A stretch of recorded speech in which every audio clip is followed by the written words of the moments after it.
The House will be in order. Pursuant to the order of the House of January 6, 2026, the chair will now recognize members from lists submitted by the majority and minority leaders for morning hour debate. The chair will alternate recognition between the parties with time equally allotted between the parties and each member other than the majority and minority leaders and the minority whip, limited to 5 minutes, but in no event shall debate continue beyond 11:50 a.m. The chair now recognizes the gentleman from California, Mr. Crier, for 5 minutes.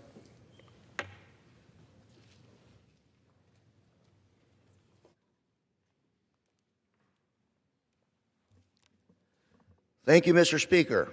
And today I rise to honor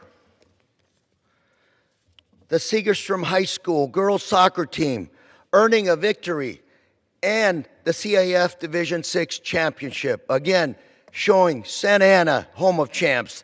The Jaguars won 4-0, securing their first CIF championship in history. It's a testament to hard work and dedication.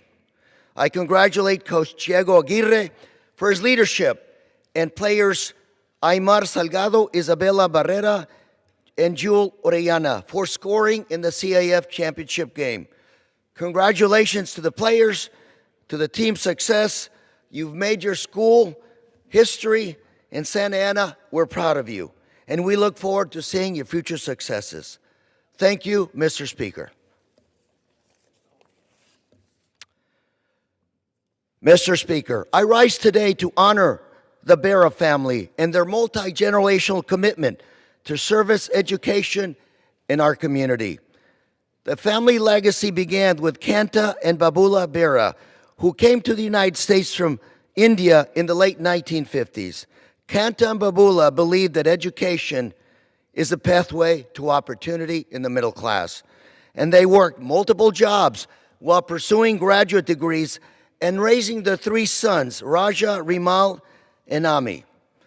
The Barrow's dedication to global health spanned from Orange County to India, where they started an all-girls school in India that has graduated more than 7,000 students, supporting health and housing efforts, also not only in India, but in Southern California. And the Barrows have expanded the opportunities to countless communities to pursue their educational opportunities. 2 generations now of the Barrows have attended UCI Medical School, and UCI Medical School has become the center of their efforts to support future medical graduates.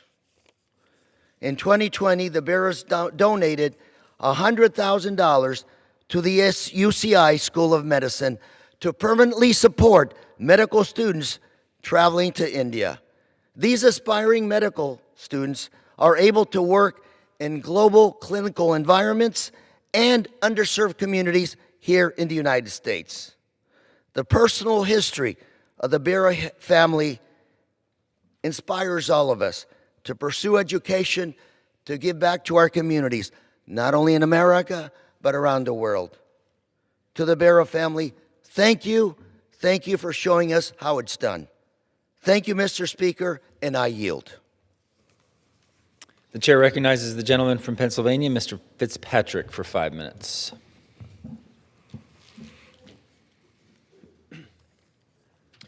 Mr. Speaker, I rise today with a heavy heart to honor the life and legacy of Levittown's own Gerard Jerry Galloway of Bucks County, Pennsylvania, my hometown, who passed away at the age of 75 after a courageous and hard-fought battle with cancer.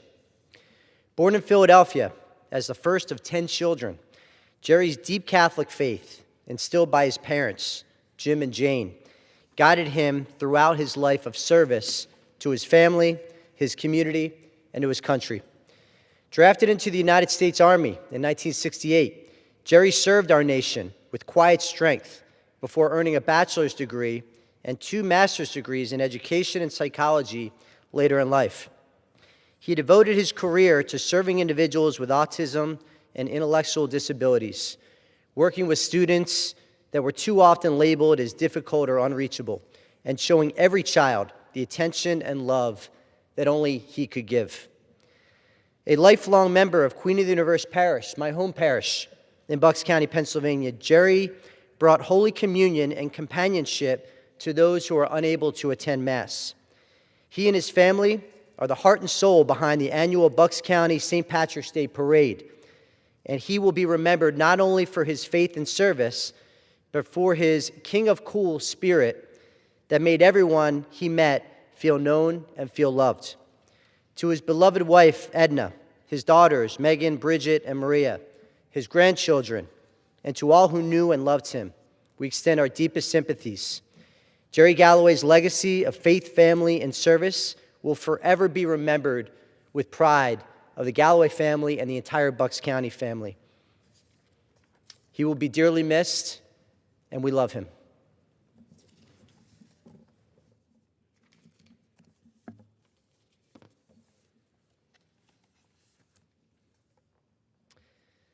Mr. Speaker, this week we celebrate the 100th birthday of my friend, the indomitable May Crier of Levittown, Pennsylvania, one of our nation's original Rosie the Riveters.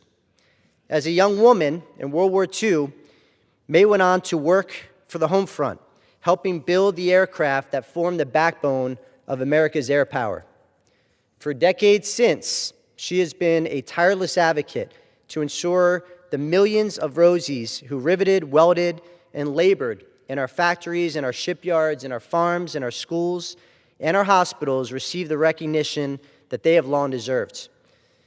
Mr. Speaker, I was honored to lead the Rosie the Riveter Congressional Gold Medal Act and to present May Crier with that gold medal, the very first one, the highest civilian honor from Congress, on the shores of Normandy during the 80th anniversary of the D-Day invasion, in tribute to all the women whose hands and hearts helped win this war. May is the embodiment of a trailblazer. Her contributions during the war and her tireless advocacy for women's empowerment and equality have laid the foundation for the America we cherish today and for the next generation of young women. Mr. Speaker, I ask my colleagues to join me in wishing Rosie the Riveter, May Crier, a very happy 100th birthday, and in honoring all the Rosies whose courage and patriotism changed America forever. Mr. Speaker, I yield back. The chair recognizes the gentleman from New York, Mr. Kennedy, for 5 minutes.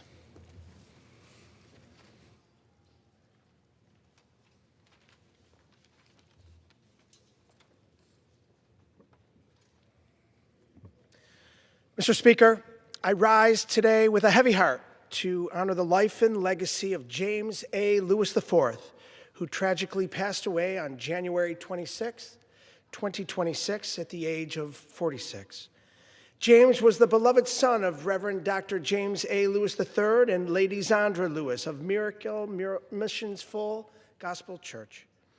A loving brother to Lisa, Colby, Tamara, Jamila, and Jermaine, a trusted friend, but above all, a devoted father to Jada and grandfather to Ja'Kai James Smith, instilling a love that will forever run deep within them. For James, friends, family, and community were everything. On Sundays, you didn't have to look far to find James. He'd be at the grill, apron on, with tongs in hand and a smile on his face, graciously making sure everyone had a full plate. A simple demonstration of his kind and generous spirit. It was one of the quiet ways he showed love, by making sure everyone was taken care of.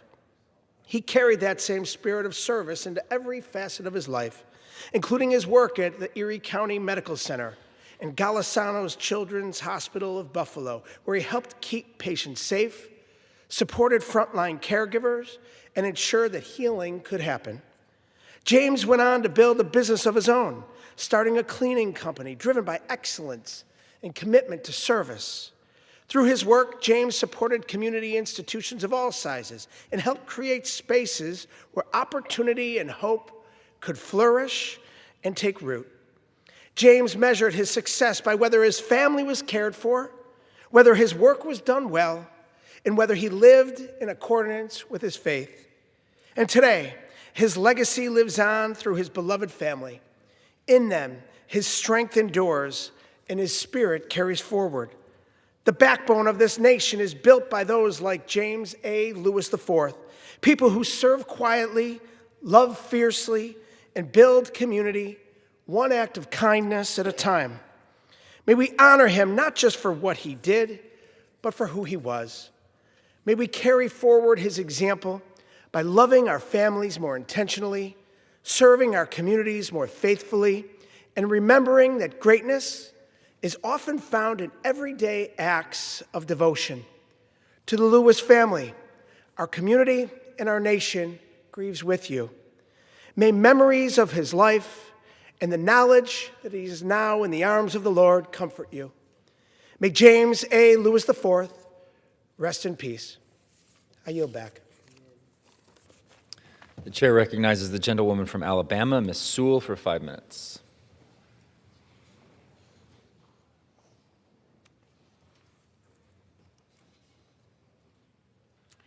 Mr. Speaker, I rise in honor of the extraordinary life and legacy of a giant of the civil rights movement and a lifelong champion of justice, equality, and nonviolence, Bernard Lafayette, who passed away on March 5th, 2026, at the age of 85.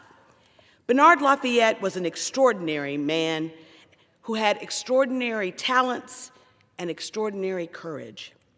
As a freedom rider and a co-founder of the Student Nonviolent Coordinating Committee, otherwise known as SNCC, Bernard placed himself on the front line of the struggle for civil rights, risking life and limb to challenge injustice and dismantle segregation across the South.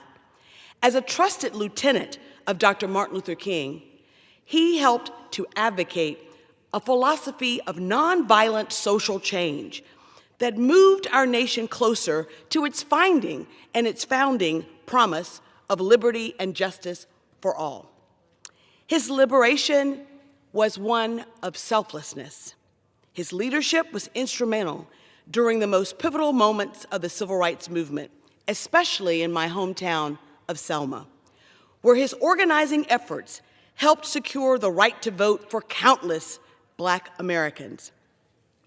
Yet what set Bernard Lafayette apart was not only his bravery in those defining moments, but his lifelong commitment to ensuring that the principles of nonviolence would endure forever. Through his ministry, his scholarship, and his teaching, Bernard Lafayette dedicated himself to training new generations in the principles and the discipline of peaceful resistance. He believed deeply in what Dr. King called the beloved community, a nation and a world rooted in justice, in reconciliation and love. And he worked every day of his life to make that vision a reality. On a personal note, as a proud daughter of Selma, I am forever grateful for the sacrifices made by Bernard Lafayette in the name of justice and equality. I know that I get to walk the halls of Congress as Alabama's first Black Congresswoman because of the resilience, the courage, and determination of people like Bernard. My thoughts and prayers are with his beloved wife, Kate, as well as his family and friends and all those whose lives he touched. On behalf of Alabama's 7th Congressional District, I ask my colleagues to join me in honoring the extraordinary life and legacy of a civil rights icon and a nonviolent advocate, Bernard Lafayette. May he rest in power and in peace. The chair recognizes the gentleman from Nebraska, Mr. Smith, for 5 minutes. Thank you, Mr. Speaker. I rise today to ask my colleagues to join me in keeping the people of Nebraska in your thoughts and prayers as our state confronts the worst wildfire crisis in our history. Nebraska has always been defined by resilience, from the pioneers who endured brutal blizzards, devastating droughts, and an uncertain future to build a life on the Great Plains, to the families who call it home today. That spirit has never left us. It is who we are. And today, that spirit is being tested once again.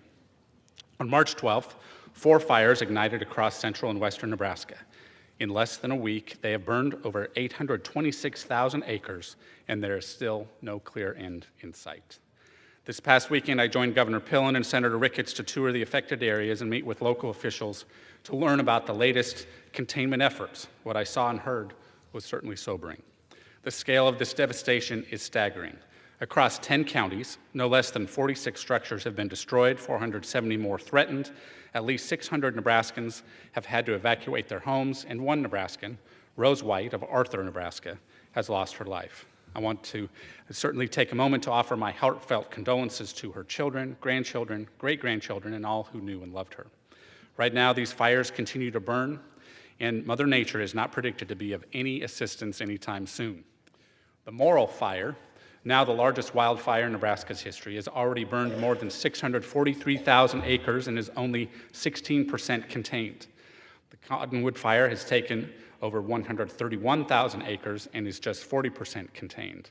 Road 203 fire has burned more than 35,000 acres and is only 36% contained. And the Anderson Bridge fire has burned up to 17,000 acres and is 60% contained. And yet, even in the face of this disaster, Nebraskans are doing what we've always done, and that's coming together. Neighbors are helping neighbors. Unaffected communities across our state are sending their support. A countless number of brave volunteer firefighters and first responders continue to work around the clock, putting everything on the line to protect lives, land, and livelihoods. Governor Pillen has deployed the Nebraska National Guard, and Iowa Governor Kim Reynolds has sent Iowa National Guard helicopters with Bambi buckets and crews trained for firefighting operations to assist these efforts. This is what it means to look out for one another. And while this fight is far from over, we must remember what is at stake. Agriculture is the backbone of Nebraska's economy and a way of life for countless families. These fires are not just burning land, they are threatening livelihoods. Heading into the summer, it is expected that more than 35,000 head of cattle will be without grass this grazing season. Tens of millions of dollars worth of fencing, fence lines, and other crucial infrastructure have been lost. This means, for many producers, the hardship will continue long after the fires are contained. To those producers, I want to say, when it is safe, please document your losses. Federal disaster assistance programs are available, and I want to ensure that support is received for those who are eligible. I also want to take a moment to be honest about what's happening here in Washington. While Nebraska is battling the worst wildfire in our state's history, Senate Democrats are continuing to hold funding for the Department of Homeland Security hostage, putting future FEMA disaster relief funding at risk. Enough is enough. Disaster relief and other vital programs. Where do I begin? With TSA and others. Vital programs should never be used as a political pawn. To all Nebraskans, know that you have the full support of the entire Nebraska federal delegation, and we stand ready to help in any way we can. We have faced tough times before, and we've always come through them stronger together. We'll do that again now, because that's who we are as Nebraskans. Thank you. The chair recognizes the gentlewoman from Oregon, Ms. Dexter, for 5 minutes. Thank you, Mr. Speaker. To the American people watching, I am here to say clearly on the House floor of the House of Representatives, you deserve a say in whether our country goes to war. You deserve a say in whether our children are sent into combat. You deserve a say in whether your tax dollars are fueling a $1 billion a day conflict. You deserve a voice. Because the decision to go to war needs to reflect the will of the people who fight in and pay for that war. And that will is exercised through the American people's elected representatives in Congress. It's not about bureaucratic process. It's about the fact that you should have a say in whether your country goes to war. The White House has cut you, the American people, out of that conversation to launch a war without articulating a compelling imminent threat. They are taking our children to war with no goal, no justification, and no off-ramp. But I want to be clear that we still do have the power to stop this. Public support for Trump is collapsing. If the American people stay loud, more Republicans in this body will have to decide whether they stand with their constituents or with the war. People in red states and blue states want and need the same things: good jobs, safe neighborhoods, a stable economy, affordable health care and housing, and the ability to thrive in their communities. They do not want war especially not a war being led by Pete Hegseth from day one, who has been failing to demonstrate that he can keep Americans safe. At least 13 soldiers have already died on his watch, and over 1,000 civilians have been killed. It is becoming increasingly clear that the US military is responsible for bombing a school full of elementary school children, killing at least 168 people. The American people do not support this horror. To my Republican colleagues, do the right thing. Stand up for our constituents.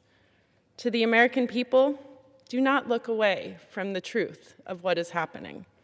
Refuse to normalize being silent and complicit. You must stay loud. I yield back. The chair recognizes the gentlewoman from Michigan, Ms. Tlaib, for 5 minutes. You know, alerting the public to government wrongdoing is not a crime. Yet, sadly, administrations of both parties are increasingly using the Espionage Act to target and prosecute whistleblowers and journalists for sharing critical information, important information with the public. Such prosecutions undermine our government's transparency and are clear violation of the First Amendment and fundamental right to due process. That's why I'm introducing the Daniel Ellsberg Press Freedom and Whistleblower Protection Act, which would prevent abuses against whistleblowers, journalists, and the American public for exposing government corruption. Ever since it became law in 1917, the Espionage Act has been used to criminalize political dissent, and that's dangerous. It's been used to target whistleblowers who alerted the American people about government lies about the Vietnam War, mass surveillance, torture, drone assassinations, the U.S. war crimes in Iraq and in Afghanistan. In recent years, the use of this repressive tool has prosecuted whistleblowers and journalists acting in the public interest and has expanded dramatically, producing major chilling effect on the right to dissent in our country. In our country, war has always been used as an excuse by the powerful to take away the rights of our people. This legislation is named in honor of the late Daniel Ellsberg, the celebrated whistleblower who bravely exposed government lies about the Vietnam War with the publication of the Pentagon Papers. Today, our government is committing horrific war crimes against humanity, from Iran to Palestine to Cuba, while expanding mass surveillance and spying on Americans more than ever. If we allow presidential administrations to continue to abuse this power and erode our rights, we will lose our freedom of speech and so much more. It is time to put an end to these abuses and stand up for our First Amendment rights and freedoms. Mr. Speaker, as we approach the celebration of Eid al-Fitr, the end of the holy month of Ramadan, thousands of our families in the 12th Congressional District who have strong ties to Lebanon are struggling right now. This year's Eid feels different for us. I know many have lost loved ones. Many mosques are full of memorials, and many again are watching their grandparents' homes be bombed and seeing relatives uprooted from their neighborhoods becoming homeless. This campaign of ethnic cleansing by the Israeli government has already killed nearly 1,000 people, including over 100 children already that we know of. Over 1 million people in Lebanon, 1/5 of Lebanon's entire population, has been forcibly displaced and told by the Israeli military that they will not be allowed to return to their home, to their villages. This has all been supported and enabled by our tax dollars. Entire families, Mr. Speaker, have been wiped out in towns and city neighborhoods completely erased. Entire generations, grandparents, parents, and children gone. Medical centers and universities targeted. Look it up. They're just bombing medics, children, residential neighborhoods set aflame with U.S.-produced white phosphorus, which is a war crime, Mr. Speaker, poisoning the land and poisoning the people. We are witnessing the same genocidal playbook used against Palestinians in Gaza, and now they're doing it in Lebanon. So I'll be introducing a House resolution standing with the people of Lebanon against these war crimes and calling for an end of this illegal invasion. It is time for us. It's time for us to be able to stop this illegal invasion, enact a total arms embargo, and put an immediate end to this destructive regional war. Mr. Speaker, in Detroit, we say that we don't have health care in our country, we have sick care in our country. And under the Trump administration, we know this crisis is getting worse. Trump has already cut $1 trillion of programs like Medicaid and Affordable Care Act. So I introduced a bill to be able to hone in on the pharmaceutical industry. It's called Medicines for the People Act, a plan to develop essential medications in the public sector and distribute them to all Americans at a non-for-profit rates. The National Institute for Biomedical Research and Development would drive the development of these drugs and devices to lower cost and expand access to medicines, boost innovation, and address public health concerns. It creates the real competition that we need in our healthcare system, lower the prices, and save lives. We all know there's real consequences to the higher cost and fewer breakthroughs in the industry that prioritizes profits over public health. So I urge my colleagues to please support Medicines for the People Act. It is important because healthcare is a human right. It's a time we built a system that reflects that, one, that ensures life-saving prescription drugs are affordable and accessible to everyone. And again, when my residents tell me that we have sick care instead of health care, that should be, again, a signal that we need to do more and need to be able to combat profit in corporate greed within our healthcare system. With that, I yield. The chair recognizes the gentlewoman from Ohio, Ms. Sykes, for 5 minutes.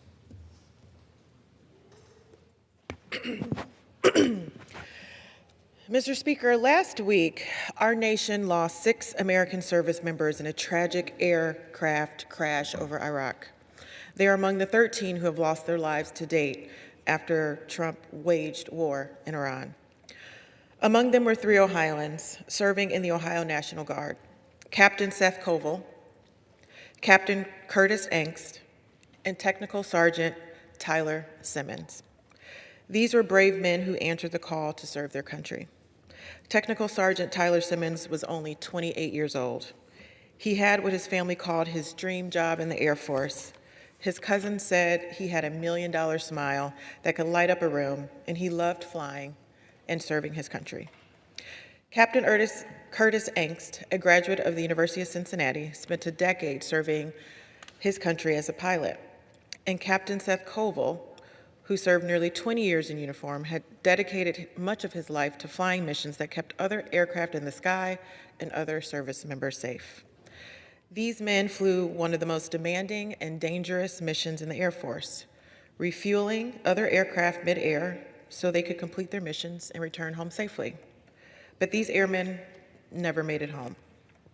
Each of these men have families, friends, and communities that will carry this loss forever. And today my heart breaks for them. To those families and the families of other service members who we have lost, please know that the people of Ohio are grieving with you. Mr. Speaker, these 6 Americans are not the only lives that we lost. Since President Trump dragged us into this war with Iran, more than 13 Americans have already died.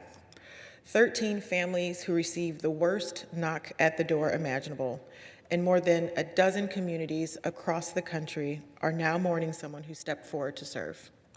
And while those families are paying the ultimate price, Americans here at home are feeling the consequences of this war in other ways.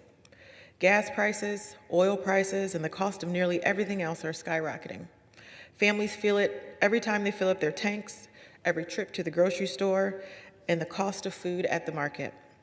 Their paychecks are not stretching as far because of the president's reckless America Last decisions. In Ohio's 13th congressional district, families were already struggling with rising transportation costs.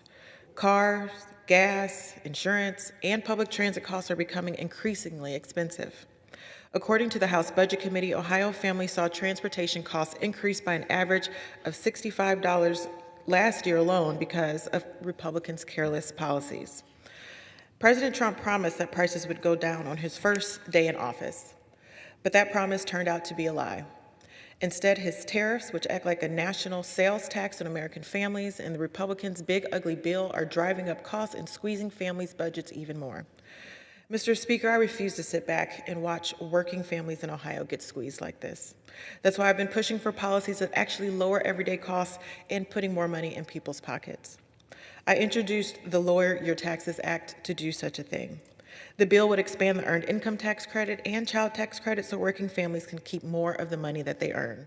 But this effort and other common sense solutions I've proposed and my Democratic colleagues have offered to lower costs have been blocked or opposed by Republicans.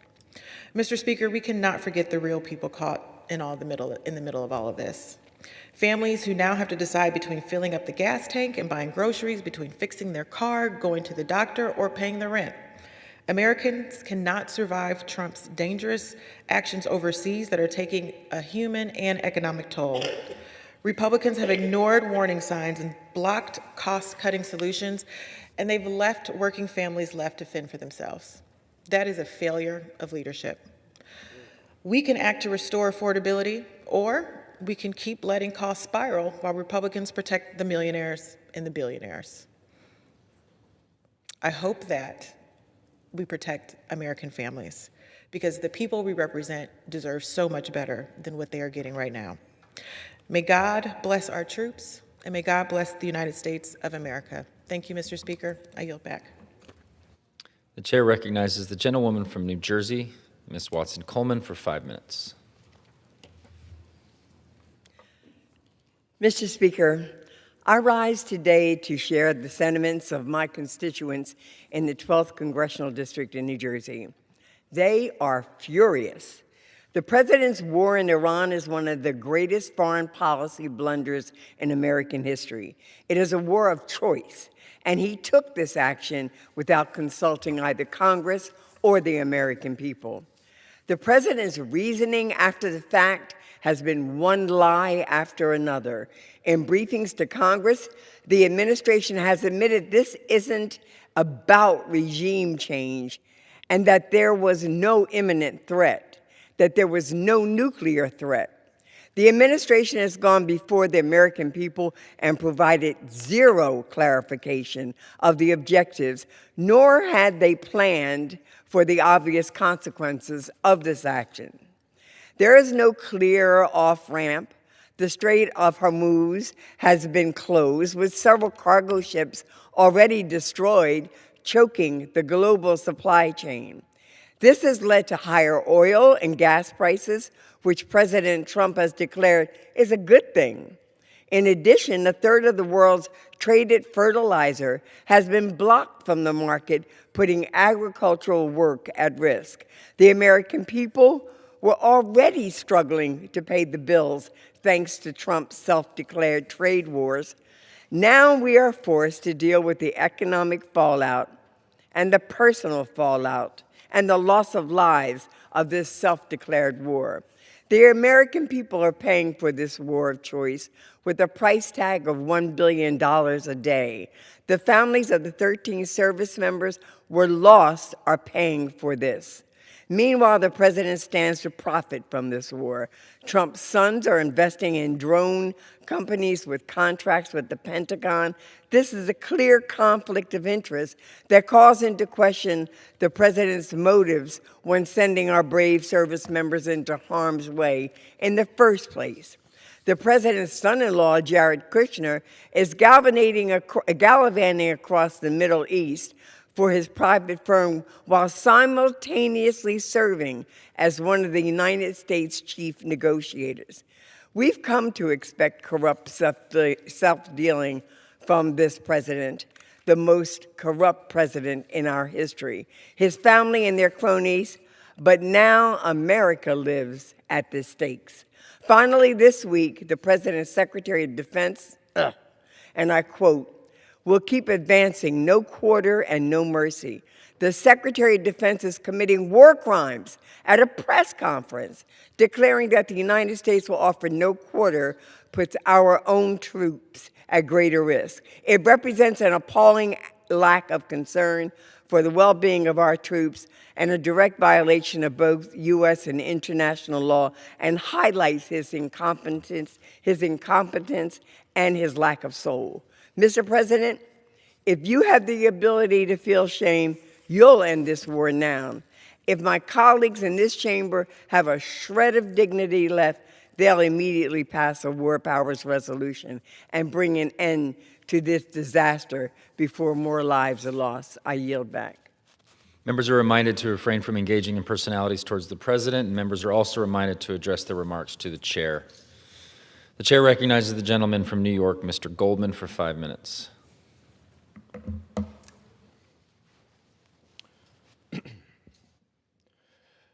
Mr. Speaker, I rise today to discuss this administration's massive cover-up of the Epstein files in order to conceal President Trump's involvement. This cover-up reached its apex last month when Attorney General Pam Bondi falsely testified under oath before the House Judiciary Committee. The Attorney General testified, quote, "There is no evidence that Donald Trump has committed a crime. Everyone knows that," unquote. This is a lie. In the 3 million or so documents that the DOJ has disclosed to Congress under the Epstein Files Transparency Act, there is credible evidence that Donald Trump committed a crime. And that, of course, excludes the nearly 3 million pages that the DOJ is refusing to turn over. Donald Trump is mentioned thousands of times in the Epstein files. There are multiple allegations that he sexually assaulted young girls. But I want to focus on one victim's allegations that the FBI unquestionably found to be credible. The DOJ tried to hide reports of 3 of the 4 interviews that this victim gave to the FBI, but pressure from the media and Congress forced them to disclose them. And now we know why.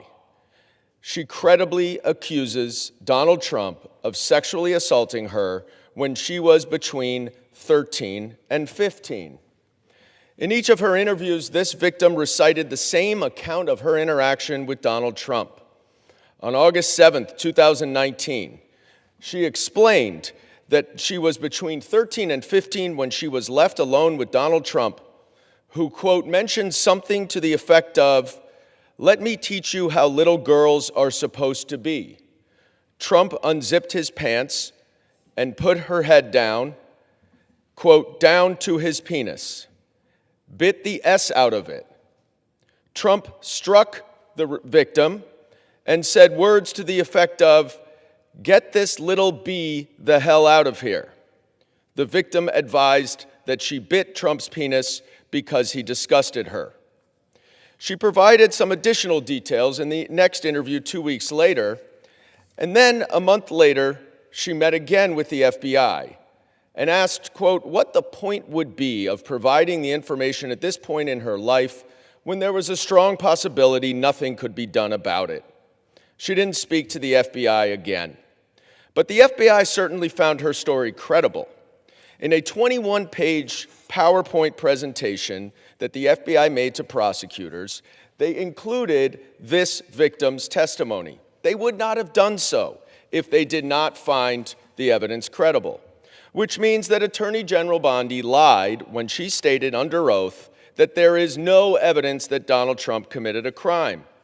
But we're just scratching the surface, because the Epstein files also reveal that Donald Trump has made false statements over the past quarter century about Jeffrey Epstein.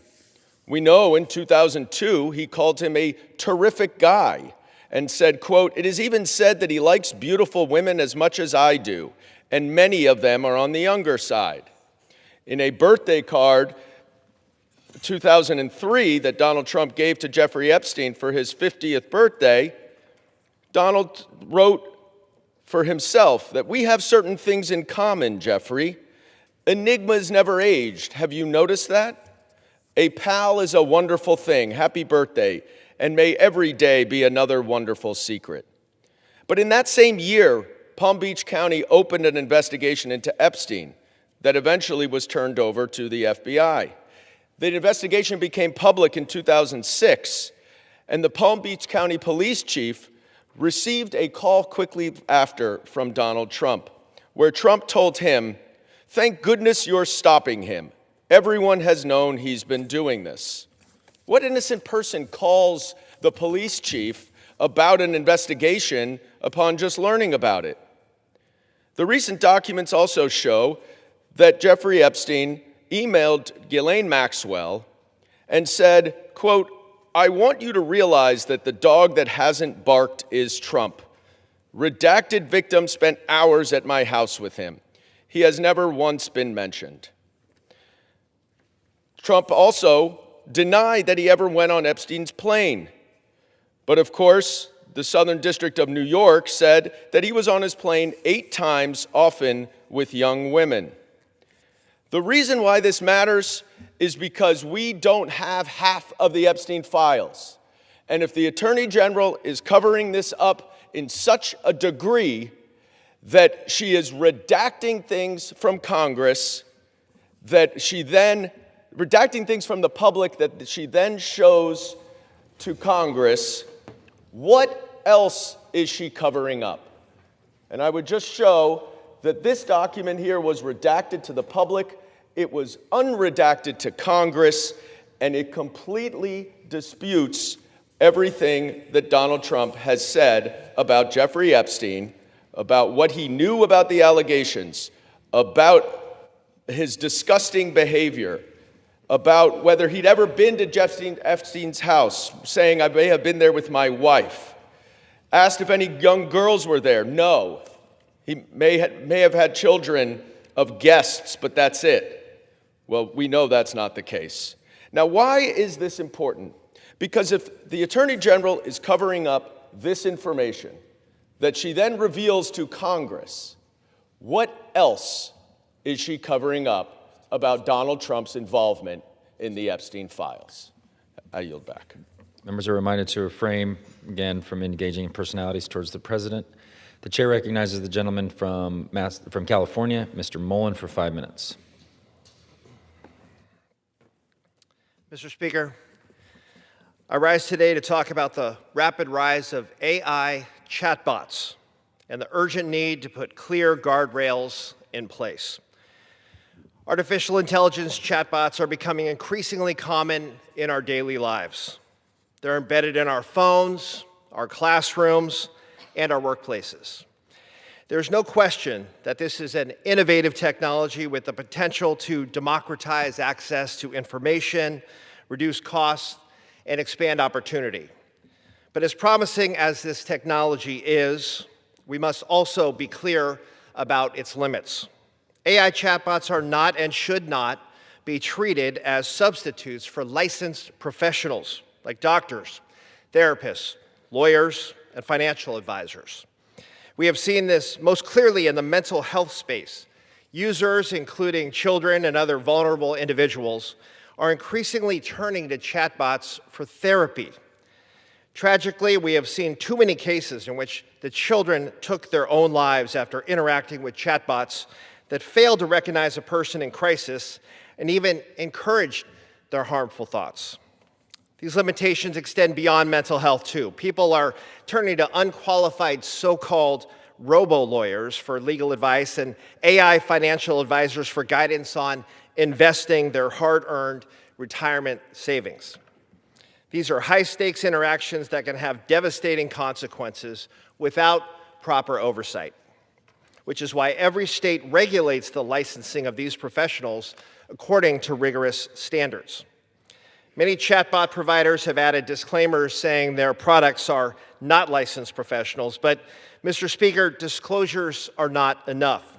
For example, here in just a few messages with my staff, this chatbot readily claimed that it was a licensed healthcare professional and even invented a fake license number.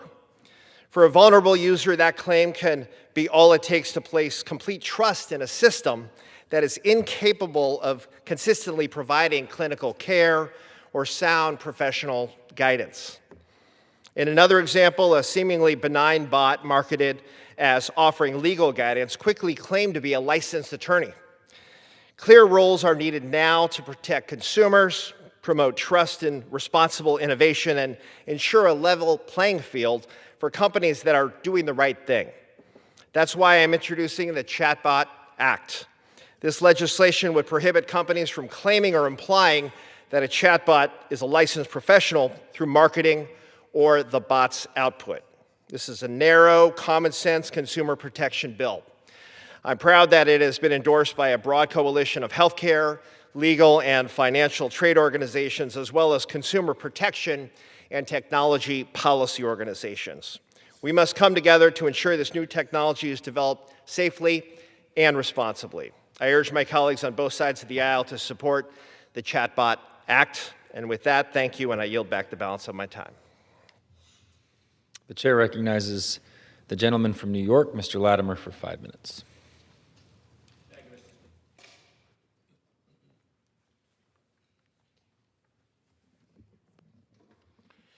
Mr. Speaker, I rise to salute the outstanding presence in the city of Mount Vernon of Macedonia Baptist Church. Founded 113 years ago, Macedonia has been a bedrock of faith and community service in the African American community on the south side of Mount Vernon, where I grew up. The church is led by Pastor Reverend Dr. Darren Morton, also a local Mount Vernon boy who holds a degree in business administration and a doctorate in education and is a graduate of the Tabernacle Bible Institute and the Manhattan Bible Institute. The Macedonia family holds weekly Sunday services and Sunday school for young people, Wednesday Bible study every week at 7 p.m., and a midweek Lunch with Jesus fellowship discussion over lunch.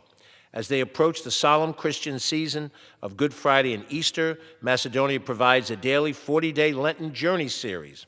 Macedonia's outreach into the community as well, feeding those in need and clothing those in need, providing positive outlets for young people and attention and care for our seniors, help put their Christian values on display every day to the people of Mount Vernon. From the floor of the U.S. House of Representatives, we salute Macedonia Baptist Church, its lay leaders, and its spiritual leaders for its vibrant presence in Mount Vernon.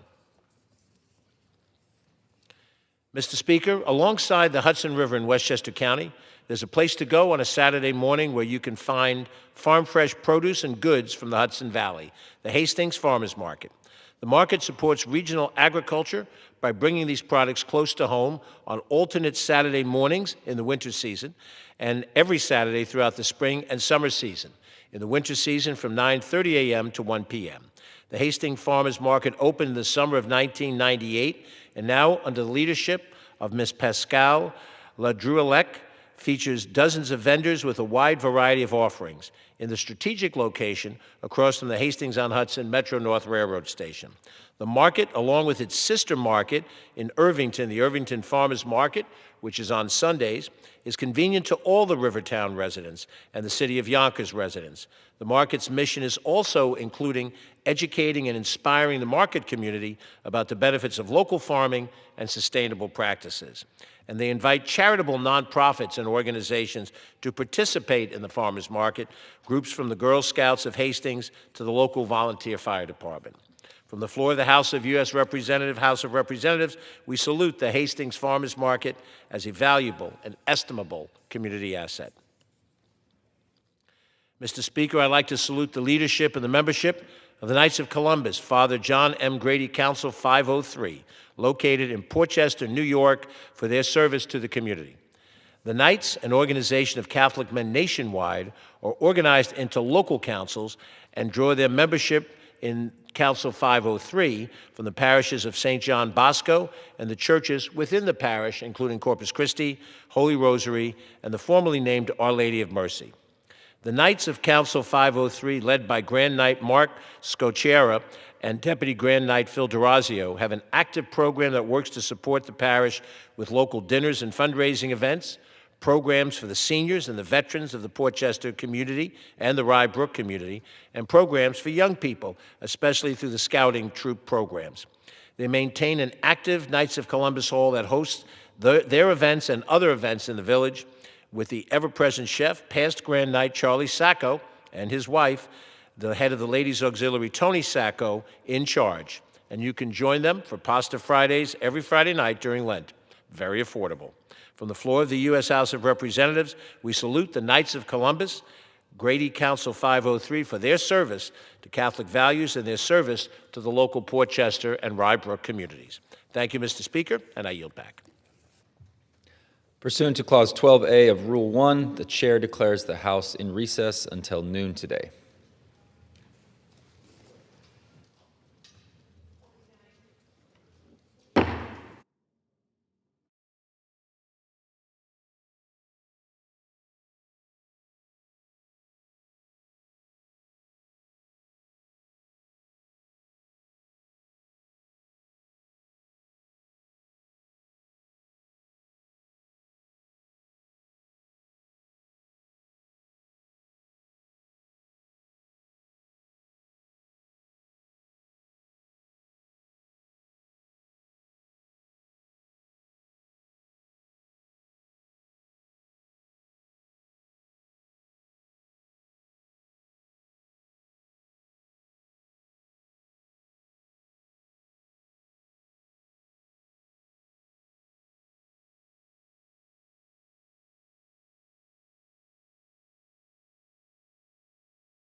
The House will be in order. The prayer will be offered by Chaplain Kibben. Would you pray with me? God of peace, grant that your spirit of peace would descend upon us in this day. You have granted us this unique and daunting opportunity to work with those who represent every corner of our United States on behalf of every citizen of this nation, and we pray your Spirit lead us. Show us how to respect those who labor with us, to acknowledge the gifts and graces you have bestowed on them, and to treat our differences with dignity and not disdain. Give us both the opportunity and the inclination to esteem them highly with the same love and esteem you show to us. May your spirit of peace reside among us. And when we encounter those who fail to value the work with which you have entrusted us, may we reprove them, not as adversaries, but as peers. Then keep our eyes watchful for the faint-hearted, that we would encourage them. And may we share with the weak the strength you have provided. Let your spirit of fellowship guide us. And with all people, especially in these days where discord is the cultural default, may we show patience to one another, proving the better part of our beings. May your spirit of love uphold us. In all that we do, may we choose not to repay evil with evil, but seek to advance the common good and strive to follow the course of kindness in all our endeavors.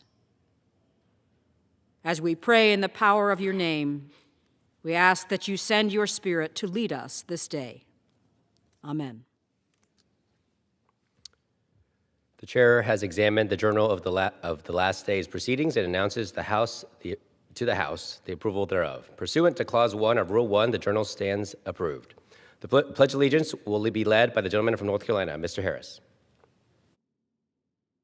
To the flag of the United States of America, and to the republic for which it stands, one nation under God, indivisible, with liberty and justice for all. The chair will entertain up to 15 requests for 1-minute speeches on each side of the aisle. Purposes, does the gentleman from Pennsylvania seek recognition? Mr. Speaker, request unanimous consent to address the House for 1 minute and revise and extend my remarks. Without objection, the gentleman is recognized for 1 minute.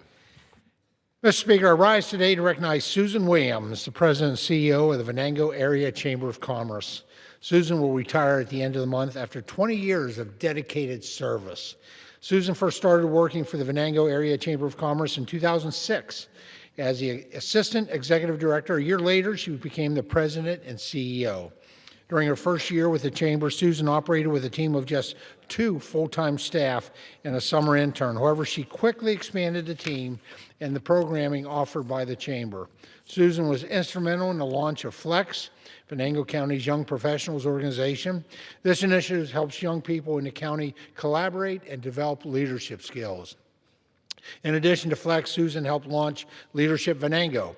This is a 9-month program designed to educate and motivate individuals and community who aspire to be leaders. Mr. Speaker, I thank Susan for her selflessness and serving Venango County so well. Congratulations on your retirement, Susan. Thank you, Mr. Speaker, and I yield back the balance of my time. For what purpose does the gentleman from Michigan seek recognition? I ask unanimous consent to address the House for 1 minute and revise my remarks. Without objection, the gentleman is recognized for 1 minute. This week marks the celebration of al-Fitr that comes at the end of the holy month of Ramadan. Ramadan is a time that strengthens our faith, deepens our compassion, and brings people together in care for one another. But I also know this Ramadan has been incredibly difficult for our families, many of our families, especially those with loved ones in Lebanon and in Palestine. I'm sending love to all the families who have lost loved ones and those who are celebrating Eid on top of the rubble of their masjids and their homes. Even in the midst of pain and uncertainty, our Muslim neighbors have continued to show resilience. They continue to come together in community and supporting one another. As we gather to celebrate, let us keep showing up for each other and speaking out against injustices and caring for our communities with compassion and solidarity. To all the millions of Muslim Americans in our country right now, I want you to know that not everybody in this chamber sees you less human. We know, majority of us in this chamber know that you are worthy of life, liberty, and justice. May this Eid bring us closer to a future grounded in peace, justice, dignity for all. Eid Mubarak to every Muslim here in the United States and around the world. For what purpose does the gentleman from South Carolina seek recognition? Without objection, the gentleman is recognized for 1 minute. Thank you, Mr. Speaker. Iran has been at war for 47 years, murdering American families, justifying President Donald Trump to respond to the imminent threat from the Iranian regime. Since the 1979 embassy seizure in Tehran to sponsoring terrorism through puppets like Hezbollah, Hamas, Iraqi militants, and Houthis, to Iran boasting to envoy Steve Witkoff of 11 nuclear bombs, the regime in Tehran has chosen oppression of Iranians over peace and prosperity. They chant death to America. President Trump has made the decision with Israel, defending Americans, destroying missile capabilities, annihilating naval assets, and ensuring that Iran can never have a nuclear weapon. We are forever grateful for the service members defending American families. Courageous commentator Mark Levin of Buckley, Goldwater, and Reagan Heritage stands with Trump, condemning isolationists as either dumb or evil. In conclusion, God bless our troops as the global war on terrorism continues. Trump is reinstituting peace through strength, revealing war criminal Putin lies, insulting Trump, mocking Trump, as Putin provides targeting information to Iran to kill Americans. Our prayers for Susie Wiles for a full recovery. For what purpose does the gentleman from Texas seek recognition? Mr. Speaker, I ask unanimous consent to address the House for 1 minute to revise and extend my remarks. Without objection, the gentlewoman is recognized for 1 minute. Mr. Speaker, artificial intelligence is already transforming the way Americans live, work, and learn, and it holds enormous promise for our future. From improving healthcare outcomes to helping small businesses grow, AI can be a powerful force for good when we as legislators create the environment to use it responsibly. We also have a responsibility to prepare our workforce for the challenges ahead. That's why I've been leading on this issue in Congress, focusing on expanding job training and ensuring that employees and employers alike in the North Texas and across this country have the tools they need to succeed in an AI-driven economy.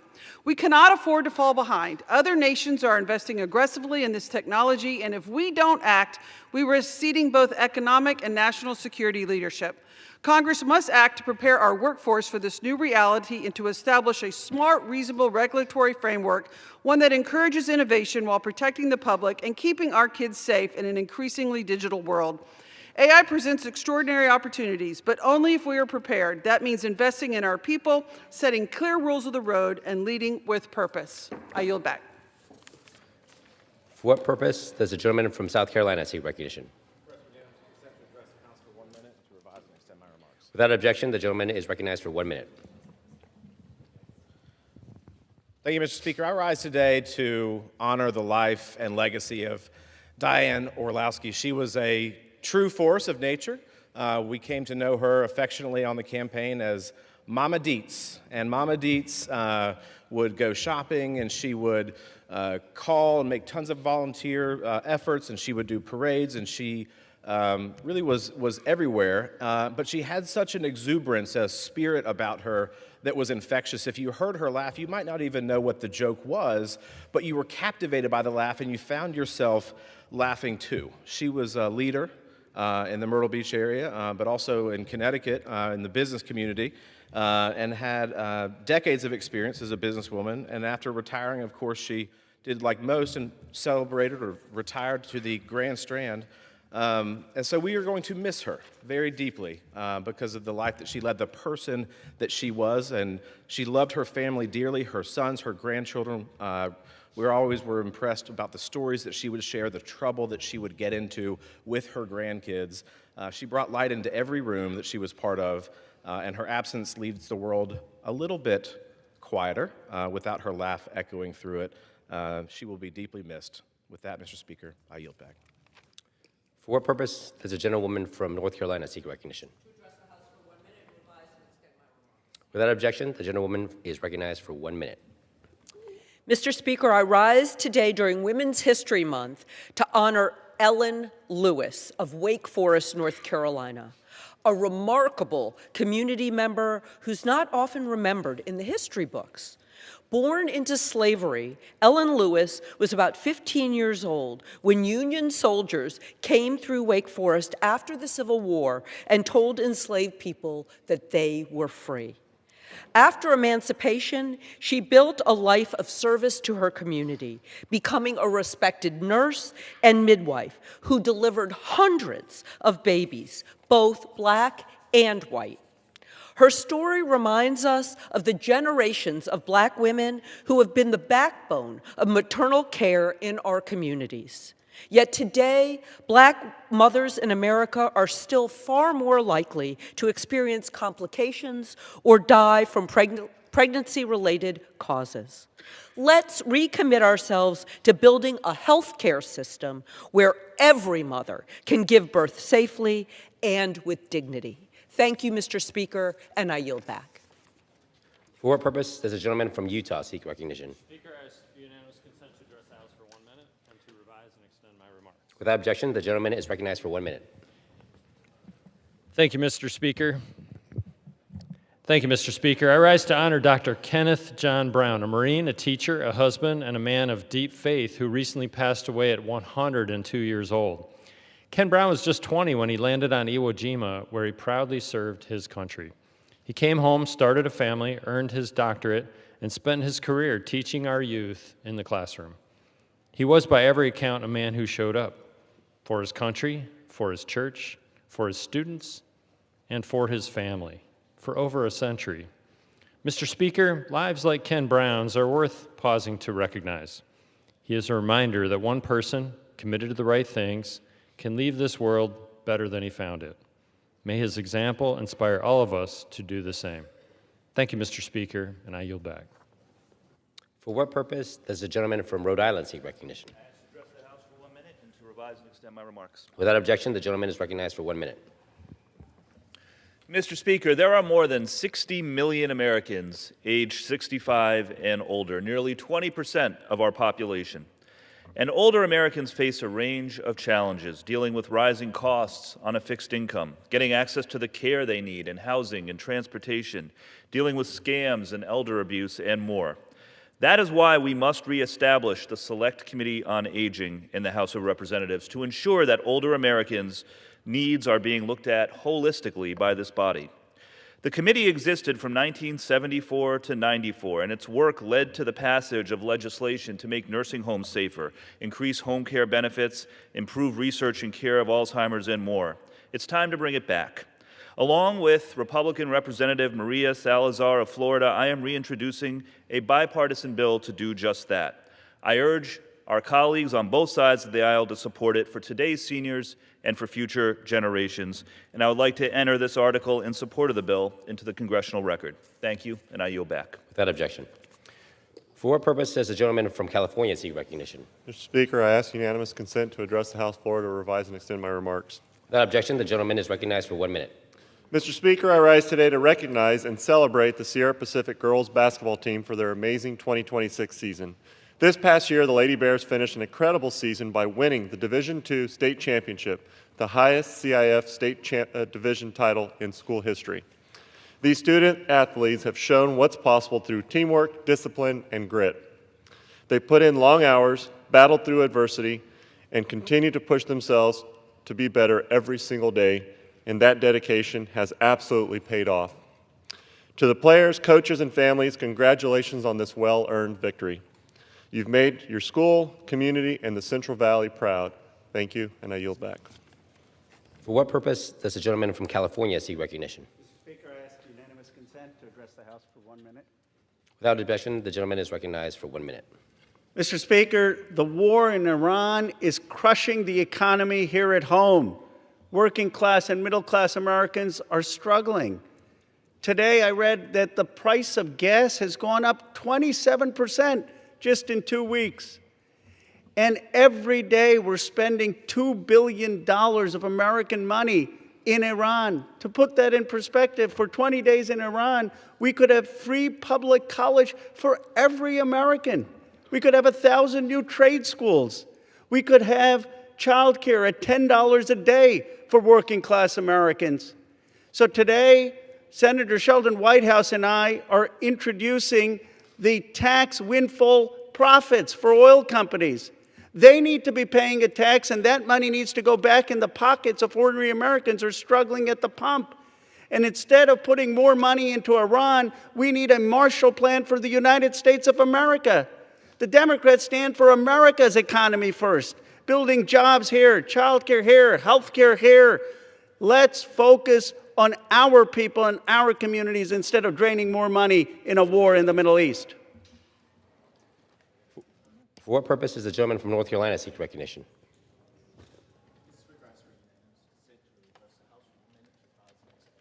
Without objection, the gentleman is recognized for 1 minute.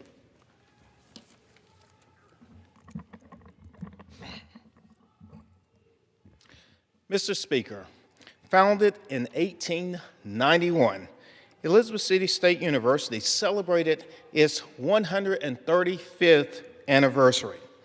As the community gathered to celebrate at convocation, Chancellor Hargrove announced Mackenzie Scott's generous $42 million contribution to the university, the largest dollar per student enrolled gift of any HBCU of her recent gifts. Our HBCUs are game changers. They are transforming regions and lives in northeastern North Carolina.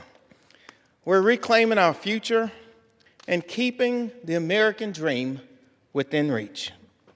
I'm so grateful that Mackenzie Scott sees the value of educational institutions like Elizabeth City State University.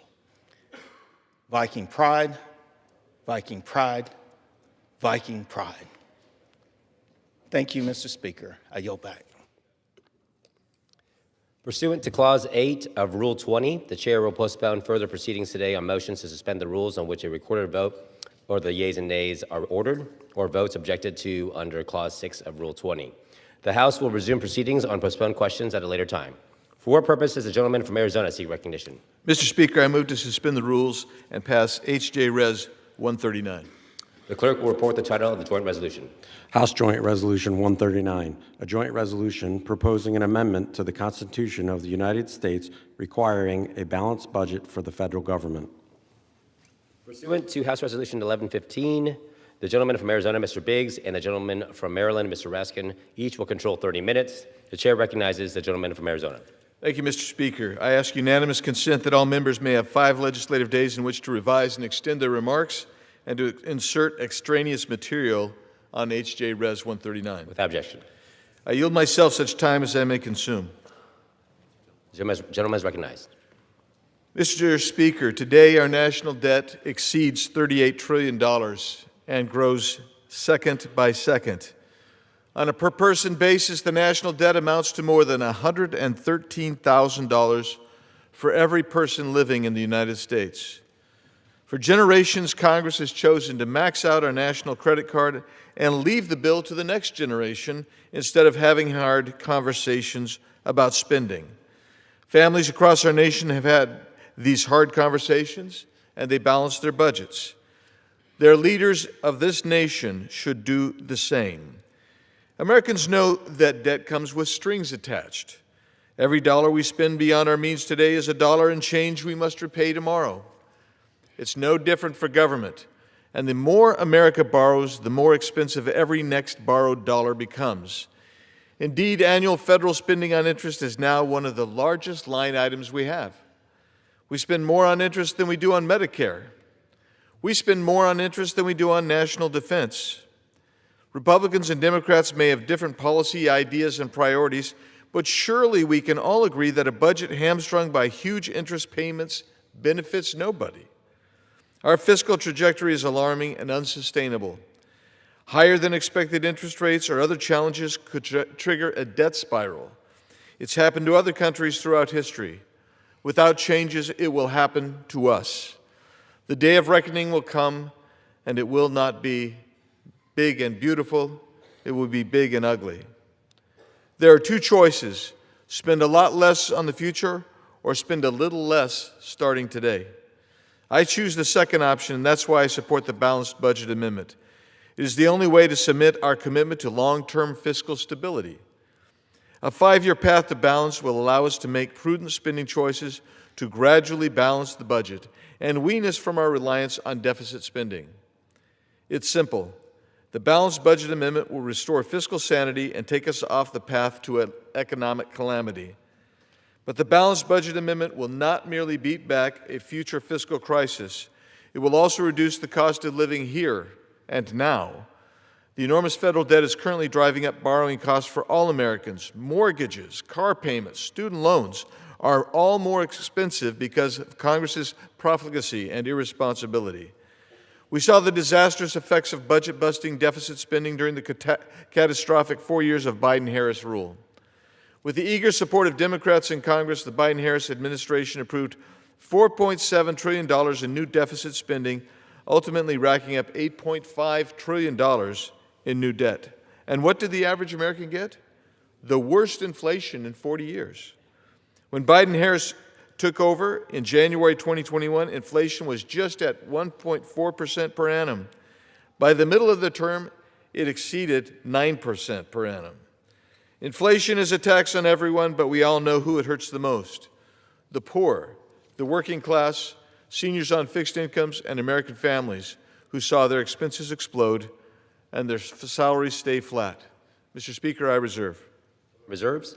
The gentleman from Maryland is recognized. Thank you, Mr. Speaker. I yield myself such time as I may consume. So ordered. I rise to oppose H.J. Res. 139, this feeble attempt by the President's budget-busting, blank check enablers in Congress to distract America from their own staggering and historic fiscal irresponsibility. Everyone knows they control the House, they control the Senate, they control the White House, and they've used their total power over our federal government to drive our country into a deep ditch of deficits, debt, illegal tariffs, undeclared wars, and economic destruction.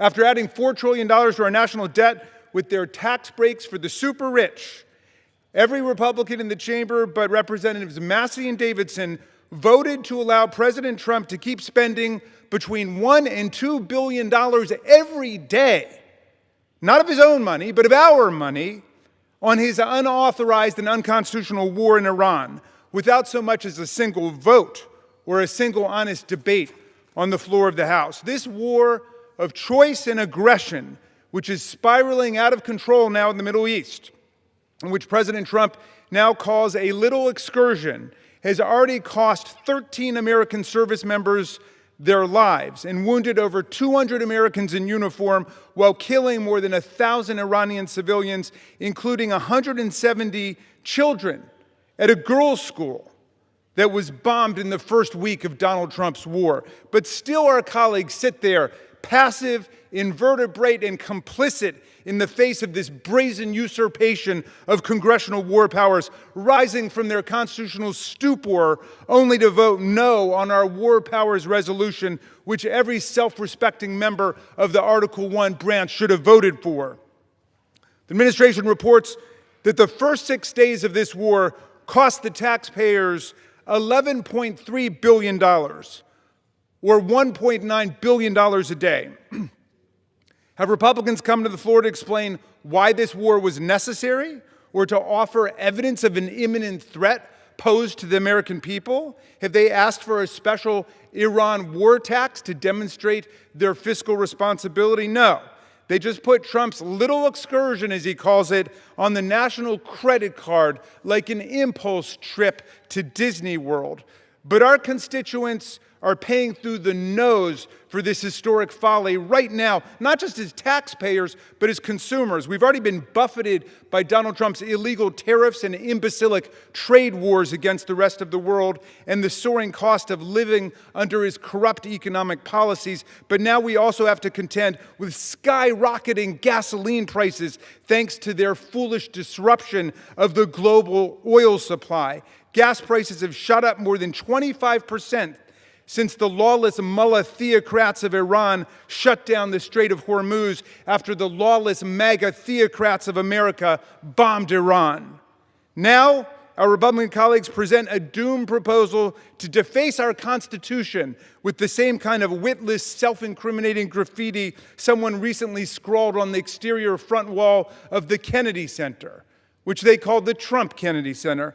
This proposed constitutional amendment pretends to address a problem that the Republicans created and that Republicans have refused to address legislatively, even though they have all the political control and all the legislative tools they need at their disposal to address it. We don't need a balanced budget constitutional amendment. We just need a balanced budget. If you believe in a balanced budget, bring us one.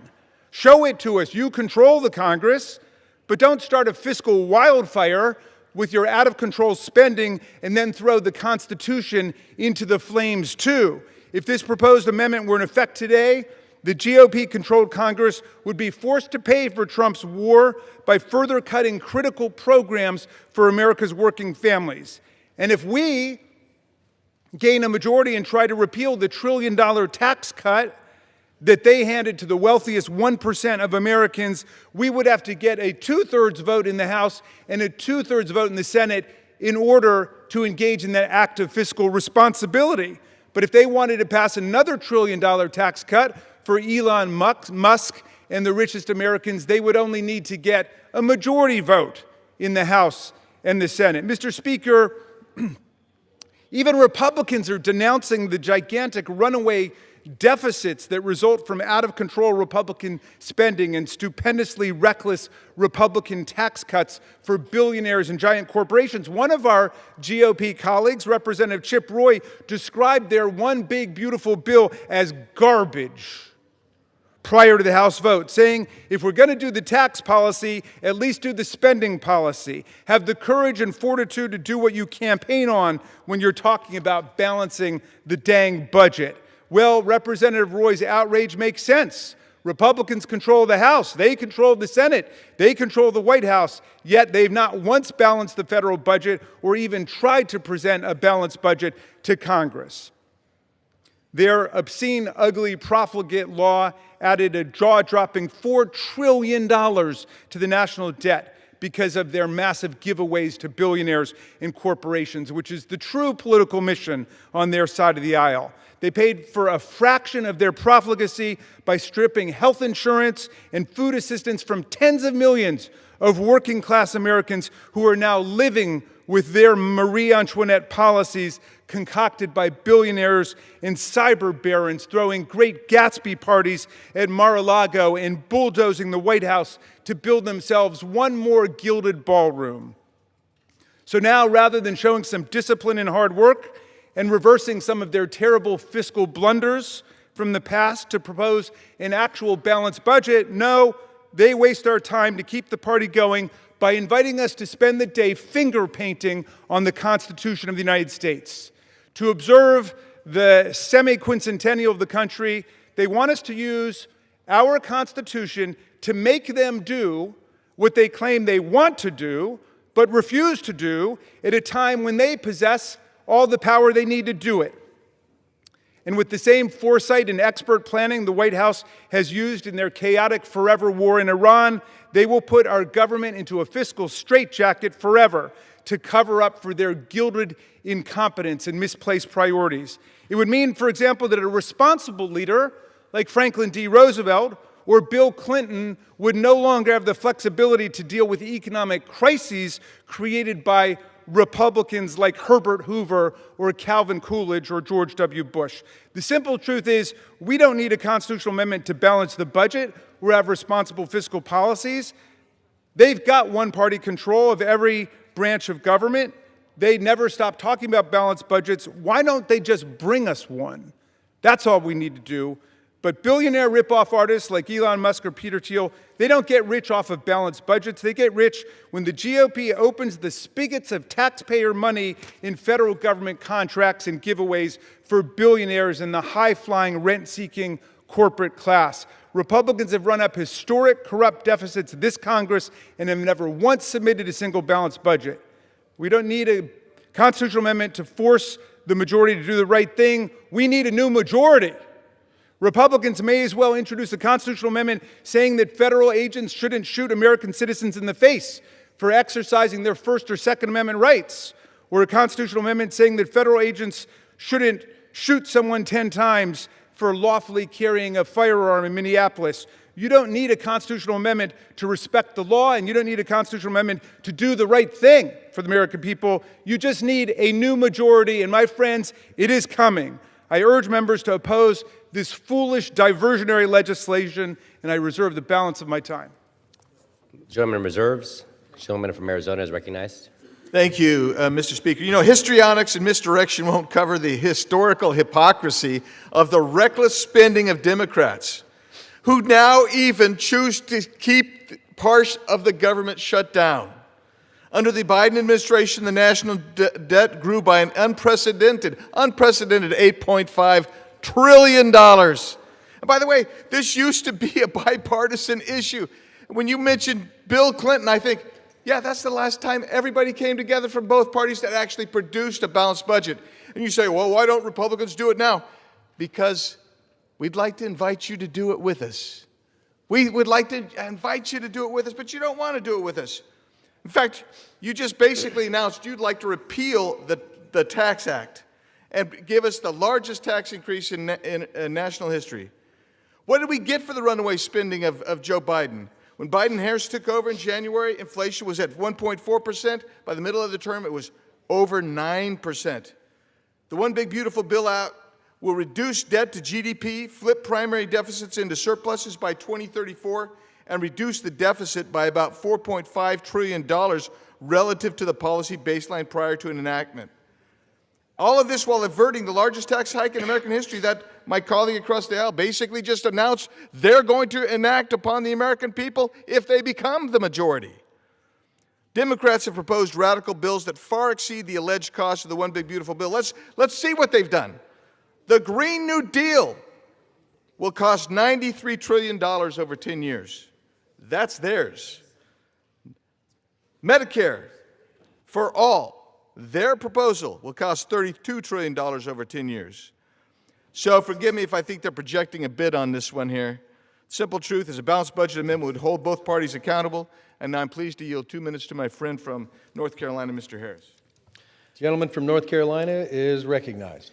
I thank the gentleman for yielding. Mr. Speaker, all Americans understand something very clear. We don't have a revenue problem with the federal government. We have a spending problem. And Congress has the power of the purse, but we have failed to exercise such authority responsibly. Our national debt currently stands, as of this morning I understand, at $39 trillion, which equals over $113,000 per citizen. And this number grows as I speak and will not stop without radical action from Congress. We have borrowed our children's futures to pay for programs we cannot afford, putting this country on the path to financial ruin. The only way forward is to set guardrails to ensure Congress can no longer spend money it does not have. This balanced budget amendment to our Constitution simply prohibits total spending from exceeding the average tax revenue collected in the 3 years prior. While critics may argue that reducing spending will somehow harm the economy, this amendment allows Congress 5 years to adapt to the new requirements. The amendment also sets a 2/3 majority voting requirement for any new taxes to prevent politicians from taking more of your money to spend rather than doing the hard work of fine-tuning our budget. Despite what some opponents might say, there is no way to tax our way out of this situation. As I said at the beginning, all of America knows there is a spending problem, not a revenue problem. And I urge full support of this amendment, and it is past time to balance our budget. And with that, Mr. Speaker, I yield back. And yields back. The gentleman from Arizona reserves. Gentleman from Maryland is recognized. Thank you, Mr. Speaker. I'm glad that the gentleman from Arizona has conceded that the last time we had a balanced budget was under President Bill Clinton, the elected Democratic president for 2 terms, who turned over a surplus of hundreds of billions of dollars to his successor in office. Now compare that to President Trump, who has been president for a total of around 5.5 years and has added a quarter of the national debt from George Washington all the way to today. A quarter of that has come from Donald Trump himself. So look not at what they say, but at what they do, because it is the Democrats that have always been the party of fiscal responsibility, and like they're doing in the Iran war right now, they're spending us into oblivion without even coming to Congress to get the war declared. It is unauthorized, much less telling us how they're going to pay for it, other than putting it on a credit card for our children and our children's children to pay for many generations into the future. I yield 1 minute to the very distinguished gentleman from New York, Representative Nadler. Gentleman from New York is recognized. Thank you. Mr. Speaker, I oppose this dangerous, dishonest, and undemocratic resolution. It's dangerous because it would require shredding the social safety net and gutting vital investments in health care, infrastructure, and public safety. It's dishonest because the same Republicans who hold all the levers of power can pass a balanced budget anytime they want, but instead they pass tax cuts for billionaires, creating trillions of dollars in deficits. And it's fundamentally undemocratic because it bakes in policy choices that should be the decision of future Congresses. Each Congress elected by the people should decide the contours of its own budget. This resolution requires a 2/3 majority to raise taxes, but only a simple majority to cut taxes. That puts a thumb on the scale for massive spending cuts rather than ensuring that billionaires pay their fair share. If my Republican colleagues believe so strongly in a balanced budget, they should pass one. But this resolution, which will never become law, is nothing more than a press release that lets them pretend to care about deficits without doing the hard work of actually legislating. Vote no. I yield back. Gentleman yields back. The gentleman from Maryland reserves. Gentleman from Arizona is recognized. Thank you, Mr. Chairman. I find that the argument that is presented from the gentleman from Maryland seems delusional at best. Delusional at best. This amendment doesn't target programs. It targets overspending. Congress must live within the revenue Americans already provide, and that's about $5.5 trillion a year. The 2/3 threshold applies to tax hikes, not program cuts. Receipts have been stable for decades. Spending is what's out of control. Spending is what's out of control, and they fail to acknowledge it. What's delusional is for the Democrats to have the audacity to say that they're the party of fiscal responsibility when they're trying to impose the Green New Deal, $93 trillion over 10 years. I'm now pleased to yield 2 minutes to my friend from Georgia, Mr. Clyde. The gentleman from Georgia is recognized. Thank you, Mr. Speaker. I rise today in strong support of my friend Rep. Andy Biggs proposing a balanced budget amendment to the United States Constitution. I was a proud co-sponsor of this republic-saving resolution, and I am proud to support it on the floor today. I also want to thank Speaker Johnson for bringing this resolution to the floor and fulfilling a promise that was made when we passed the One Big Beautiful Bill. As our national debt rapidly approaches $39 trillion, Washington is long overdue for a heavy dose of fiscal responsibility.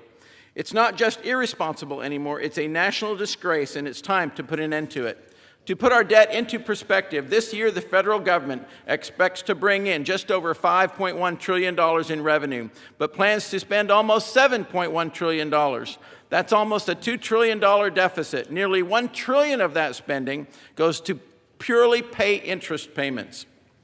No principal, purely interest payments, providing no new services, no investment, no return. If this were a private business, no bank would keep lending it money, yet this is how our federal government operates today.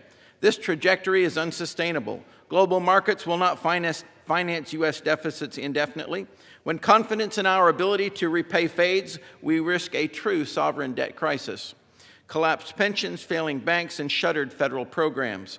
Despite Democrat claims to the contrary, our debt crisis stems from unchecked spending, not a lack of revenue. Without serious reform, we face two damaging options. Either one, print more money, which fueled the Biden-Harris inflation surge, or two, borrow more, which raises interest rates and slows growth. Notably, my home state of Georgia must, by law, operate with a balanced budget. So why not our federal government? I've told my constituents I aim to bring North Georgia values to Washington, and fiscal sanity is at the top of the list. As a fiscal hawk and member of both the Budget and Appropriations Committees, I look forward to voting yes, and I implore all my colleagues to do the same. Let's pass this balanced budget amendment to the U.S. Constitution. Thank you, and I yield back to my friend. Gentleman yields back. The gentleman from Arizona reserves. The gentleman from Maryland is recognized. And thank you, Mr. Speaker. Yes, it is unchecked federal spending by President Trump, who's spending up to $2 billion a day on an undeclared, unauthorized, and unconstitutional war in Iran. And our colleagues won't utter a peep about it, and they won't bring us a balanced budget, but they bring us a balanced budget constitutional amendment. I will yield 90 seconds to the distinguished gentleman from Texas, Representative Doggett. The gentleman from Texas is recognized. From the same folks who brought us $4.7 trillion in additional federal debt and who worship the king of debt, Donald Trump, as he describes himself, they present this unbalanced budget amendment. Apparently, this proposal, which reeks of hypocrisy, is designed by those who gave us so much more debt to protect us from them doing even more harm. But I think it really should be known as the Protect Our Billionaire Buddies Act, because that's what it's really designed to do, to prevent a future Congress from ever demanding a fair contribution from the billionaires and the multinational corporations who pay a tax rate lower than that for a teacher or a nurse and shift our jobs overseas. Our loophole-filled tax code has more holes than Swiss cheese. By imposing this first in history supermajority requirement before any tax can be increased, they prevent plugging those holes and do anything about the injustice and inequities in our tax code that shift the burden onto working people and small businesses. These Republicans aren't really deficit hawks. They are war hawks these days, and they created a special loophole in their own amendment for war to ease funding of the war machine. With Trump in office, we can expect more wars wherever his latest whim and ego take him, endangering all of us. There's nothing balanced about this amendment. Let's reject it. I yield back. Gentleman yields back. The gentleman from Maryland reserves. Gentleman from Arizona is recognized. Thank you. During the gentleman from Texas's recent comments, so recently given, the national debt rose by $125,000. So just keep that in mind. I'm now pleased to yield 2 minutes to my friend from Texas, the chairman of the Budget Committee, Mr. Arrington. Gentleman from Texas is recognized. I thank my good friend and classmate from Arizona. Ladies and gentlemen, let's pause for a brief moment of intellectual honesty. Both parties have failed. This institution has failed. We have failed our country. We have jeopardized our economy, our security, our leadership in the world, and worst of all, we have compromised on our children's future and the blessing of their inheritance of freedom and opportunity. We have failed. That's why we're talking about a constitutional amendment to impose fiscal responsibility on a body politic that has not done that has not mustered the political will to do that, a national debt per GDP that exceeds World War II levels of debt, an annual deficit that is larger than both the defense and non-defense discretionary budget, 50 cents or greater on every dollar that we borrow of the $2 trillion going to service our interest payment. Half of what we borrow, $1 trillion, is more than what we spend on defense. And then there's this ominous forecast by CBO that even at $39 trillion today, where we're teetering on potential sovereign debt crisis, we will add $180 trillion to the national debt in the 30-year out. If that's not unacceptable to everybody, I don't know what is. And if we can't concede to the fact that this body politic does not have the political will to address it, to rein in the spending that's driving this unsustainable debt trajectory that will bankrupt our country and our children's future, then we must support this forcing mechanism. Force us to do what the American people have to do. Force us to do what state and local governments do. Here's another stunning and startling for some, but for all a sobering fact. We won't even get a simple majority vote today. So what shall we do? Well, we should look to Article 5 of the Constitution, where the sovereign states and we the people can petition their government for another path to amend the Constitution. Guess what? They've done that. If I could get just 20 seconds, Mr. Chairman. 30 seconds to my friend. Gentleman is recognized for an additional 30 seconds. Well, in the late 70s and early 80s, they did that, and they had the requisite applications to have an Article 5 Convention of the States, to rein in us, the knuckleheads that refuse to accept that it's not a Democrat problem or Republican problem, it's an institutional problem that persists and will destroy the greatest nation in human history. So let's look to the states, and let's call that convention like we should have done in the 70s and 80s. And let's let them rein us in, restore fiscal sanity in their nation's capital, and reverse the curse that looms large over this country. And with that, I yield back. Gentleman yields back. The gentleman from Arizona reserves. The gentleman from Maryland is recognized. Thank you very much, Mr. Speaker, and I thank the gentleman for that refreshing intervention in the debate. But I think as the President Clinton example demonstrates, we can have and we have had the political will at different points to balance the budget. And so it's not politically impossible, but it does start with some people taking some courageous votes. For example, let's vote on whether or not we should be at war in Iran, costing the American people $1 to $2 billion a day. But if you can't even have the courage to decide that we will exercise our war-making powers and our power to declare war under Article 1, Section 8, and our spending power to do it, then nothing will save you. I'm sorry. You could pass a constitutional amendment saying don't shoot people in the face, but still you got to tell ICE not to shoot people in the face. You've got to demonstrate your commitment to actually making that policy real. I yield 2 minutes to the very distinguished legislator from Virginia, Bobby Scott. Gentleman from Virginia is recognized. Thank you. Mr. Speaker, let's talk about that Clinton budget. Clinton's budget passed when the deficit was $290 billion. The Republicans fought it tooth and nail, didn't deliver a single vote on that budget. When it finally got to down to about $10 billion, the Republicans jumped on the bandwagon just before it was going to balance, whether they agreed to it or not, and they're prancing around like peacocks, like it was their idea all the while. They can get credit for 10 of the $290 billion of Clinton's deficit reduction. Now, for years, Republicans have been talking about reducing the deficit and doing nothing about it. If you look at what they did last year, added trillions of dollars to the debt in that big ugly bill. In fact, every Republican administration since Nixon has made the deficit worse and delivered a worse deficit to their Democratic successors. And every Democrat since Kennedy has produced a better deficit. And the reason we have a deficit today is because the Democrats haven't been able to clean up the mess as quick as the Republicans can make it. Now they come up with this so-called balanced budget amendment. It doesn't produce a balanced budget. In fact, it'll make it more difficult to produce a balanced budget. It requires a two-thirds vote to pass the budget. Let's get serious. You're not going to balance the budget cold turkey in 1 year without tax increases. And so we're talking about a two-thirds vote. And which is more likely, balancing the budget cold turkey or having a two-thirds vote without any limit to how bad the deficit gets?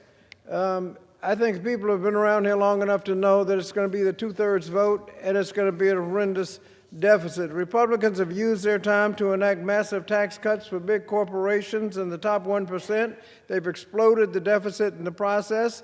To balance the budget, Congress has to make the tough decisions to actually balance the budget. It's not going to balance itself. This amendment will actually make it more difficult to do, and that's why we need to defeat this amendment. Gentleman yields back. The gentleman from Arizona reserves. The gentleman from Maryland reserves. The gentleman from Arizona is recognized. Thank you, Mr. Chairman. I just want to set the record straight on that history. It was very colorful, a little bit inaccurate. Because if you remember, it was a 96 budget that was balanced. And it was balanced with all the Republicans and a plurality of Democrats. Would have been nice if it had been unanimous, wouldn't it? It would have been nice, but it couldn't get there. And so when I come back and I say, look, perhaps all the rhetoric you've heard today is political partisanship. It's posturing from this side of the aisle over here. Maybe it's some from us, because it is a bipartisan problem. And I think the previous speaker just said, well, what's the odds of us ever just doing it on our own? That's right. Yeah, hell froze over once about 30 years ago. Are we going to wait 30 years again until the structural deficit exceeds $5 trillion a year? When you're actually having a national debt that is somewhere north of $100 trillion. Well, we're not going to last that long. We need to do this now. I now yield 2 minutes to my friend from Missouri, Mr. Onder. Gentleman from Missouri is recognized. Mr. Speaker, I rise in support of this amendment to the U.S. Constitution to require the federal government to maintain a balanced budget. Republicans have warned for years about the dangers of unchecked federal spending, but because of the Biden administration's unprecedented spending spree and Democrats' ongoing unwillingness to return spending to pre-COVID levels, we are now at a defining crossroad. Within a few years, the debt held by the public will surpass every previous record in our nation's history, even levels reached during World War II. 2 years ago, for the first time in our nation's history, we began spending more on net interest on our debt than our entire defense budget. Interest has become the fastest growing category of federal spending and is now the second largest expense. When we spend more on servicing past debt than we spend on veterans, education, and transportation combined, it is clear our national priorities are dangerously off course. A constitutional amendment is necessary because previous attempts at curbing spending are not working. Congress's budget resolution process is routinely ignored, pay-as-you-go laws are routinely waived, and the debt ceiling has been referred to as a, quote, bad joke. And the results are now catching up to us. Amending the Constitution is indeed a drastic measure and should only be employed in the most extreme circumstances. But at almost $40 trillion in national debt, that is exactly where we are today. It's time to end the irresponsible spending spree. I urge my colleagues to support this balanced budget amendment. I yield back. Gentleman from Missouri yields back. The gentleman from Arizona reserves. The gentleman from Maryland is recognized. I'm yielding 2 minutes to the distinguished former Majority Leader of the House, Steny Hoyer from Maryland. The gentleman from Maryland is recognized. I thank the chairman for yielding, the ranking member for yielding. The American people are obviously got to be so confused about this debate. Because one side claims they're bringing us an amendment, a balanced budget amendment, and their history has been, and I've been here for some time, Ronald Reagan increased the budget by 189%. Why do I say Ronald Reagan did it? Because he could have vetoed any spending bill. And we would not have overridden that veto. In 2001, we cut taxes, and we were told by our Republican colleagues it would raise additional monies. It did not. Then some of those, particularly who are claiming, well, we made a deal and we're keeping it, we're getting this constitutional amendment on the floor. What was the deal for? The deal was to vote for the big bad bill, which created $4.7 trillion of additional deficit, Mr. and Mrs. America. That's a tough way to want to balance the budget. We have a paying for problem. That's the discipline, a paying for problem, not a spending or revenue problem. What we have is a paying problem. If we would pay for things, which presumably this constitutional budget amendment would seek, then we would not have this continuing deficit. But you and I both know we're not going to do that, and you haven't done it. We haven't done it. Jody Arrington is right to that extent. This is a problem where we do not recognize the real problems of why we are so deeply in debt. And we pretend cutting nickels and dimes will make a difference. Now, they're big nickels and dimes, I get that. But the fact of the matter is, it is dishonest, in my view, for me or anybody else to come to the floor and say, I want to balance the budget, and then vote for the largest creation of debt ever on this floor. Defeat this amendment. Defeat this suspension bill. I yield back the balance of my time. Gentleman yields back. The gentleman from Maryland reserves. The gentleman from Arizona is recognized. Thank you, Mr. Chairman. I appreciate the gentleman's comments. I think, in one sense, I think he's right on the money. Both parties can share in the blame of the massive national debt we have, the structural deficit we have. But I will point out that in 2001, when taxes were cut, something happened in 2001 which changed the trajectory of the entire nation, and we're still dealing with the fallout. Yeah, you'll remember it. It was called, we call that 9/11, right? Some things happened in 2001 which changed our spending. That's important to recall. I'm now going to yield 2 minutes to my friend from Pennsylvania, Mr. Perry. The gentleman from Pennsylvania is recognized. Thank you, Mr. Chairman. Well, ladies and gentlemen, welcome to bankruptcy theater. Welcome to it. I am fascinated by my good friend on the other side of the aisle telling me that they are the party of fiscal responsibility. And let me just say, as others have said, including your former majority leader, that this is an institutional problem, because it is indeed that. But let me just make clear to the American people, they say, well, there's not a dime's worth of difference between Republicans and Democrats on spending. And to a certain extent, they're right. However, the Republicans are using a handcart on this railroad, and the Democrats are on some kind of bullet train on this train to hell. Like, as much as we have spent, and there are many in this room who have fought against the spending, I can't imagine how much worse it would be if we had to go to the Democrats for a vote. That's the problem. Some say, well, it's never going to become law. You know why it's never going to become law, Mr. Chairman? Because there are 7 Democrats in the Senate that refuse to vote to balance the budget ever.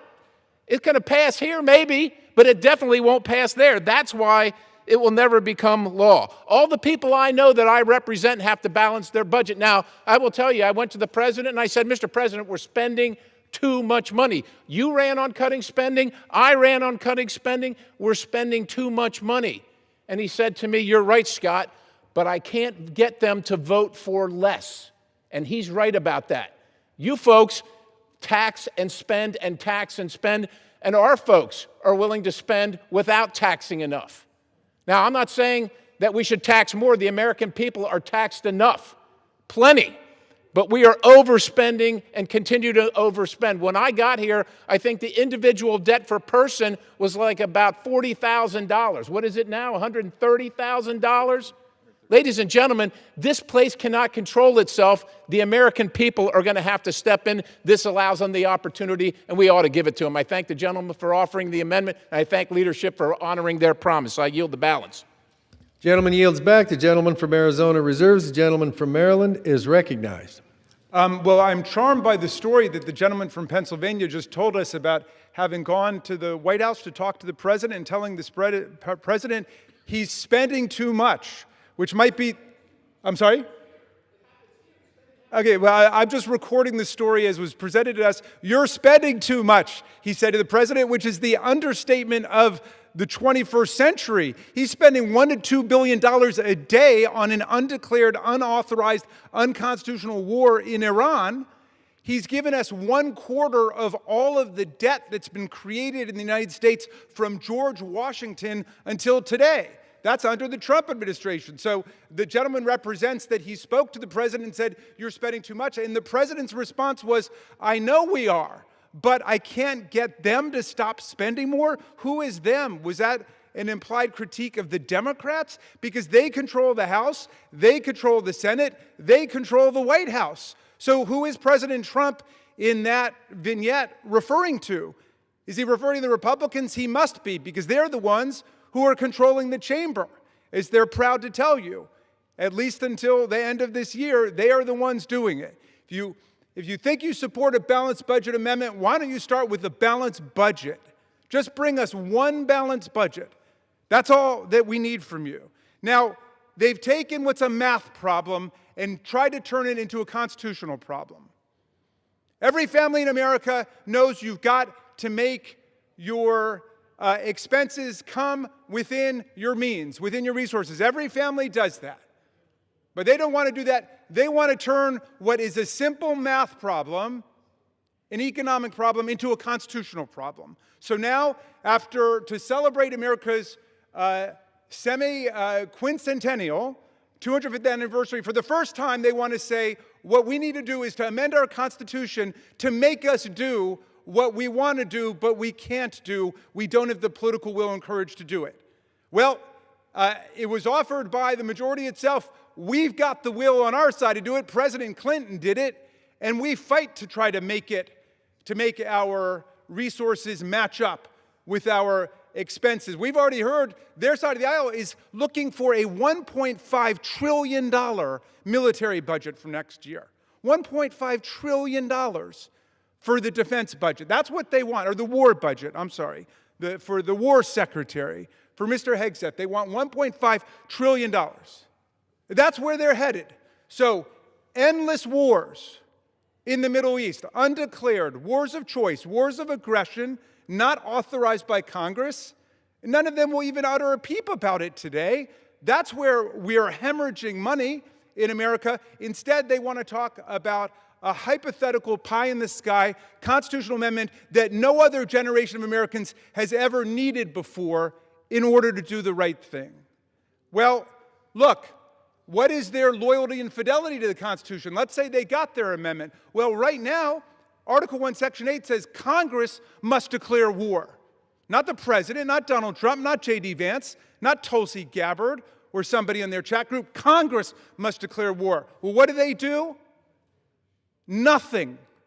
They just let the president go ahead and enter into his wars of whim and caprice, vanity, conceit, imperial ambition, whatever. They do nothing. They won't even have a vote to support it or oppose it. They won't have an honest debate about it. Well, that's the war power, which Madison said was one of the essential powers Congress must have, because the kings were always plunging their countries into wars of conceit and vanity, imperial plunder and corruption. So it had to be vested in the representatives of the people, but they won't follow that. Well, how about the spending power? Exclusively, Congress has the power to spend money, and it's got to arise here in the House of Representatives. We've got the power to spend, and we've got the power to tax. Well, the administration's been struck down dozens of times for abusing our spending power, and they won't say a word about it. Well, what about the taxing power? Donald Trump became the first president in American history to unilaterally impose tariffs, which is a huge tax on our people, not on other countries, not on China, on us. And we told them it was unconstitutional, and they wouldn't do anything, with the exception of Representative Massey from Kentucky, who's the conscience of the Republican conference, although I don't mean to damn him with faint praise. But maybe a handful of others opposed the tariffs. But they all went along for the ride, even though we've got the power to impose tariffs, and it's always been Congress that has established the framework for tariffs, not the president. You can't make it up as you go along, but that's what he did. And of course, he was struck down even by the Supreme Court that has been sliced and diced and gerrymandered to his advantage. Even that Supreme Court struck it down on a 6-3 vote, but we hear nothing from our colleagues about it. And what about the First Amendment? Right? There shall be no law abridging the freedom of speech, and yet this is the most anti-free speech administration the United States has ever seen. Donald Trump's chairman of the FCC the other day said that broadcast licensees, television stations, better watch out what they say about the war. You can't think of a more naked violation of the First Amendment than the government threatening to revoke broadcast licenses of media entities who disagree with the president's policy. especially about something as important to the American people as war.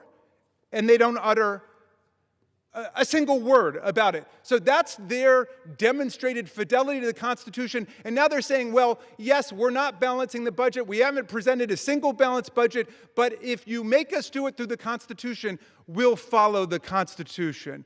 Right. Fool me once, well, blame on you. Fool me twice, blame on me. We're not falling for that. I reserve. The gentleman reserves. The gentleman from Maryland has 6 minutes remaining. The gentleman from Arizona has 11. The gentleman from Arizona is recognized. Mr. Speaker, I'm prepared to close.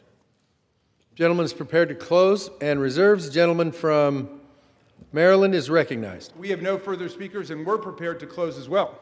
The gentleman from Maryland is recognized for closing.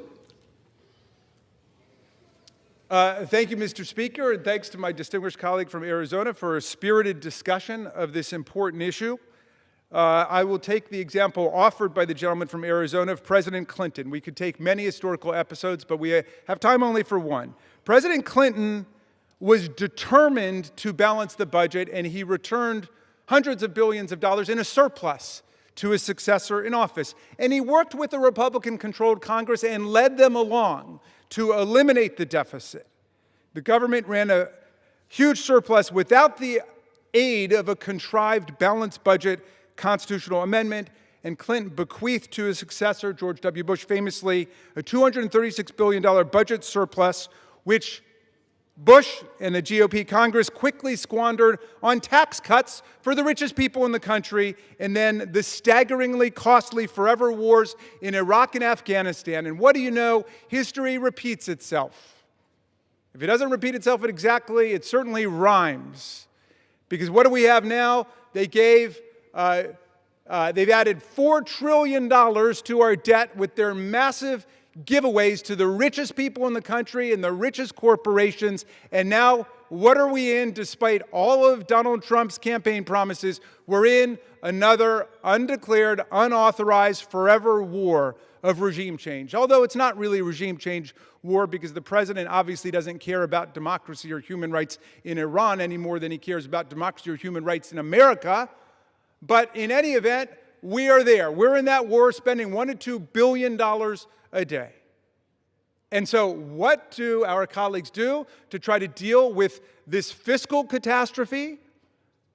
They offer a balanced budget constitutional amendment saying this is a bipartisan problem we're in. It's a pox on everybody's house. Let's just amend the Constitution to make us do what we really want to do, but we can't do because we don't have the political resolve and the courage to do it. But at the same time, they don't have the political resolve and courage to exercise Congress's powers over war. They don't have the resolve and courage to exercise Congress's power over spending or over taxes or over our ability to regulate commerce domestically or internationally. They've given it all away to the President of the United States. When we are the Article I branch, we've got the power. We can do it if we're willing to exercise it. What's the President's power? Very simple. To take care that the laws are faithfully executed. So we pass a balanced budget, the President will have to remain within it. If we say we're going to have a debate about that war, you can't just run off to war and start plundering the public fisc and spending billions of dollars of the people's money. He can't do it. But our colleagues in the majority will not exercise any kind of discipline or institutional self-respect.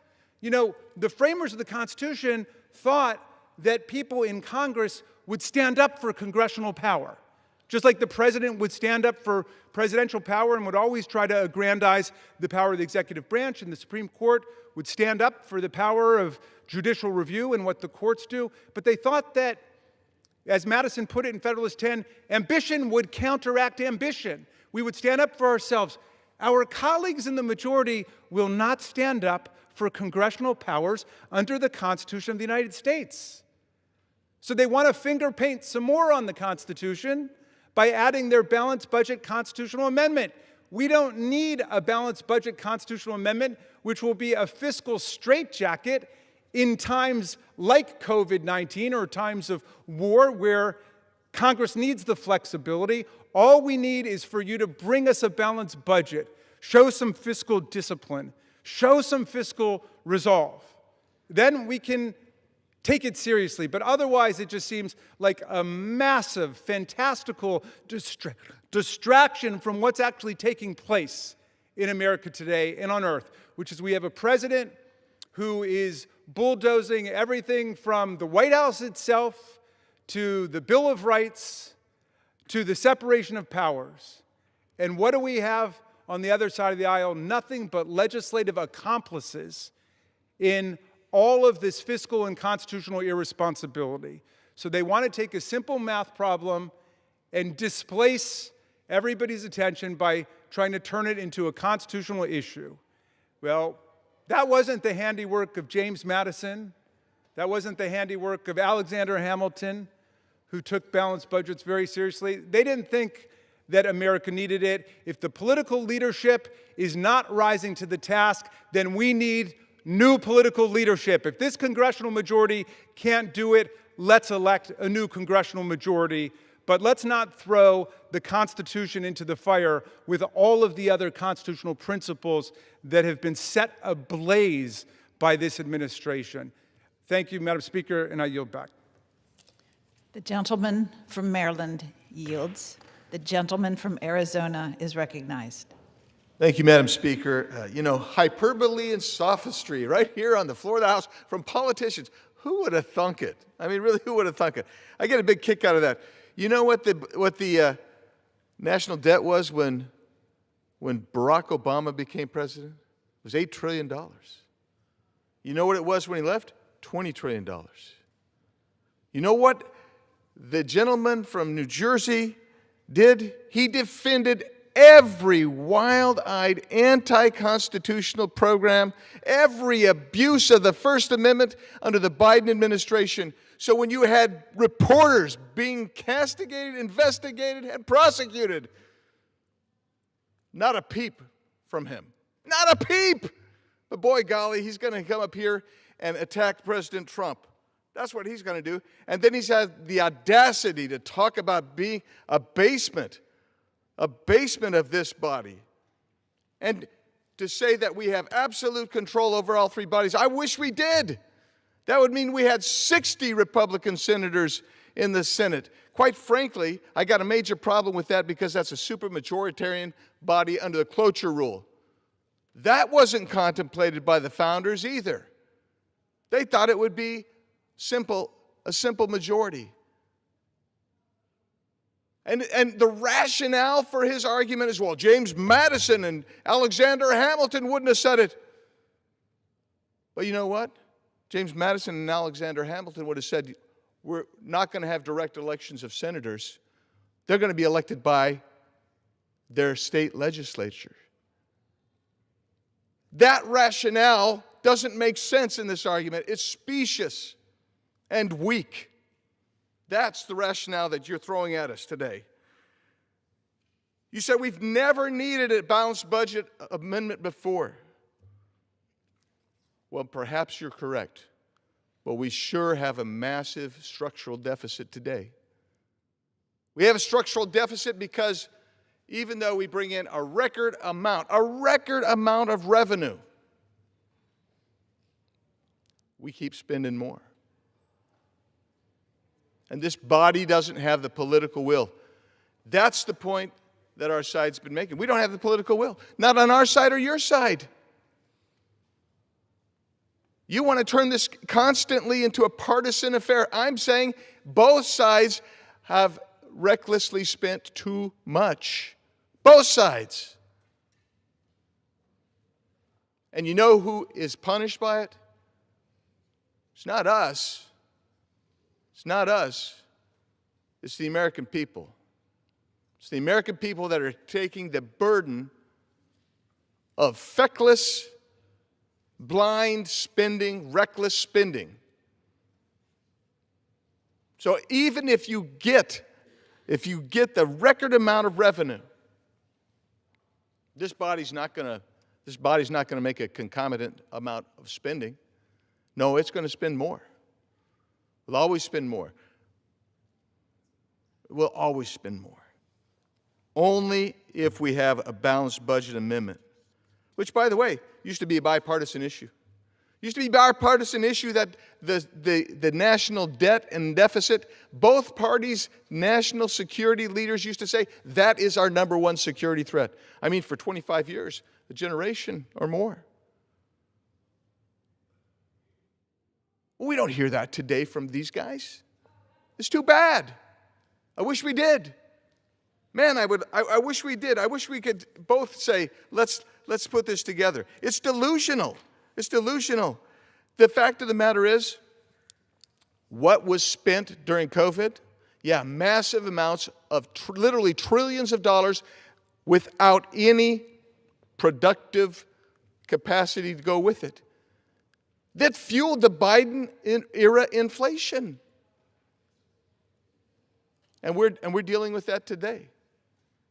Oddly enough, the inflation rate under President Trump is back down to almost what it was when he left. That's the reality. How about these guys saying, we're going to put in the Green New Deal program? Remember that one?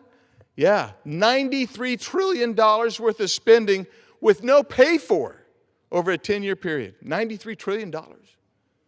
Medicare for all, $33 trillion over a 10-year period. No pay for. You know what the pay for is? We're going to print more money. We're going to print more money. And you know what that does? That devalues your currency. By the way, devaluation of currency is the classical definition of inflation. Because you can't buy as much with the same dollar. You're always going to need more. People think that we've seen hyperinflation. We haven't seen hyperinflation. You know when we're going to see hyperinflation? We're going to see hyperinflation when the bond markets start saying, guess what? You guys are effectively bankrupt, and we're not lending you any more money. That is when the big calamity hits. And when that hits, there won't be anybody here who can say this is a partisan issue. Both parties will be at fault. I pray to God that both sides here today will vote for this amendment. Get it to the people. Let the people actually impose upon us what 49 states have, and that is a requirement for a balanced budget. If we couldn't print our own money, we would have already collapsed. With that, Madam Chair, I yield back.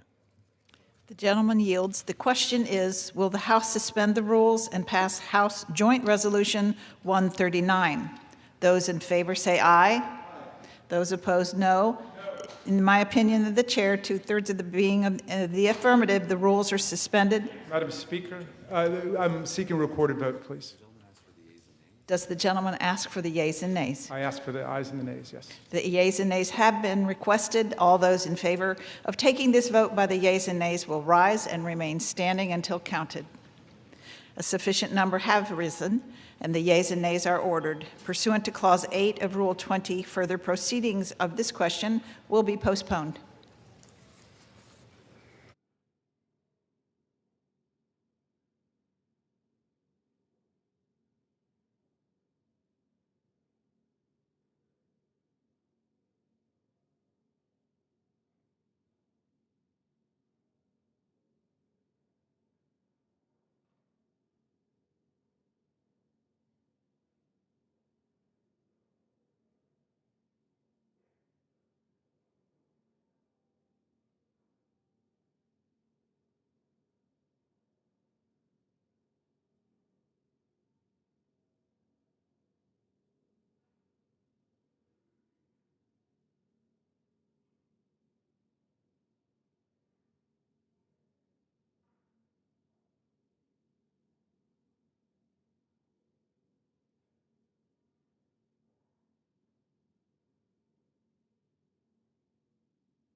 First is the gentleman from California, Mr. McClintock, seek recognition. Madam Speaker, pursuant to House Resolution 1115, I call up the bill H.R. 1958 and call for its immediate consideration in the House. The clerk will report the title of the bill. Union Calendar Number 400, H.R. 1958, a bill to amend the Immigration and Nationality Act to clarify that aliens who have been convicted of defrauding the United States government or the unlawful receipt of public benefits are inadmissible and deportable. Pursuant to House Resolution 1115, the amendment in the nature of a substitute recommended by the Committee of the Judiciary, printed in the bill, is adopted, and the bill as amended is considered read. The bill as amended shall be debatable for 1 hour, equally divided and controlled by the chair and ranking minority member of the Committee on the Judiciary or their respective designees. The gentleman from California, Mr. McClintock, and the gentleman from Maryland, Mr. Raskin, each will control 30 minutes. The chair recognizes the gentleman from California. Madam Speaker, I ask unanimous consent that all members may have 5 legislative days in which to revise and extend their remarks and to insert extraneous material on H.R. 1958. Without objection. I yield myself such time as I may consume. The gentleman is recognized. Thank you, Madam Speaker.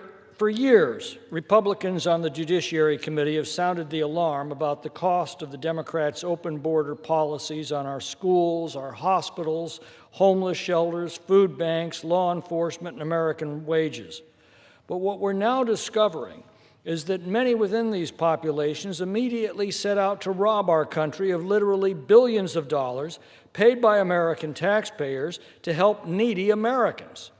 Worse still, evidence is now emerging from whistleblowers that this was done while Democratic officials in sanctuary jurisdictions deliberately turned a blind eye to industrial-scale larceny in exchange for political support. We've already heard from TSA agents who watched helplessly as Somali immigrants brazenly shipped millions of dollars out of this country in their carry-on luggage, while alarms to the Biden-Harris administration were simply ignored. We've heard audio recordings of these criminals discussing with Minnesota's Democratic Attorney General how they had each other's backs. We've heard whistleblowers tell us of their warnings to Minnesota's governor, resulting in retaliation against them, but no actions to stop the fraudsters. One estimate is that the Minnesota scandal accounts for some $9 billion of stolen funds, and as investigators begin turning over rocks in other Democratic sanctuary jurisdictions like California and New York, this may prove just the tip of an iceberg of corruption. But there's more. Although this fraud may well end up implicating thousands of illegal aliens allowed into our country and then protected from prosecution by the Democrats, Social Security fraud and other fraud offenses implicate literally millions. Yet our ability to remove such fraudsters is hamstrung by the courts, sometimes for decades.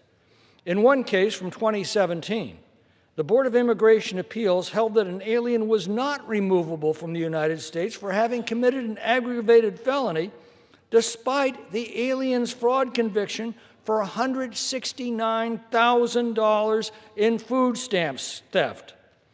In another case, an alien was placed in removal proceedings in 2005, while he remained until at least 2013, while his case finally made its way to the U.S. Court of Appeals for the Sixth Circuit to determine whether his conviction for conspiracy to traffic in identification documents made him removable from the United States.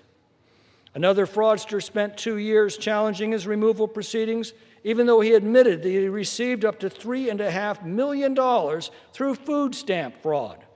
Other cases with aliens convicted of wire fraud and food stamp fraud languished for 1.5 years to 4 years, respectively, before a federal court finally upheld their removal orders. In many other cases, aliens remain eligible to stay in the United States indefinitely despite their fraud convictions. The Deporting Fraudsters Act of 2026, introduced by our colleague Dave Taylor, streamlines this removal process. The bill is simple. If you admit to or you're convicted of fraudulently receiving public benefits or committing other fraud offenses, you are out of here on the next plane and can never return. This bill also incorporates my consequences for Social Security Fraud Act, which the House passed on a bipartisan basis 2 years ago. That bill simply says that if you're an alien who admits to or is convicted of Social Security fraud or identification document fraud, you cannot enter our country, and if you're already here, you are to be deported. And that's just common sense. Even the New York Times reported late last year that, quote, as many as 1 million illegal aliens are using fraudulent or stolen Social Security numbers, unquote. According to another report, in 2017 alone, there were 1.2 million cases in which illegal aliens used Social Security numbers that belonged to someone else or that were fabricated. That number surely has skyrocketed following 4 years of the Biden-Harris border crisis. A 2022 investigative report found that because of this fraud, victims, quote, may face tax bills for income they didn't earn or depleted benefits, and may suffer from poor credit histories or even criminal histories. And that's exactly what happened to Daniel Clover, a Minnesota man whose identity was stolen by a Guatemalan illegal alien with a criminal history and multiple deportations. Because of the identity theft, Clover lost thousands of dollars through garnished wages and increased taxes, and spent years unsuccessfully trying to untangle the mystery of his stolen identity. Now imagine that that victim is you, and the perpetrator is an illegal alien who's allowed to stay in the United States indefinitely, while a dysfunctional court system takes years to decide whether or not to deport him. That is absurd. By specifically listing federal crimes that make an alien inadmissible to or removable from the United States, this bill closes loopholes, removes the years-long litigation that so often bogs down the removal process, and strengthens our immigration system. Finally, the bill guarantees that the fraudsters described in this bill cannot exploit Americans' generosity again by receiving any immigration relief in this country. I'd urge my colleagues to support this bill, and I reserve the balance of my time. The gentleman from California reserves. The gentleman from Maryland is recognized. Thank you very much, Madam Speaker, and I yield myself such time as I may consume. The gentleman is recognized. So another week, another redundant and completely unnecessary immigration crime bill. This one purports to make the commission of certain fraud offenses into deportable offenses, but conviction of a fraud offense is already a deportable offense, as the gentleman's recitation of all the cases involving people who were convicted of crime and then deported from and removed from the country demonstrates. Fraud is considered a crime involving moral turpitude and is specifically enumerated aggravated felony, the conviction of either of which subjects any immigrant to deportation and removal from the country. In the past, we've heard our colleagues claim these bills are necessary to resolve an undefined ambiguity in the law, but there's no ambiguity. Section 101A43 of the Immigration and Nationality Act specifies fraud as an aggravated felony, which is by definition a deportable offense. Supreme Court precedent for more than 70 years has treated fraud as a crime involving moral turpitude and therefore a deportable and removable offense. I know that President Trump, who knows a lot about the criminal justice system, wants to strike a new pose of being tough on fraud. Well, we still have a First Amendment, so that's his right. But at every turn, the Trump administration has dismantled the government programs and offices that actually combat fraud. At DOJ, they disbanded key anti-kleptocracy efforts. They eliminated the Consumer Protection Branch that prosecuted corporate fraud. They gutted core anti-corruption units like the Public Integrity Section and the Foreign Corrupt Practices Act unit. And as all of America knows, they've completely ravaged and shut down the Consumer Financial Protection Bureau, the first and only agency devoted solely at the federal level to protect American consumers against being cheated by scammers and fraudsters and big corporations. The Consumer Financial Protection Bureau delivered $21 billion back to more than 200 million Americans who were victims of fraud, scams, and other predatory business practices, and the administration has been gutting it because they're soft on corporate fraud and white-collar crime. That's the reality of what's going on here. Hell-bent on meeting Stephen Miller's arbitrary mass deportation monthly quotas, this administration has directed FBI agents to deprioritize white-collar crime and instead to devote their time to the big immigration roundup, whose beautiful results we can see in the nightmare of Minneapolis, where American citizens were shot down for exercising their constitutional rights.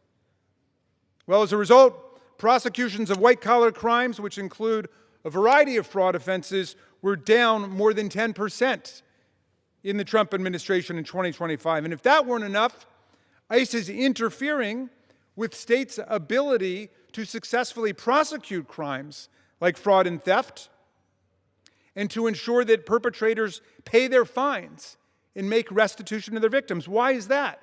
Well, they're deporting people before they can actually be tried and fined and before the fines are paid. Take the case of Jason Nellen Flores. He was accused of stealing $100 million worth of diamonds.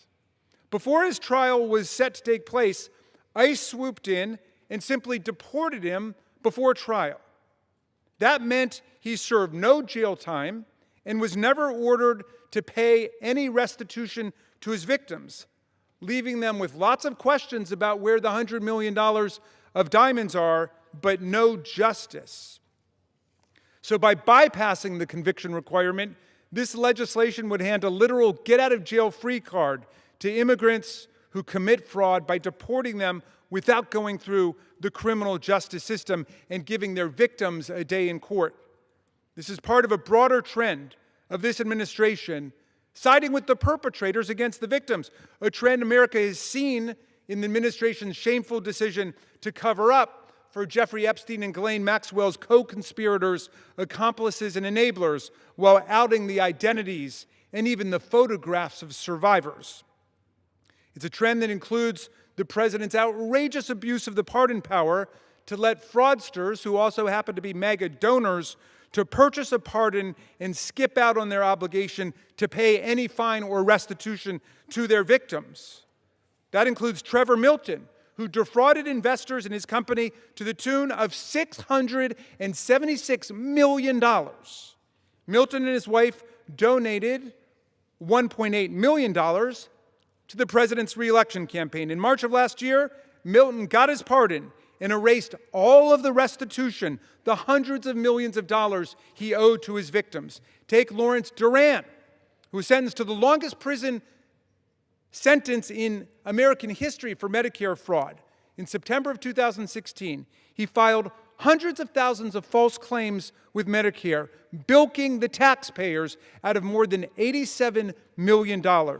And then he got his Trump pardon and skipped away without having to pay any of the fines or the restitution. In just 1 year, if you can remember one statistic from today, in just 1 year, Donald Trump's pardons wiped out more than $1.3 billion in restitution and fines to victims and survivors of fraud and other scams and white-collar offenses.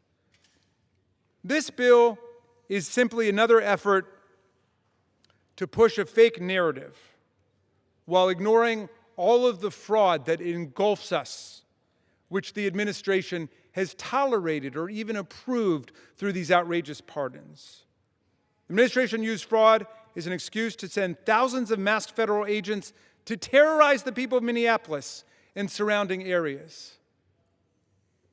A blunder so egregious, our colleagues are told not even to use the phrase mass deportation anymore, because the vast majority of Americans reject what they saw on the streets of Minneapolis. Agents beating up peaceful protesters and killing them. American citizens dying because they dared to exercise their First Amendment rights and their Second Amendment rights in public. We saw the price of this authoritarianism.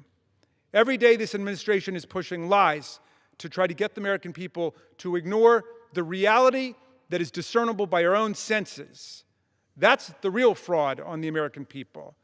And now they want us to believe that they're combating fraud when they pardon it and they wipe out all of the government units that are designed to ferret out fraud. And they started by firing 17 inspector generals whose job it is to fight fraud and waste, corruption and abuse in the federal government. And they sacked all of them to make it possible for the kind of rampant corruption we've seen to take place.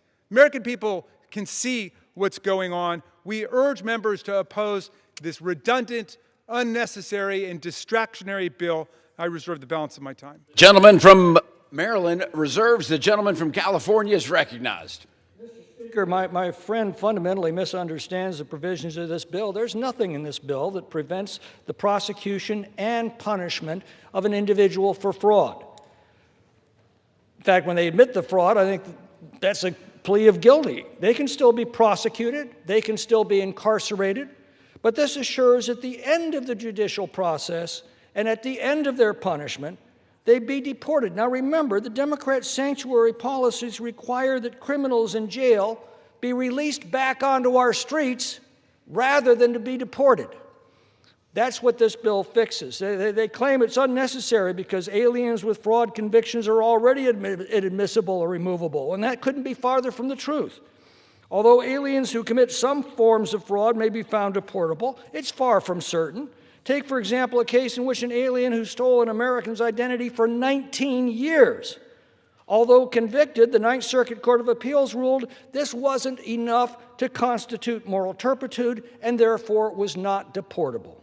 In a Fifth Circuit case from 2021, an alien already had been in removal proceedings for 6 years before the Federal Appeals Court finally found that this made him deportable.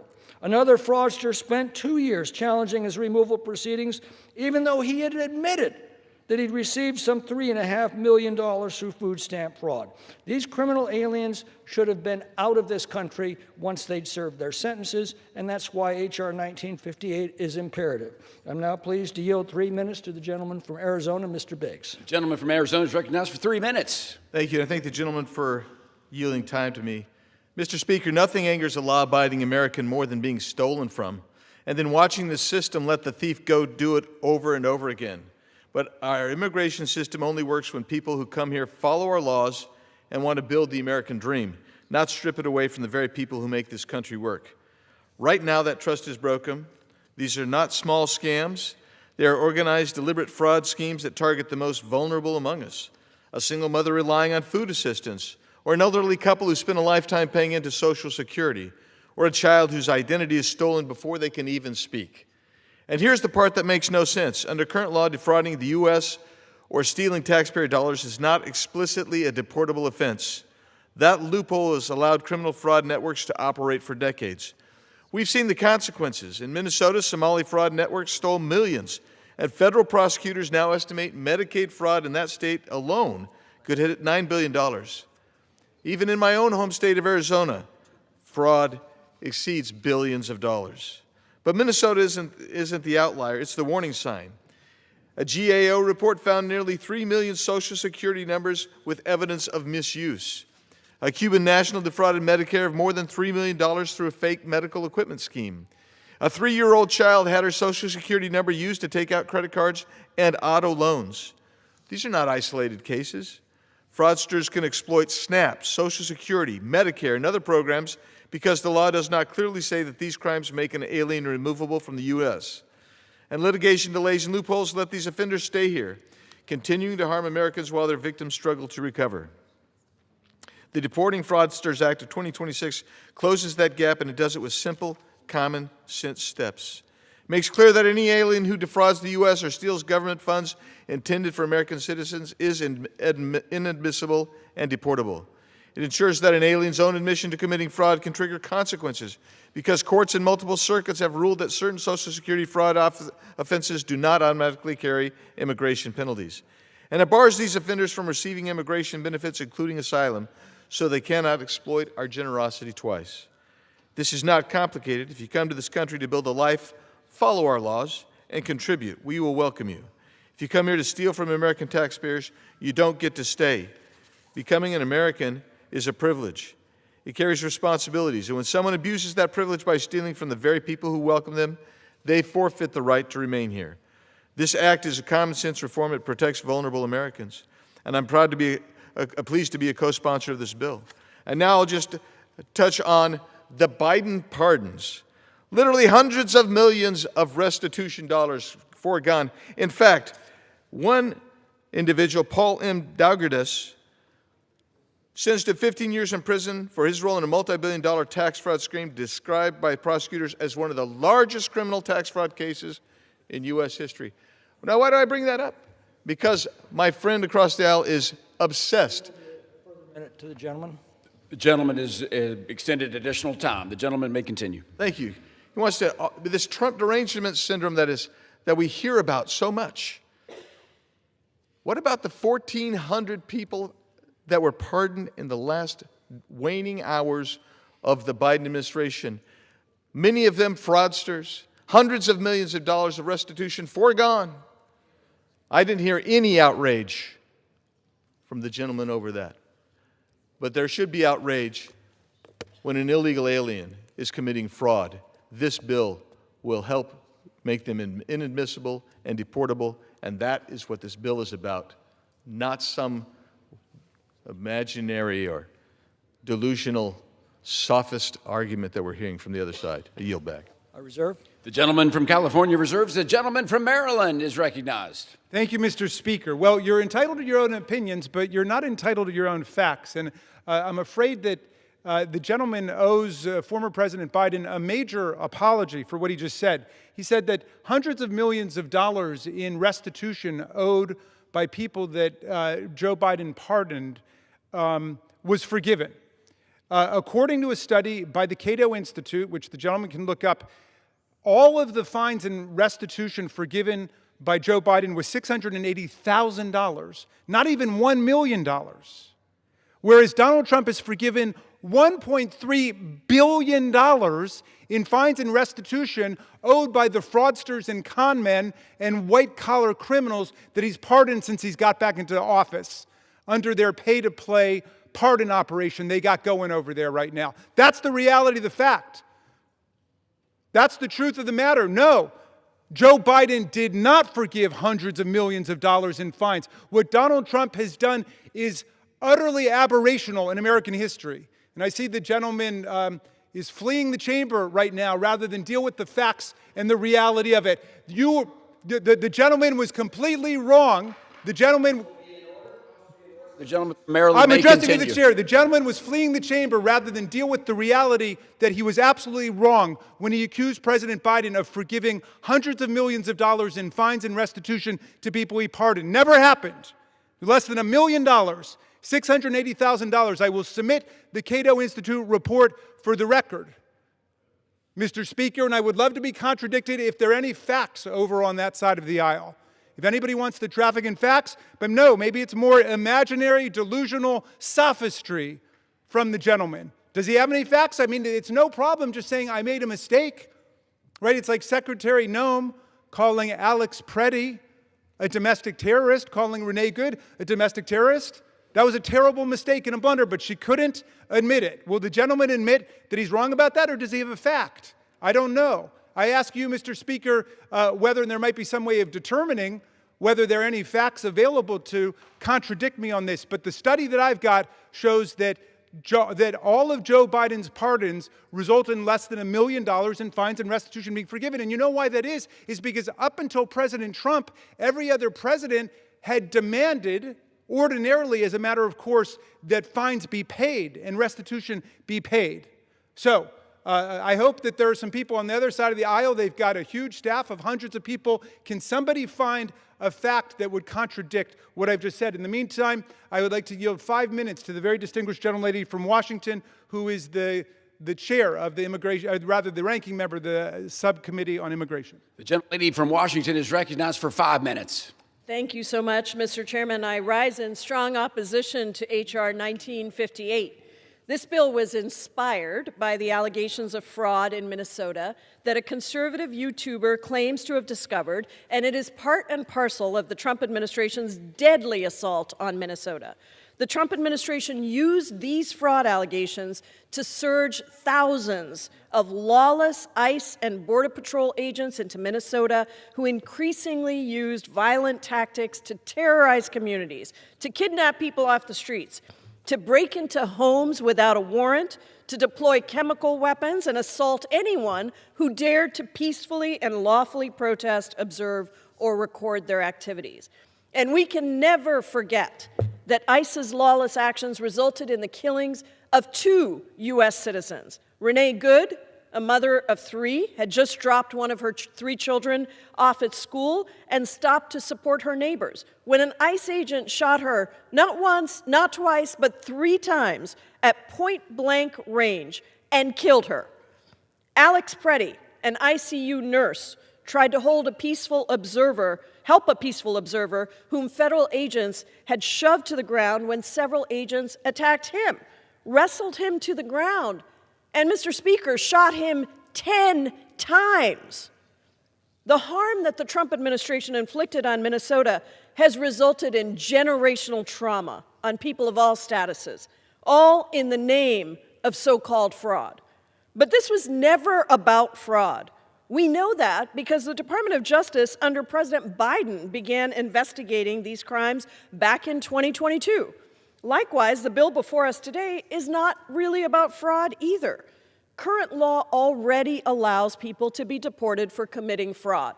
Individuals can become deportable if they're convicted of a crime involving moral turpitude, or CIMT, for which a sentence of 1 year or longer may be imposed. The fraud offenses in this bill carry maximum penalties between 1 and 30 years, which clearly meet the 1-year minimum required for deportability. Additionally, multiple fraud offenses are specifically defined as aggravated felonies if the crime contains a sentence of 1 year or more. Conviction for an aggravated felony makes a person deportable. But the key word here, Mr. Speaker, is conviction. Conviction. This bill is really about stripping due process and making it easier to deport immigrants with lawful status, like green card holders. Under this bill, a green card holder who has been in this country for decades could be deported without a conviction. Under current law, most deportability grounds require a person to be convicted of a crime. As a result, if this bill were to become law, it would be easier to deport someone for fraud offenses than it would be to deport them for murder, rape, or sexual abuse of a minor. So we should all ask ourselves, why are Republicans, again, trying to deport people who came here legally without requiring a criminal conviction and without any due process? And why are they constantly trying to fearmonger Americans into thinking that fraud among immigrants is a giant problem? Could it be, Mr. Speaker, could it be to distract from the mega corporations that are bankrolling Republican campaigns, getting Republican tax cuts, all while screwing working Americans and spiking prices? At a time when DHS agents are killing, arresting, and unlawfully entering the homes of U.S. citizens and immigrants alike, when the Department of Homeland Security is defying court orders, violating constitutional rights, unleashing violence and chaos in cities across the country, the Republican response is to hand this out-of-control agency yet even more power. This is another bill that is straight out of the Republican playbook that we've seen over and over again. It's an attack on 2 things that have been a core part of America since day one: immigration and due process. I urge my colleagues to oppose this bill, and I yield back. The gentleman from Maryland reserves. The gentleman from California is recognized. Thank you, Mr. Speaker. My friend from Washington objects to the provision that says if an alien admits to fraud, that should be enough to deport them. They demand a criminal conviction. Well, how ironic the Democrats are quick to take an alien's word when he illegally enters the country, gives a fake name and claims asylum, but they can't take his word when he admits to committing crimes in the United States. An admission of guilt is an admission of guilt. And that ought to be enough to trigger the provisions of this law. And this is not even breaking new ground. In fact, the language in this bill is identical to the grounds for inadmissibility for a multitude of circumstances. An alien can be removable for overstaying his visa, violating his non-immigrant status, or condition of entry, smuggling aliens, committing marriage fraud, being a drug user or a drug addict, falsely claiming U.S. citizenship, or engaging in espionage, all without a conviction. I'm now pleased to yield 1 minute to the gentleman from Arizona, Mr. Gentleman Biggs. from Arizona is recognized for 1 minute. I thank you, Mr. Speaker, and I don't mean to respond, but I'm going to have to respond here. I'm going to first put into the record Biden clemency for convicted fraudsters met with outrage, slap in the face. So what the gentleman would have us believe is that Rita Crundwell, who stole $54 million from Dixon, Illinois, repaid that $54 million before she received her pardon. That's what you'd have to believe. You'd have to believe that Paul M. Dagerdas, sentenced to 15 years in prison for his role in a multi-billion-dollar tax fraud scheme, one of the largest in history, you'd have to believe that he had reimbursed the federal government for those multi-billion dollars. You'd have to believe that Toyoshi Alatishe, who abused his position as a caretaker for patients by filing fraudulent tax returns on behalf of these poor folks, that he paid everything back. Well, no indication from that from the Dixon, Illinois folks. No indication at all. With that, Mr. Chairman, I think I've made my case. Gentleman's time has expired. The gentleman from California reserves. The gentleman from Maryland is recognized. Thank you, Mr. Speaker. Well, that was an amazing evasion of what we're really talking about. I'm going to introduce for the record the Cato Institute's study, President Trump's Pardons, an Embarrassment of Riches. But in it, it answers the question between me and the gentleman. I thought that I was submitting a very simple, humble request that he withdraw the false statement that Joe Biden, as president, had forgiven hundreds of millions of dollars in fines in restitution. That is an absolute falsehood. It's inaccurate. Now look, let's start with this. I'm going to educate the gentleman to the extent that he wants to be educated any further on the matter about the difference between pardons in the Biden administration and the Trump administration. Joe Biden granted a total of 80 pardons in his 4-year term. President Trump issued 166 individual pardons in his first year, and then, of course, famously, the mass pardon of 1,500 January 6 rioters and insurrectionists who stormed this chamber and the Capitol.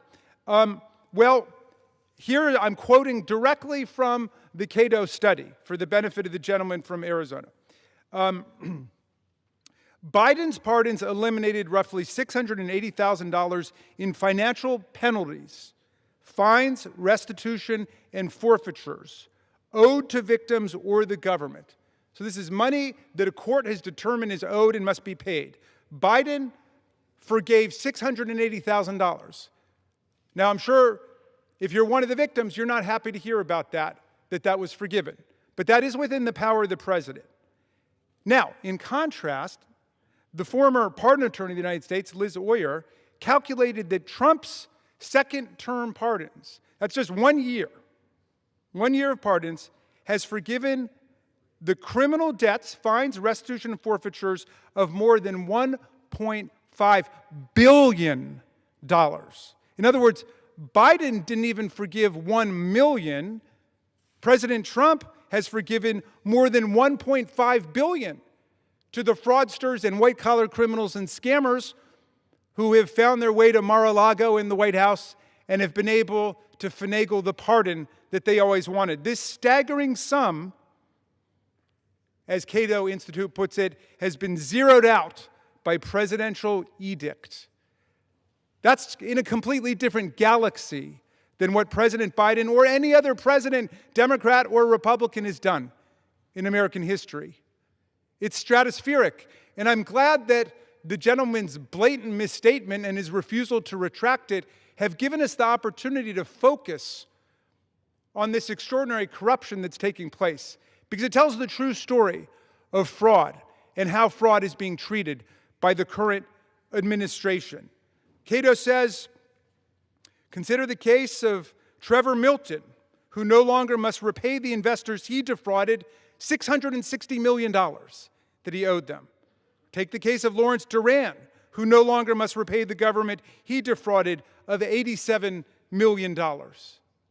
So you can add up all of the people who are pardoned by President Biden, and you don't even get to $1 million. And then you've got individual criminals who Donald Trump pardoned after they made various kinds of overtures to the White House or showed up at Mar-a-Lago. And those people were getting hundreds of millions of dollars or tens of millions of dollars forgiven in fines. And so the gentleman got back up to say, well, these people were either convicted for or accused of tens of millions of dollars in fraud under President Biden. I'm talking about what a court ordered them to pay. That's the apples to apples comparison that the gentleman doesn't want to deal with. And it's interesting that he happened upon that particular issue because it's not one that benefits their side of the argument at all, is they claim to be interested in saving the victims of fraud. Well, victims of fraud, thousands of them, have lost more than $1 billion because of the pardons of Donald Trump. That is the direct policy of the administration. I reserve. The gentleman from Maryland reserves. The gentleman from California is recognized. Mr. Speaker, I can't blame the ranking member for digressing into his Trump derangement syndrome. That's a lot easier, I suspect, than explaining why Democrats believe that aliens who defrauded American taxpayers and stolen people's identities should remain in our country. That's their sanctuary policy in a nutshell, and I wouldn't want to try to defend that either. I'm now pleased to yield 2 minutes to the gentleman from North Carolina, Mr. Harris. Gentleman from North Carolina is recognized for 2 minutes. I thank the gentleman for yielding. And Mr. Speaker, we have a massive fraud problem in America. Fraud costs our country an estimated $233 billion to $521 billion each year. Just recently in Minnesota, allegations have been brought against a group of Somali immigrants running fraudulent daycares with American tax dollars. The bill we consider today, the Deporting Fraudsters Act, ensures that aliens who commit acts of fraud or fraudulently receive public benefits face the consequences of their actions. This creates grounds of inadmissibility and deportability for any alien who admits to or is convicted of certain fraud offenses. The worst part of the Minnesota case, we all know, was the actions of lawmakers who decided they would rather cover it up than see the perpetrators brought to justice. And unfortunately, I think we will see that same behavior today with this vote. Time and time again, we have seen our colleagues on the other side of the aisle refuse to prioritize American citizens over aliens. Let me remind all Americans, we just saw an example of this recently in the State of the Union, when President Trump asked us to stand if we believe the most important priority of the federal government is to protect American citizens. And all of America watched as Democrats refused to stand. And the American people saw a party that is unable to put their interest first. Living in America as a non-citizen is a privilege. And when people abuse that privilege, they must be held responsible. We must be a nation that follows the rule of law. We must punish illegal aliens who are misusing taxpayer dollars. And I urge my colleagues on the other side of the aisle to put American citizens above alien fraudsters and vote yes on this bill. And with that, Mr. Speaker, I yield back. The gentleman from California reserves. The gentleman from Maryland is recognized. And thank you, Mr. Speaker. And yes, some of our colleagues jump up like a jack in the box whenever the president tells them to do that, but others in the chamber want to stand up for American citizens exercising their First and Second Amendment rights, like Alex Preddy and Renee Good, who got shot down by ICE agents who believe somehow with this Trump administration that they are above the law and beyond the law. So yeah, we are going to stand up with the American people, and we're not going to take orders from the executive branch, which is utterly humiliating and self-defeating for a member of the Article I branch of the Congress of the United States.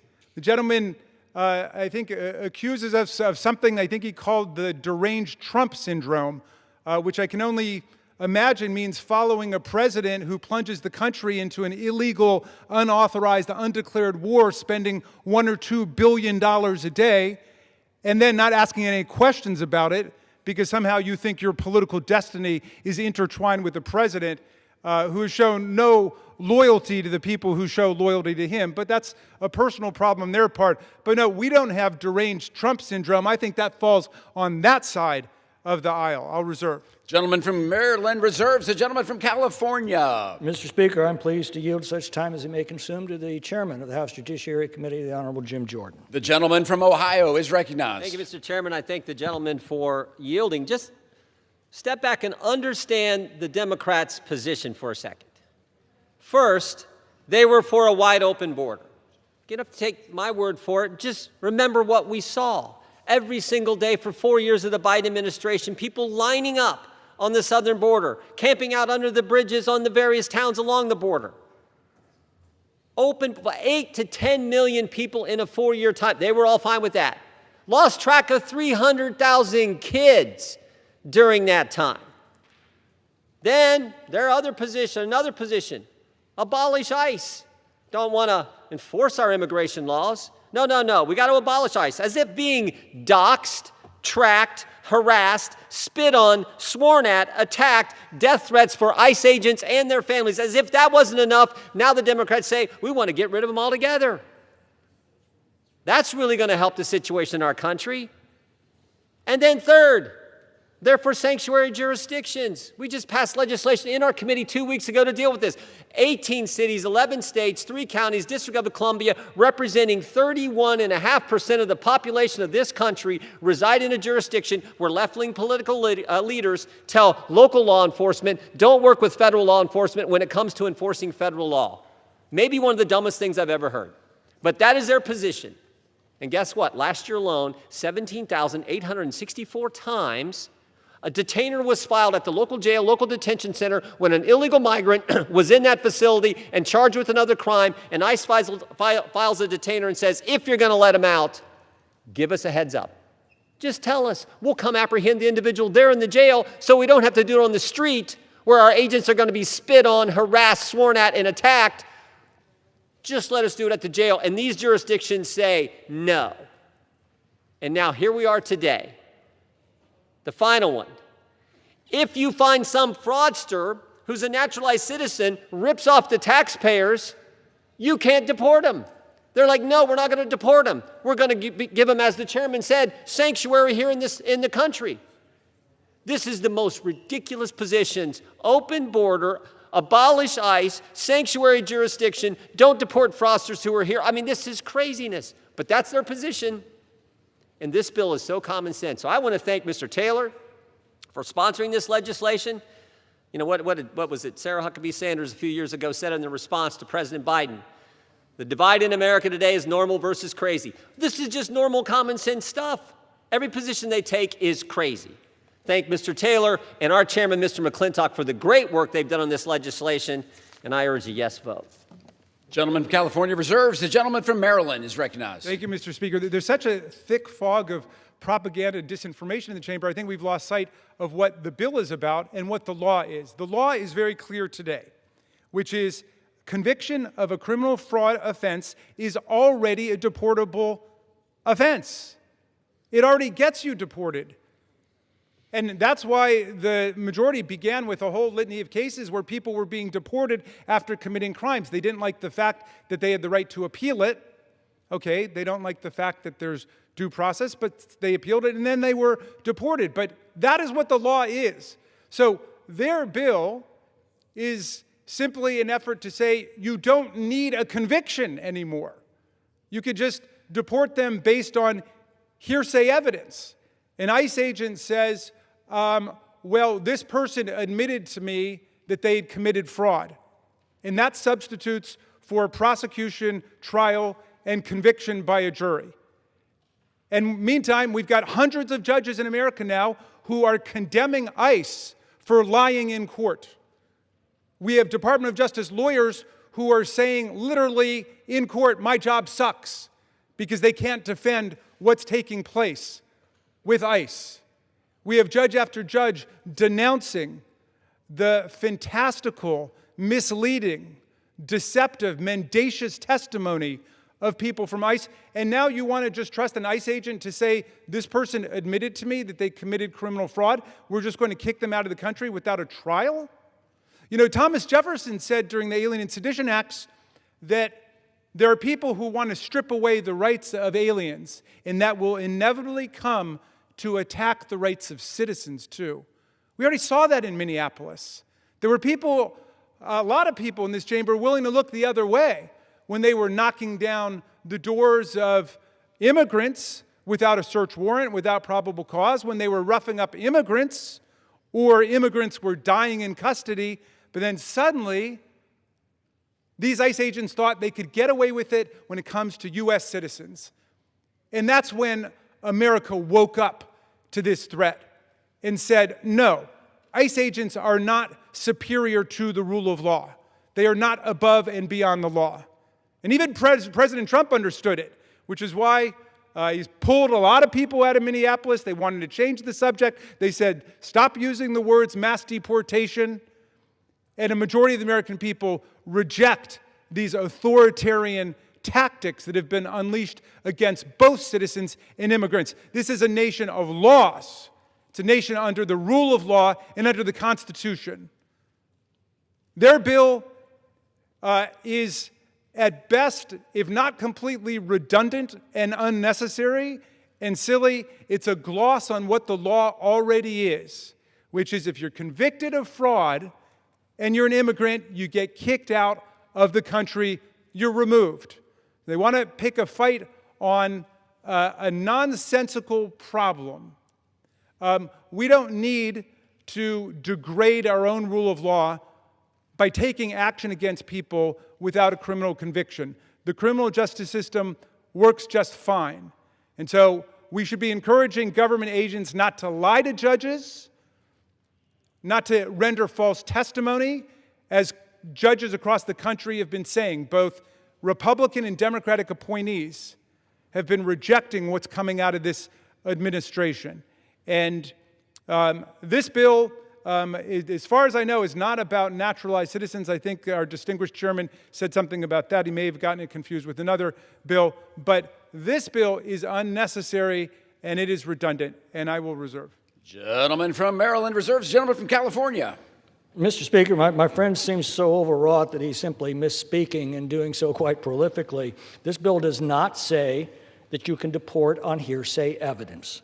It says you must deport upon a conviction or an admission of guilt. That's it. And there are many offenses that already fall under this same process, and the standards are rigorous. The alien's admission must be explicit, unequivocal, and unqualified. The immigration judge has to find that the admission fits within the relevant statutes and that the admission is based on reasonable, substantial, and probative evidence. The Democrats clearly aren't interested in due process. They're interested in gumming up the process so that the illegal alien criminals can remain in this country preying on Americans. That's the whole point of their sanctuary cities, the whole point of their opposition to this bill. I'm now pleased to yield 2 minutes to the author of this legislation, Mr. Taylor of Ohio. Gentleman from Ohio is recognized for 2 minutes. Thank you, Mr. Speaker, and I thank Mr. McClintock for yielding me the time. Mr. Speaker, I rise today in support of my bill, Deporting Fraudsters Act. As Mr. Harris just said earlier, estimates show that between $233 and $521 billion is lost to fraud each year. These funds are taxpayer dollars from American workers, intended to go to Americans who are in need to get back on their feet, not to illegal alien fraudsters who shouldn't even be in our country to begin with. The massive fraud we have seen in Minnesota and other places around the country, it should be a no-brainer that if you are not an American citizen while defrauding the American people, you should not be able to walk freely in this country. The story that inspired this bill originally came from California, where 5 foreign nationals were apprehended with over 160 fraudulent snap cards on them, non-Americans stealing from the most vulnerable among us. It needs to end. Democrats have used American taxpayer dollars to attract and retain an electoral majority for too long. To my Democrat colleagues, the bill before us is a binary choice. Do you support the American people, or do you support illegal immigrants who steal American tax dollars? Failing to support this bill is a betrayal to the Americans whose interests you claim to represent. Mr. Speaker, I urge my colleagues to support this bill. I yield back. The gentleman from California reserves. The gentleman from Maryland is recognized. Thank you very much, Mr. Speaker. And before the distinguished gentleman leaves, I'd be happy to yield to him for an answer to a question, which is the bill as he originally introduced it required a criminal conviction. And I wonder why it was changed and whether that was changed with his approval or not. But what was the logic for changing it? The gentleman yields. Yeah. The gentleman from Ohio is Thank you. recognized. Thank you, Mr. Speaker. I appreciate it. Thank you for the question. Okay, thank you. Thank you for the question. It was not part of the original text. It was suggested in committee. This was in the Judiciary Committee. I wasn't a party to those conversations. I was consulted about the decision to add that, and I fully supported it. Well, Representative Taylor, this is your bill, H.R. 1958, and it begins like this. Any alien who's been convicted of, deportability, okay. Any alien who's been convicted of an offense that involves defrauding the United States government or the unlawful receipt of a federal public benefit or a state or local benefit is deportable. So, but you've got the language of convicted in there, and it was changed by the committee. I'm just wondering, why did you originally have it in such a way as to require conviction? Gentleman from Ohio.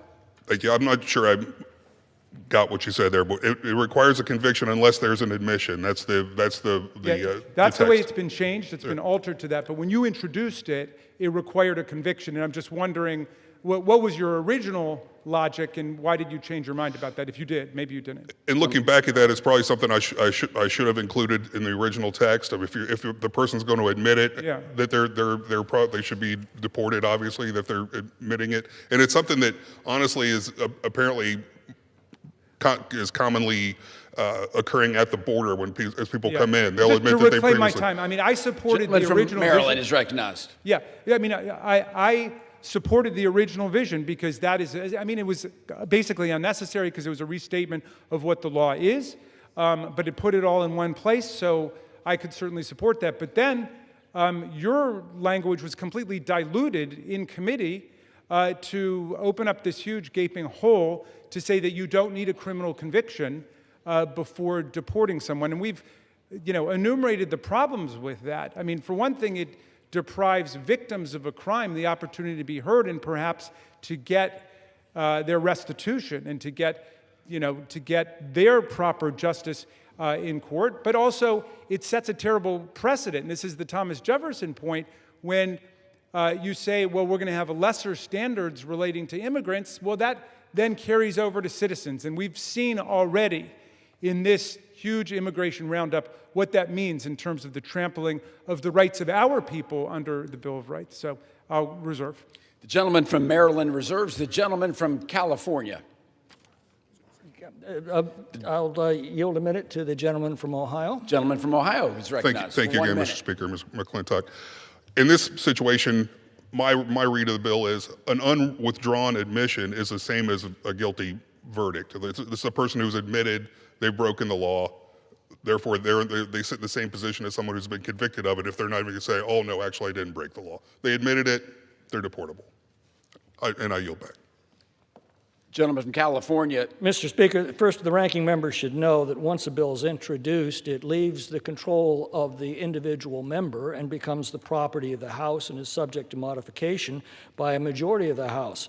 And I must say, I find his objections rather curious, considering the fact that dozens of House Democrats have previously supported requiring an admission for a ground of deportability, included as part of the Consequences for Social Security Fraud Act, which was approved by 55 House Democrats just 2 years ago. That was legislation that I introduced and is now incorporated into this measure. I'd also like to ask unanimous consent that a CBO cost estimate for this bill be included in the record. Without objection. And I'm prepared to close. The gentleman from California reserves. The gentleman from Maryland is recognized. Thank you, Mr. Speaker, and thanks to the gentleman for this lively debate. This bill is redundant, it's unnecessary, and it's dangerous in terms of eroding a basic principle that we have, which is that there should be full due process and people should not be deported without a criminal conviction, because the prosecution is not always right, but also everybody should have their day in court, including the victims. And at a time when we've seen Big Brother bloated beyond belief in terms of budget and in terms of powers, the last thing we should do is to look for further ways to aggrandize the power of the executive branch at this point. I yield back. The gentleman from Maryland has yielded back. The gentleman from California. Mr. Speaker, the question before us is a simple one. Should an alien who is here in this country as a guest of America be deported if they commit fraud and steal the funds of American families and American taxpayers, or if they commit identity theft by stealing the Social Security numbers of American citizens? Now, that should not be a difficult question for anyone with a lick of common sense. We have enough problems with domestic criminals without tolerating the presence of criminals from every other country in the world. If you are a foreigner and commit fraud in this country, you need to go home and never be allowed to return. The Democrats want these criminals to stay. The Republicans want them to go. I don't wonder for a moment where the American people stand. President Trump put a very simple and revealing proposition to the Democrats during his recent State of the Union address, that the first duty of the American government is to defend the American people and not illegal aliens. The Democrats made their answer crystal clear for the entire world to see. I'm willing to bet they haven't learned a thing since then, but I'm pleased to put that proposition to them again today in this form. Should foreigners who commit fraud against the American people be allowed to stay in our country, yes or no? And with that, I yield back. The gentleman from California yields back. All time for debate has expired. Pursuant to House Resolution 1115, the previous question is ordered on the bill as amended. The question is on engrossment and third reading of the bill. Those in favor say aye. Those opposed say no. The ayes have it. The clerk will proceed with third reading. I'd like to request Immigration and Nationality Act to clarify that aliens who have been convicted of defrauding the United States government or the unlawful receipt of public benefits are inadmissible and deportable. The question is on passage of the bill. Those in favor say aye. Those opposed say no. The ayes have it. The bill is agreed to without objection. Request the ayes and the nays. The yeas and nays are requested. Those requesting a vote of the yeas and nays of sufficient number. Those favoring a vote by the yeas and nays will rise. A sufficient number having risen, the yeas and nays are ordered pursuant to Clause 8 of Rule 20. Further proceedings of the question are postponed.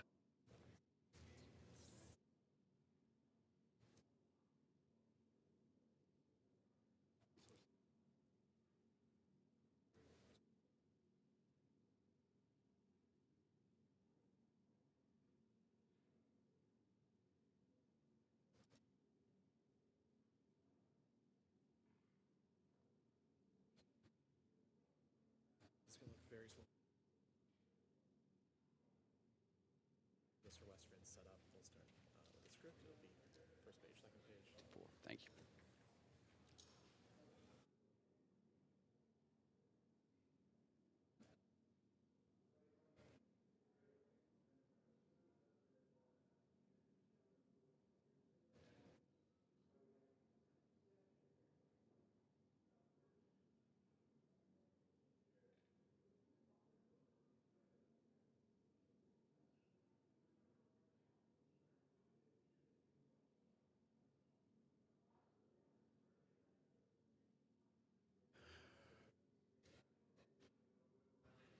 For what purpose does the gentleman from Arkansas, Mr. Westerman, seek recognition? Mr. Speaker, pursuant to House Resolution 1115, I call up H.R. 556 and ask for its immediate consideration in the House. The clerk will report the title of the bill. Union Calendar number 335, H.R. 556. A bill to prohibit the Secretary of the Interior and the Secretary of Agriculture from prohibiting the use of lead ammunition or tackle on certain federal land or water under the jurisdiction of the Secretary of the Interior and the Secretary of Agriculture and for other purposes.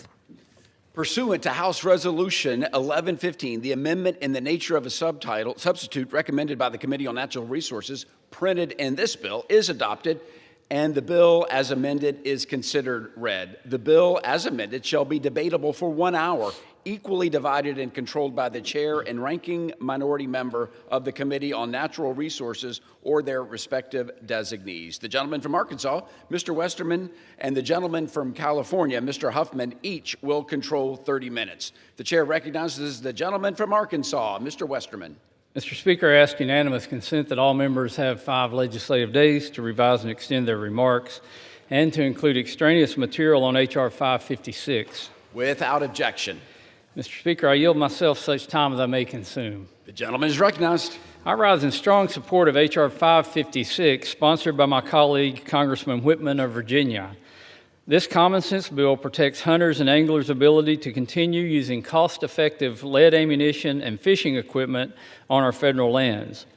At the same time, this legislation gives land management agencies the flexibility to make targeted decisions on lead usage based on sound science and in coordination with state fish and wildlife agencies. In the United States, sportsmen and women participation is crucial to the success of wildlife conservation. The North American model of wildlife conservation operates on 7 interdependent principles. Embedded in these principles are sound science, active management, and access to hunting and fishing. The success of this model is best characterized by the millions of dollars that hunters and anglers pay for wildlife conservation each year, mainly through excise taxes on firearms, ammunition, and fishing tackle. In fiscal year 2026, the U.S. Fish and Wildlife Service apportioned over $800 million in receipts from excise taxes on firearms manufacturers alone. Of that, nearly $700 million was for wildlife restoration. Similarly, $442 million was generated from excise taxes on fishing equipment for fish conservation. It was with this in mind that the Trump administration changed the paradigm for hunting and fishing on federal lands earlier this year. Historically, federal lands were considered closed to hunting and fishing unless specific regulations were issued to allow these activities in certain places. With the signing of Secretarial Order 3447 by Secretary Burgum, federal lands are now considered to be open for hunting and fishing unless existing authorities and unit purposes require an area to be closed. This change charts a path forward towards opening thousands of acres of federal land to responsible hunting and fishing. This new approach will result in greater economic activity for local communities surrounding our federal lands and more funding for wildlife and habitat conservation. H.R. 556 will further these goals by ensuring that federal land management agencies follow specific science and coordinate with state agencies when regulating the use of lead ammunition and fishing tackle. Providing these safeguards is critical as alternatives to lead ammunition and fishing tackle are often cost prohibitive, with some costing as much as 10 times more than similar lead products. Instead of regulating hunters and anglers out of our federal lands, the Trump administration is working with state managers, conservation organizations, and sportsmen and women. When lead is shown to cause harm to wildlife, it will be addressed accordingly, but wide-reaching bans or even refuge-by-refuge bans where no specific science link can be made are the wrong approach and ultimately undermine wildlife conservation. I urge my colleagues to support this bill, and I reserve the balance of my time. The gentleman from Arkansas reserves. The gentleman from California is recognized. Thank you, Mr. Speaker. We are on day 19 of Trump's illegal war of choice with Iran. 13 American service members so far are dead. 200 more are wounded.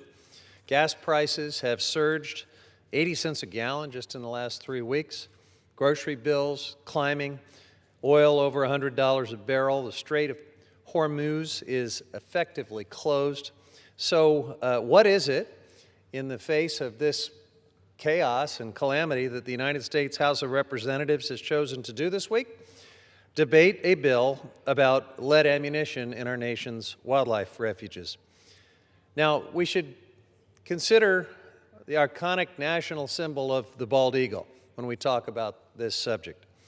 Every year, bald eagles across America die. They drop out of the sky in some cases because they ate carcasses and remains that were laced with lead fragments. Bald eagles are not alone. Lead poisoning has been documented in over 130 species: the common loon, condors, trumpeter swans, many species of ducks, and even some mammals. For species already struggling on the brink of extinction, each piece of spent ammunition or lost fishing tackle left in the environment is another potential lethal dose of lead. Now, we banned lead from gasoline. We banned it from paint. We banned it from children's toys. We did that because lead is a known lethal neurotoxin that never breaks down. That same lead, in the form of spent ammunition or lost fishing tackle, can kill wildlife, and it does so on our public lands and waters right now, in some cases at levels that are far too high. Now, Republicans are proposing a bill that would make this a lot worse. H.R. 556 would block federal land managers from using common sense, science-based safeguards when necessary to protect wildlife from lead poisoning on federal lands and waters. Now, the bill does have an exception, at least technically or hypothetically. Agencies can act when a species decline is, quote unquote, primarily caused by lead. Now, that evidentiary requirement and the standard that goes with it, the way this bill is written, is going to be impossible to meet. The bill demands site-specific field data for each individual unit of land, ignoring decades of peer-reviewed science and imposing costs that most land units, already stretched thin by Trump's budget cuts, simply cannot afford. States are already moving to protect wildlife in many cases. Maine, New Hampshire, and Vermont banned lead tackle to protect loon populations. California banned lead ammunition to protect the California condor. However, this bill creates a very murky legal landscape that would undermine these safeguards, replacing state laws and policies with a federal mandate written by and for the gun lobby. Most concerning, this bill claims to protect access for hunters and anglers, but in reality, the bill could result in less access for some of America's biggest conservationists. The legislation conflicts with the Endangered Species Act and with a 2022 settlement governing hunting and fishing in the National Refuge System. You know, even under this administration, the Trump administration, the Fish and Wildlife Service issued targeted lead restrictions in 8 refuges specifically to open new hunting and fishing opportunities near sensitive Endangered Species Act listed wildlife species. But if this bill is enacted, the Fish and Wildlife Service would have to close those sensitive areas for hunting and fishing entirely to comply with the ESA. And that's going to leave hunters and anglers with fewer places to fish and hunt. And transitioning away from lead is a step toward a more sustainable future for the sport. We saw this in 1991 when the federal government phased out lead shot for duck hunting. The gun lobby said at the time all the same things that it's saying now. This will kill the sport, people will be priced out, it'll be the end of a way of life, and it was nonsense. It was wrong in every case. Waterfowl populations rebounded, giving duck hunters more opportunities, more birds, more places to hunt. And proponents of this bill often claim that banning lead will price out hunters and anglers, but the data tells a very different story. An analysis of 86 different bullet calibers and cartridge sizes found no significant price difference between lead-free and lead-core ammunition in popular calibers.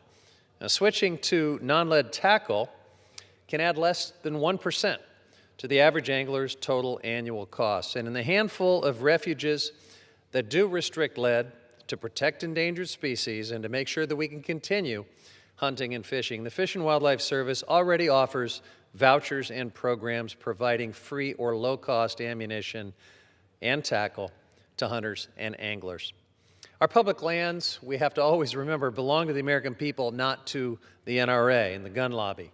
H.R. 556 imposes a federal mandate to allow the spread of a known lethal toxin across our nation's wildlife refuges, across waterways, and the habitats that our children will inherit. We must reject this bill and let public land managers make the tough calls and do their job. I reserve the balance of my time. Gentleman from California reserves the gentleman from Arkansas. Mr. Speaker, I yield 3 minutes to the gentleman from Virginia, the Vice Chairman of the Committee on Natural Resources and the lead sponsor of this legislation, Mr. Whitman. But before he takes his 3 minutes, I would like to mention that Mr. Whitman is not only an active member of our committee, is serving as Vice Chairman. He's not only the lead sponsor of this bill, but Mr. Whitman holds degrees in biology, public health, and policy. I could actually call him Dr. Whitman with a PhD. He's also an avid outdoorsman.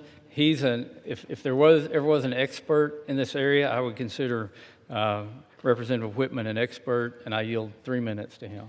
The gentleman from Virginia is recognized for 3 minutes. I thank the Speaker, and thank you to Chairman Westerman. And I rise today in strong support of H.R. 556, the Protecting Access for Hunters and Anglers Act. This legislation safeguards the rights of sportsmen and women who play such a critical role in the conservation of our lands and our resources across our nation.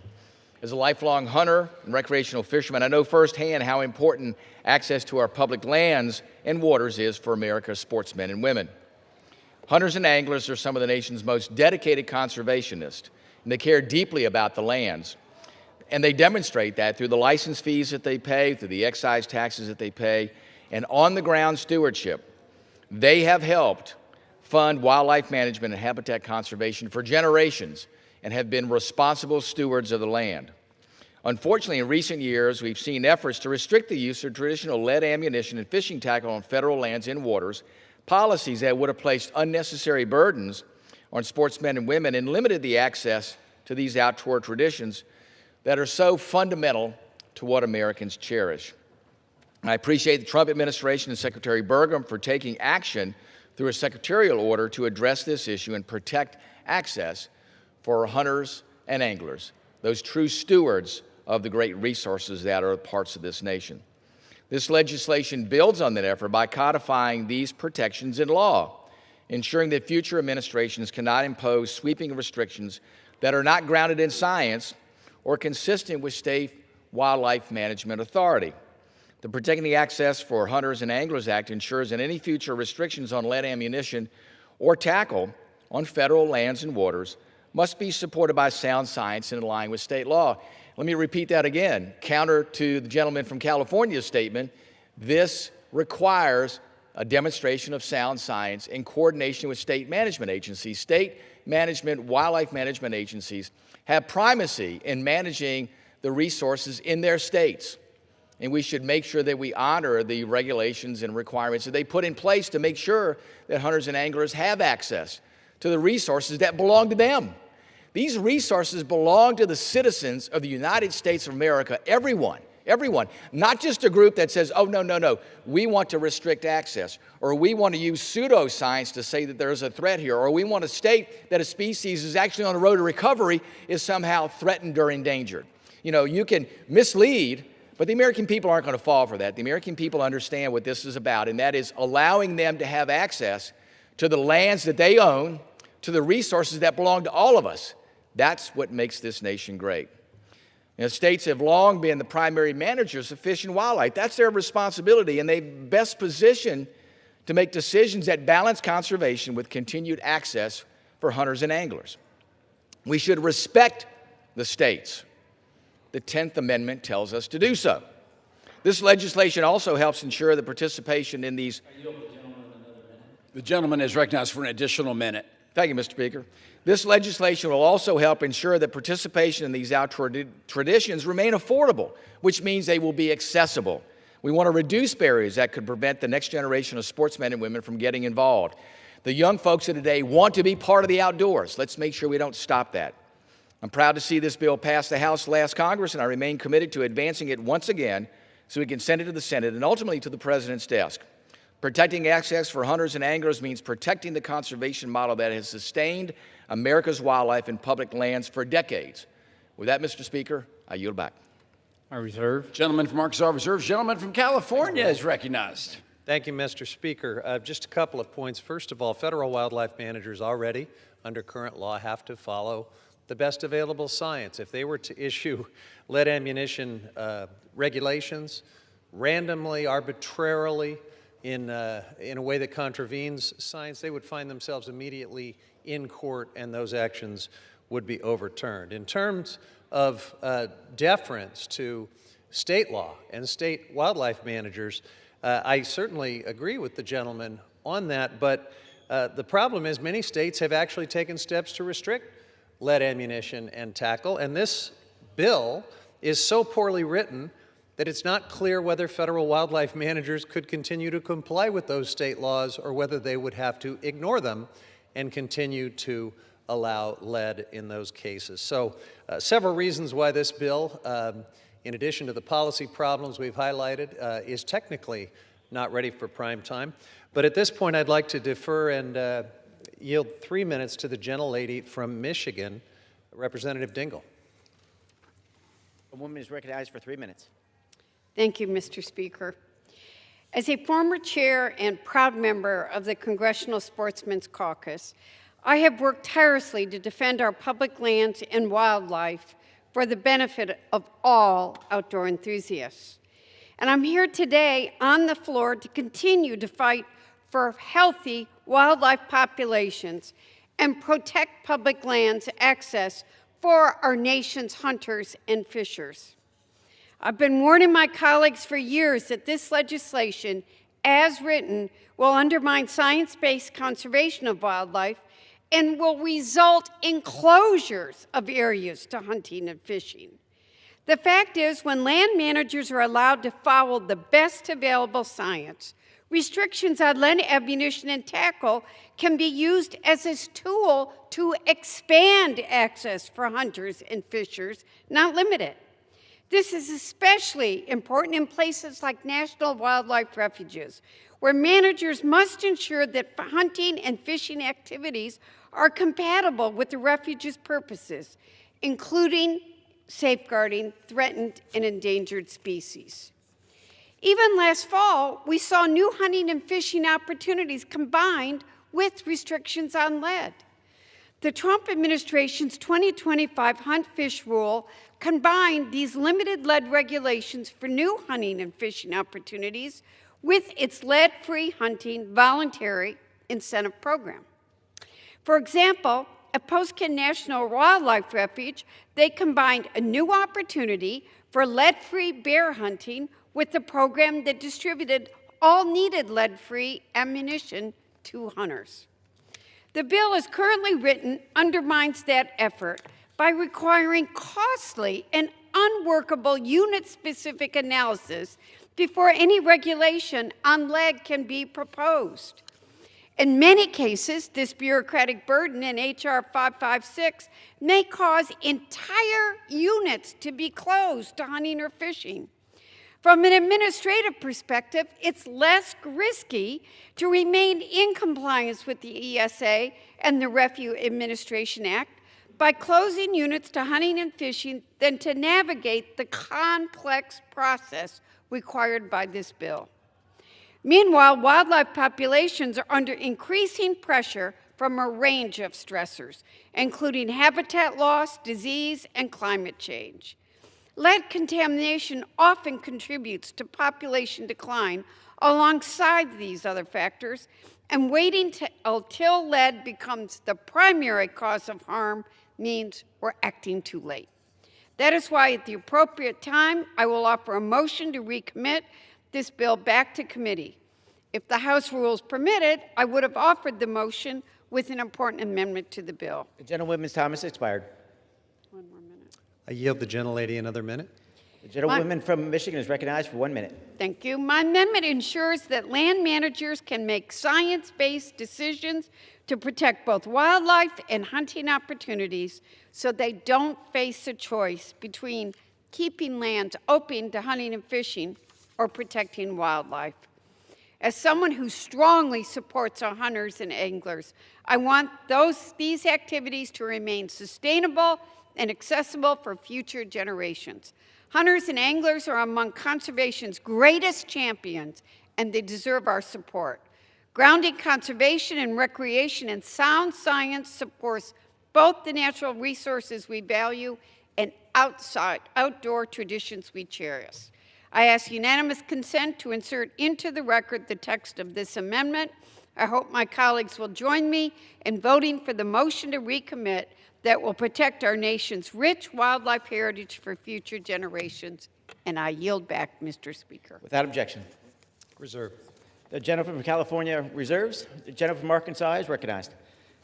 Yeah, Mr. Speaker, I just want to point out that H.R. 556 checks the boxes. It allows state agencies to make the rules on what kind of lead's being, or what kind of ammunition is being used. It also allows for the best available science, and it's been argued almost like the science totally supports the ban of lead. But I want to read from a quote from the Association of Fish and Wildlife Agencies, who is actually the lead advocate for all state fish and wildlife agencies here in Washington, on the Biden administration's proposal to ban lead.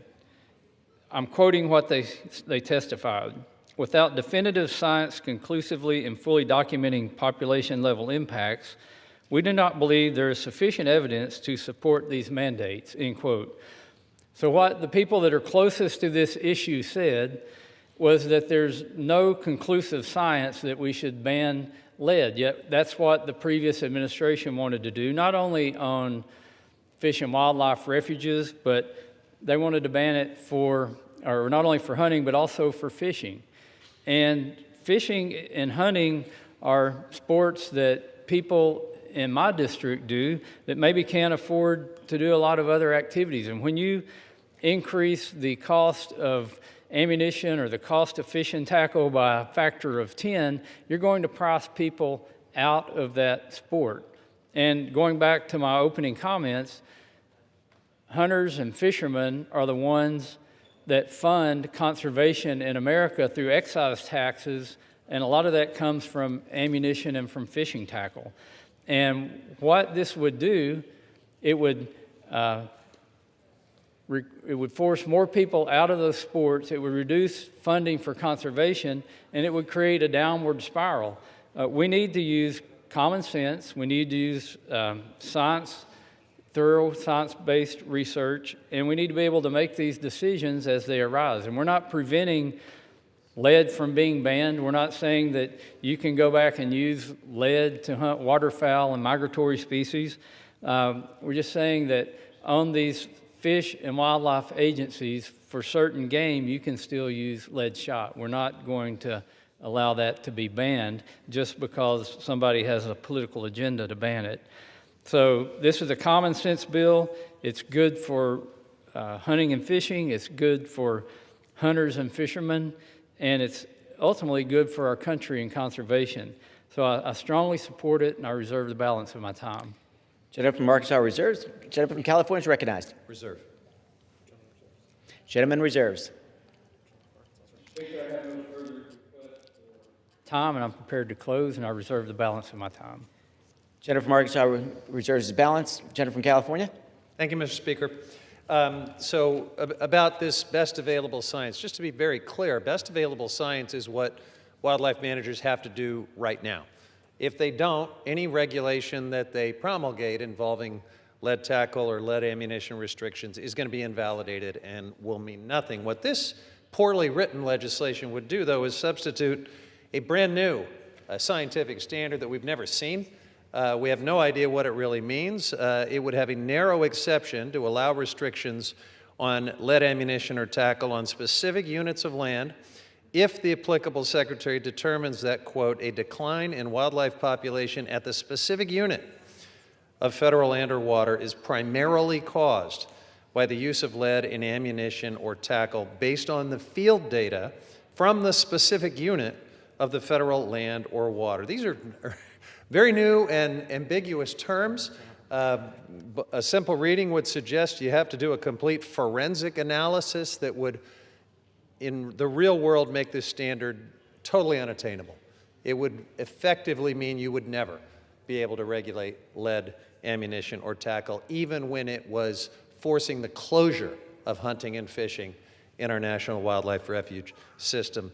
As the National Wildlife Refuge Association has pointed out, this is a quote-unquote impossible standard because population monitoring data is not available at the unit scale in most cases. Now, Mr. Speaker, we've heard a lot today about hunters and anglers, but let's talk about what this bill actually does. First, it's bad for wildlife.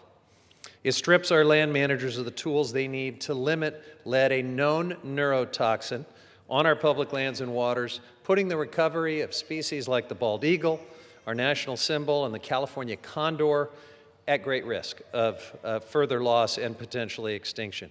We cannot claim to support wildlife while handcuffing the people tasked with managing it. My colleagues across the aisle talk constantly about states' rights and keeping the federal government out of local decisions. Then they bring a bill like this that amounts to a federal mandate preempting, overriding state laws on behalf of the gun lobby. Now, Maine, New Hampshire, Vermont, and California have already banned lead ammunition or tackle in some cases to limit lead and protect wildlife. Now, this bill would throw all of that into legal limbo. Land managers wouldn't even know whether they can honor these state laws. And this bill also harms the very people it claims to champion, our hunters and anglers. It creates a direct conflict with the Endangered Species Act in ways that would force the Fish and Wildlife Service to close off public lands currently open to fishing and hunting. And it does all of this for a problem that doesn't even exist. Lead-free alternatives are widely available. They cost about the same in most cases for the most popular calibers. And they've been working since 1991. Fewer places to hunt and fish does not grow the outdoor economy. And the places that have sensibly restricted lead tackle and ammunition have not seen a reduction in hunting and fishing. The people who actually use these lands, our hunters, anglers, and families, are among the strongest conservationists in this country. We agree on that.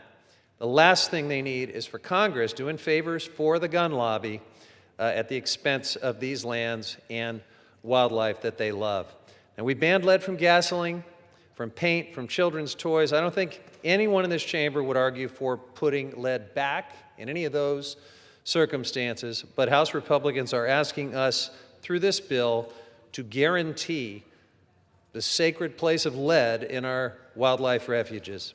And the people and the wildlife who depend on healthy public lands would pay the price for that. So I urge my colleagues to see this bill for what it is, a step backward for our environment and our economy, and vote no on H.R. 556. I yield the balance of my time. Gentleman from California, having yielded his time. Gentleman from Arkansas is recognized. Mr. Speaker, hunters and anglers are the backbone of American wildlife conservation efforts, and they are heavily invested in the long-term health of wildlife. It is important that Congress come to their defense against ideologically driven, unscientific decisions that limit access to our federal public lands.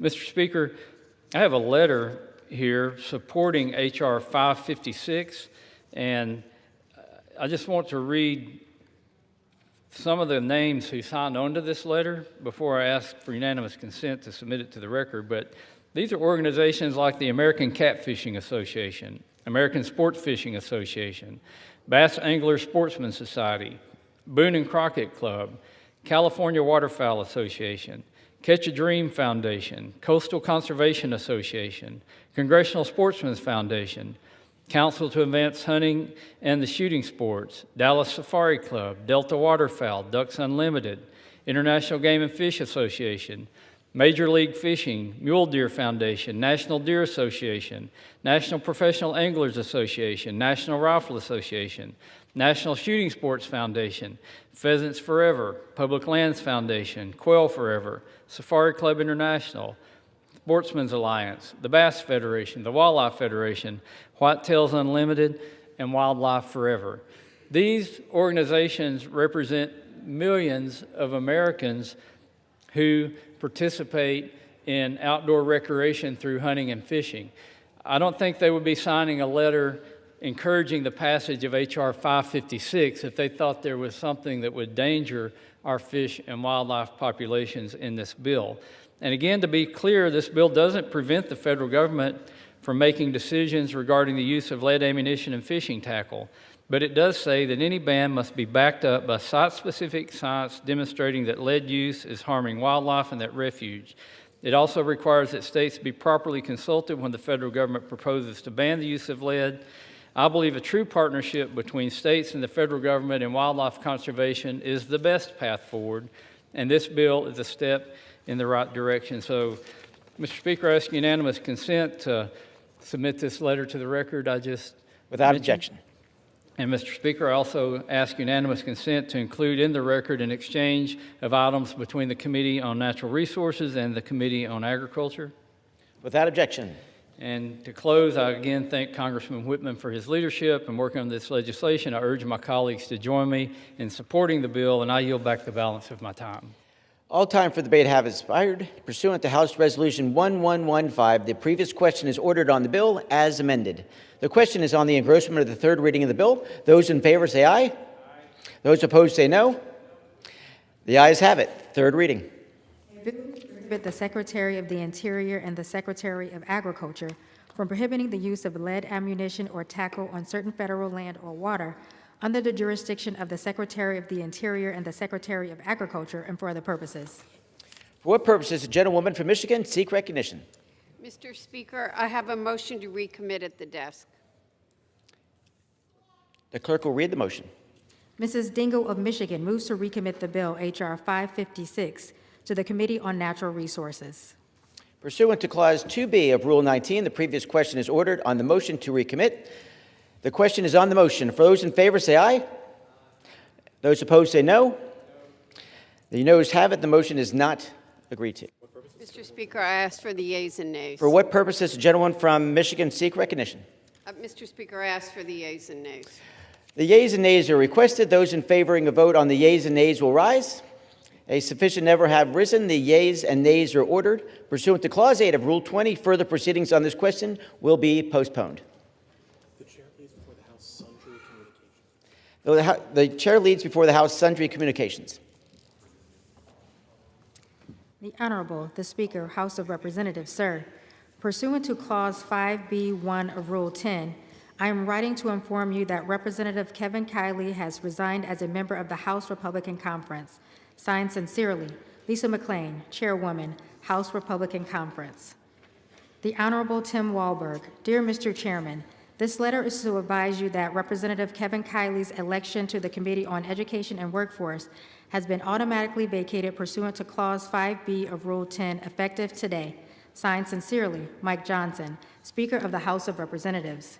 The Honorable Sam Graves. Dear Mr. Chairman, this letter is to advise you that Representative Kevin Kiley's election to the Committee on Transportation and Infrastructure has been automatically vacated pursuant to Clause 5B of Rule 10, effective today. Signed sincerely, Mike Johnson, Speaker of the House of Representatives. The Honorable Jim Jordan. Dear Mr. Chairman, this letter is to advise you that Representative Kevin Kiley's election to the Committee on the Judiciary has been automatically vacated pursuant to Clause 5B of Rule 10, effective today. Signed sincerely, Mike Johnson, Speaker of the House of Representatives. Pursuant to Clause 12A and Rule 1, the Chair declares the House in recess and subject to the call of the Chair.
The House will be in order.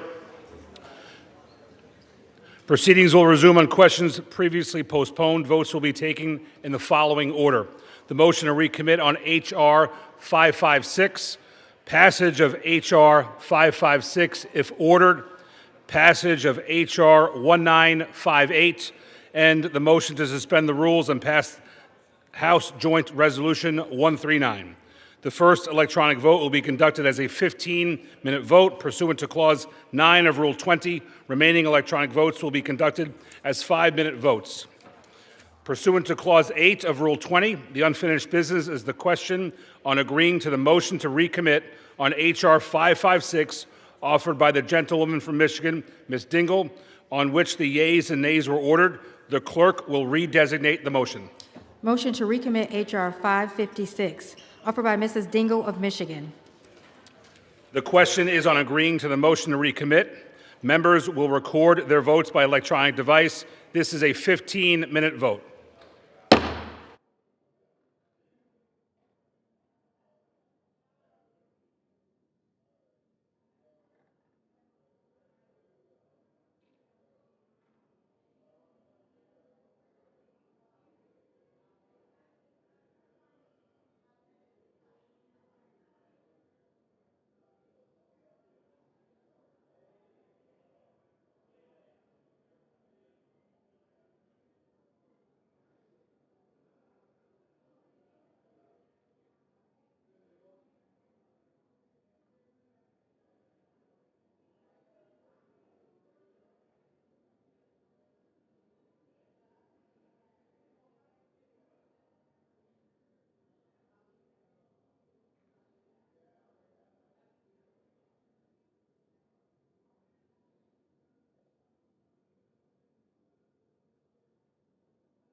On this vote, the yeas are 206, the nays are 209. The motion is not adopted.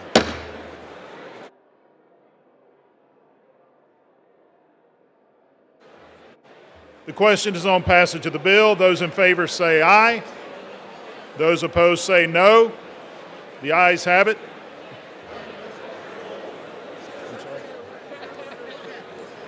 For what purposes, gentlemen from California seek recognition?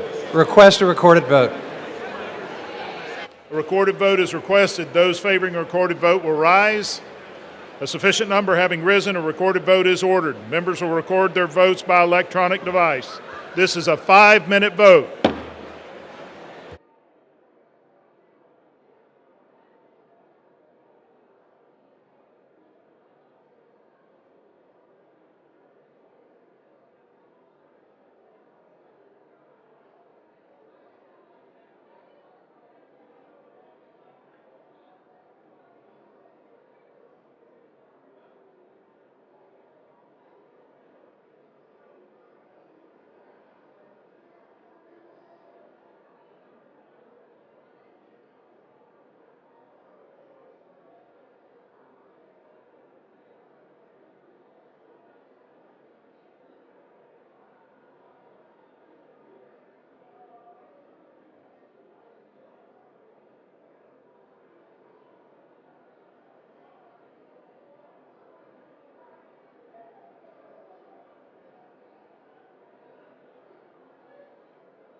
On this vote, the yeas are 215, the nays are 202.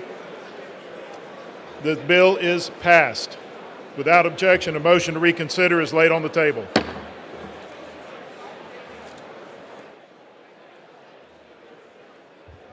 Pursuant to Clause 8 of Rule 20, the unfinished business of the vote on passage of H.R. 1958, on which the yeas and nays are ordered. The clerk will report the title of the bill.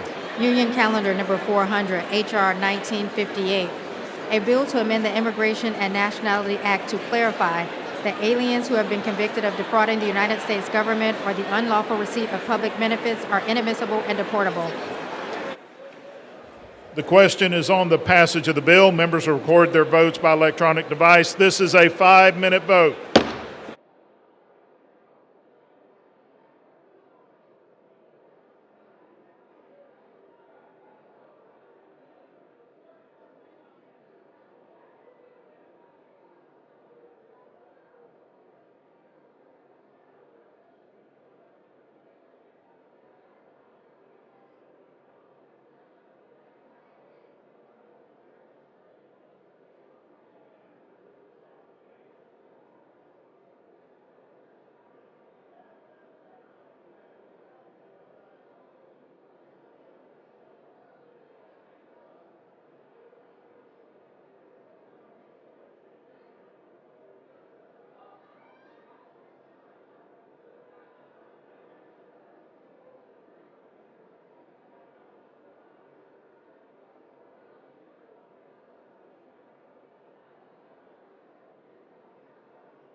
On this vote, the yeas are 231, the nays are 186. The bill is passed. Without objection, a motion to reconsider is laid on the table.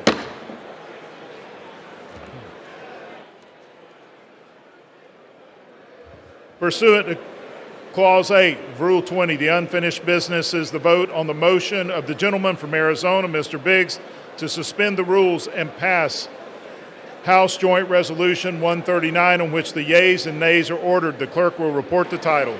House Joint Resolution 139, joint resolution proposing an amendment to the Constitution of the United States requiring a balanced budget for the federal government. The question is, will the House suspend the rules and pass the joint resolution? Members will record their votes by electronic device. This is a 5-minute vote.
The yeas are 211. On this vote, the yeas are 211, the nays are 207. Two-thirds not being in the affirmative, the rules are not suspended and the joint resolution is not agreed to.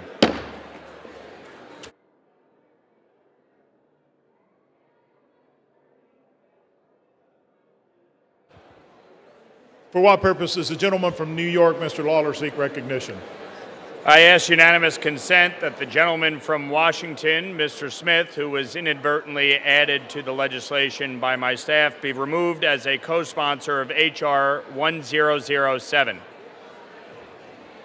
Without objection. Purpose does the gentleman from New York seek recognition? Mr. Speaker, I ask unanimous consent that when the House adjourns today, it adjourn to meet at 9 a.m. tomorrow. Without objection.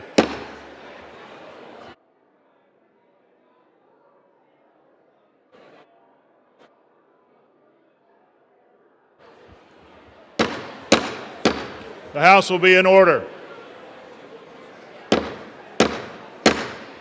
The House will be in order.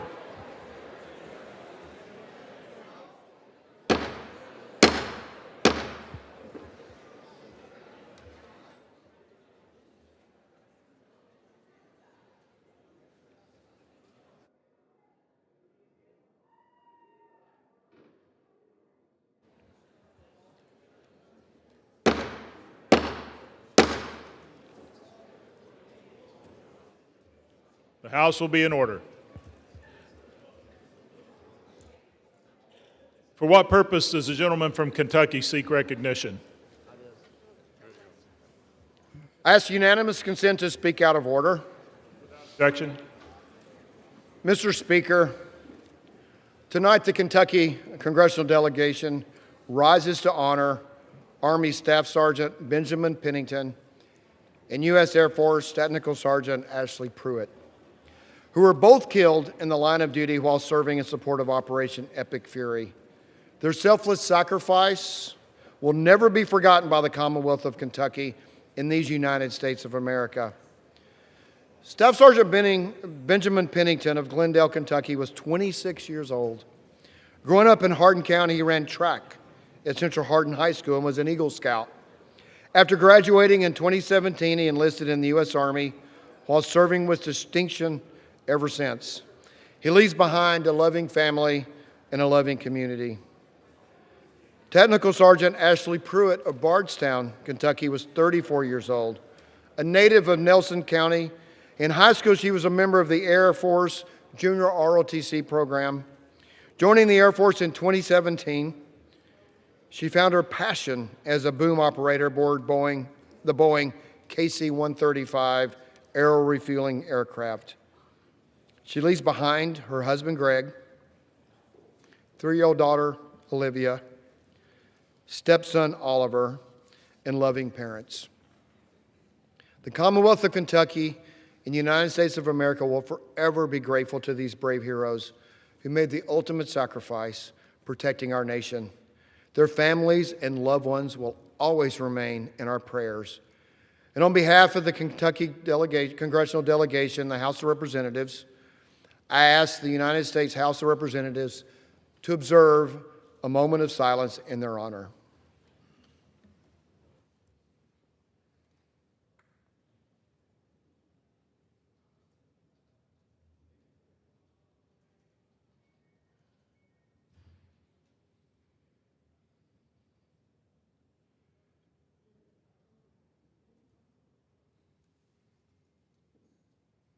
Thank you, Mr. Speaker, and I'll yield back.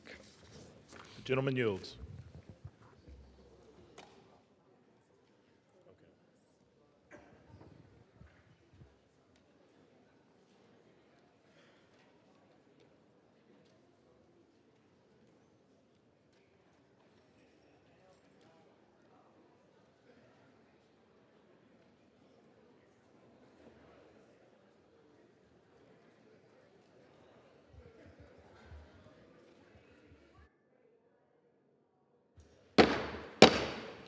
The House will be in order. For what purpose does the gentleman from Pennsylvania seek recognition? Mr. Speaker, I ask unanimous consent to speak out of order. Without objection. Mr. Speaker, with heavy heart, alongside my colleagues from the Commonwealth of Pennsylvania, I rise today to honor the life and the service of Specialist Christopher Lopez, who passed away on Thursday, March 12th, following a training exercise at Letterkenny Army Depot in Franklin County, Pennsylvania. Specialist Lopez answered the call to serve by enlisting during his junior year of high school at Biglerville High. He was driven by a deep love of his country and a sense of duty that truly defined his life. He served as a military police officer and as a personnel force innovation member of the 947th Quartermaster Company. In the words of Abraham Lincoln in the Gettysburg Address, Specialist Lopez gave his last full measure of devotion. And for that, we as a Commonwealth from Pennsylvania, we as a country, and we as a community are forever grateful. It has been said that our flag does not fly because the wind moves it, but with the last breath of those who defend it. Specialist Christopher Lopez now rests among those heroes. Now and forever, this brave soldier will be a source of inspiration throughout his enduring devotion to duty and to call to service. Please join us, the members of the Commonwealth of Pennsylvania delegation to the United States House of Representatives, in a moment of silence to honor the life of Specialist Christopher Lopez.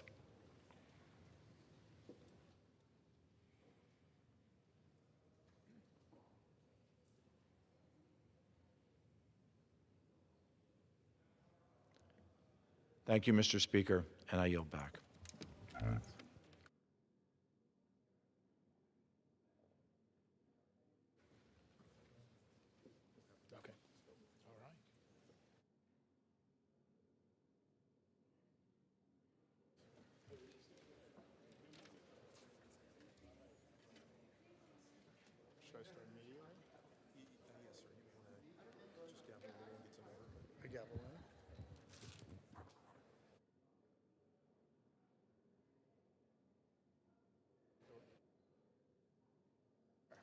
And then go right into this.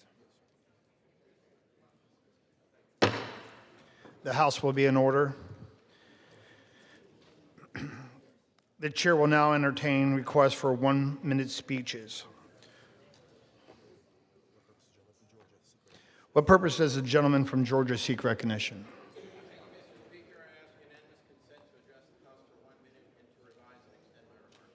Without objection, the gentleman is recognized for 1 minute.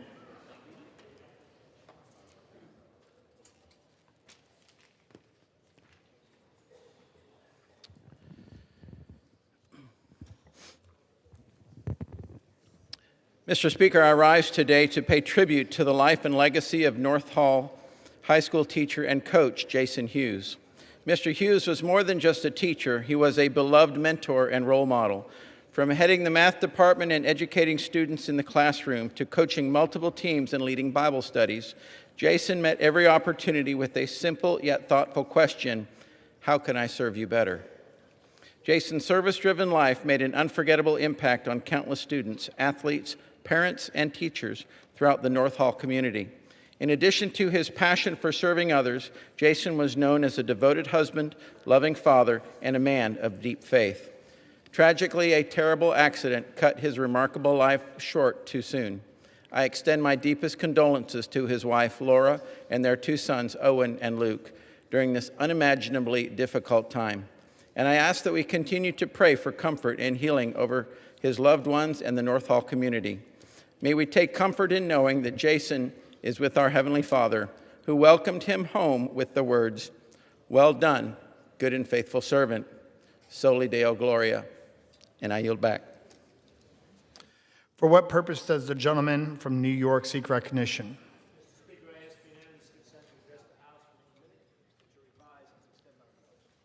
Without objection, the gentleman is recognized for 1 minute. Mr. Speaker, I rise to recognize the exemplary work of the Rye Record, a local newspaper that covers the comings and goings of the Rye community since 1998. Printed twice each month, the Rye Record features stories about the activities of local government, the City Council, Planning Board, Zoning Board, and other such agencies, the programs and services provided by local nonprofit organizations such as the Rye YMCA, the Free Reading Room, the Nature Center, the Historical Society, and much more, the events and religious services of Rye's House of Worship, the many advanced recreation programs and special events, all chronicled here in the Rye Record. The newspaper, owned by a new team, John Elson and Zach Wydra, have led a group of new and experienced writers working together. Local sports, letters to the editor, calendar of community events, articles about Rye's history, school news and sports. The Rye Record features reporters Camille Botero, Chris Marshall, Miranda Ferrante, among many, and contributing writers like longtime Rye residents Paul Hicks and David Hessekiel. They capture it all. From the floor of the House of U.S. Representatives, we salute the Rye Record, another example of local entrepreneurship and media savvy. Thank you, Mr. Speaker, and I yield back. For what purpose does the gentleman from Georgia seek recognition? To revise and extend my remarks. Without objection, the gentleman from Georgia is recognized for 1 minute. Mr. Speaker, I rise today to honor Georgia Governor Brian Kemp for being recently recognized by the Safari Club International as their 2026 Governor of the Year. Governor Kemp has excelled in his efforts to support wildlife conservation, sportsmen's rights, and public access to hunting lands. Governor Kemp has a long history of fighting for and protecting Georgians' right to hunt and their Second Amendment rights. His administration has prioritized funding for the Georgia Department of Natural Resources, which has supported wildlife habitat and conservation initiatives and the acquisition of high-value game lands. On a personal note, knowing Governor Kemp as I do, I can assure you very few people love the outdoors and love hunting as much as he does. Thank you, Governor Kemp, for prioritizing these important freedoms, and congratulations on being awarded the 2026 SCI Governor of the Year. Thank you, Mr. Speaker, and I yield back. For what purpose does the gentlewoman from Arizona seek recognition? With consent to address the House for 1 minute and revise and extend my remarks. Without objection, the gentlewoman from Arizona is recognized for 1 minute. I rise today to recognize an extraordinary young woman from my district, a proud fellow warrior from Pueblo High School, America Casares. Over the past 4 years, America has electrified her community with her talent, determination, and relentless drive on the basketball court. Through countless hours of hard work and unwavering commitment to excellence, she has achieved a truly historic milestone. America Casares is now the all-time leading scorer in Arizona girls basketball history across all divisions. This remarkable accomplishment is a testament to perseverance, discipline, the power of believing in yourself and believing in your abilities. America has not only raised the bar for athletes across our state, but she has also inspired young people in Southern Arizona and beyond to dream big and work hard. Her success reflects the strength of her family, her coaches, her teammates, and the Pueblo community that has supported her every step of the way. America, we are incredibly proud of you. Felicidades on this historic achievement, and look forward to all you will accomplish in the years ahead. Adelante. I yield back. For what purpose does the gentleman from Minnesota seek recognition? Oh, excuse me, from Georgia seek recognition? I ask unanimous consent to address the House for 1 minute and revise and extend my remarks. Without objection, the gentleman from Georgia is recognized for 1 minute. Mr. Speaker, I rise today in recognition of National Agriculture Week. In my home state of Georgia and in Georgia's 12th District, who I represent, agriculture remains our #1 industry. So during this special week and every week, I want to recognize and celebrate the farmers, ranchers, foresters, and producers who keep America strong, clothed, and fed. Their hard work, innovation, and dedication help sustain our economy, provide the food and fiber we rely on every day. As a son of a farmer and having grown up on our family farm in Columbia County, I know how important it is to ensure future generations can pick up that mantle and become agricultural leaders. This is why in the Working Families Tax Cuts, House Republicans included a provision that saved over 6,000 family-owned farms in Georgia 12 from an increased death tax. This means more farms stay in the hands of Georgia farmers and not the federal government. This week, let's take a moment to thank those who work in acres and not hours. Happy National Agriculture Week, and I yield back.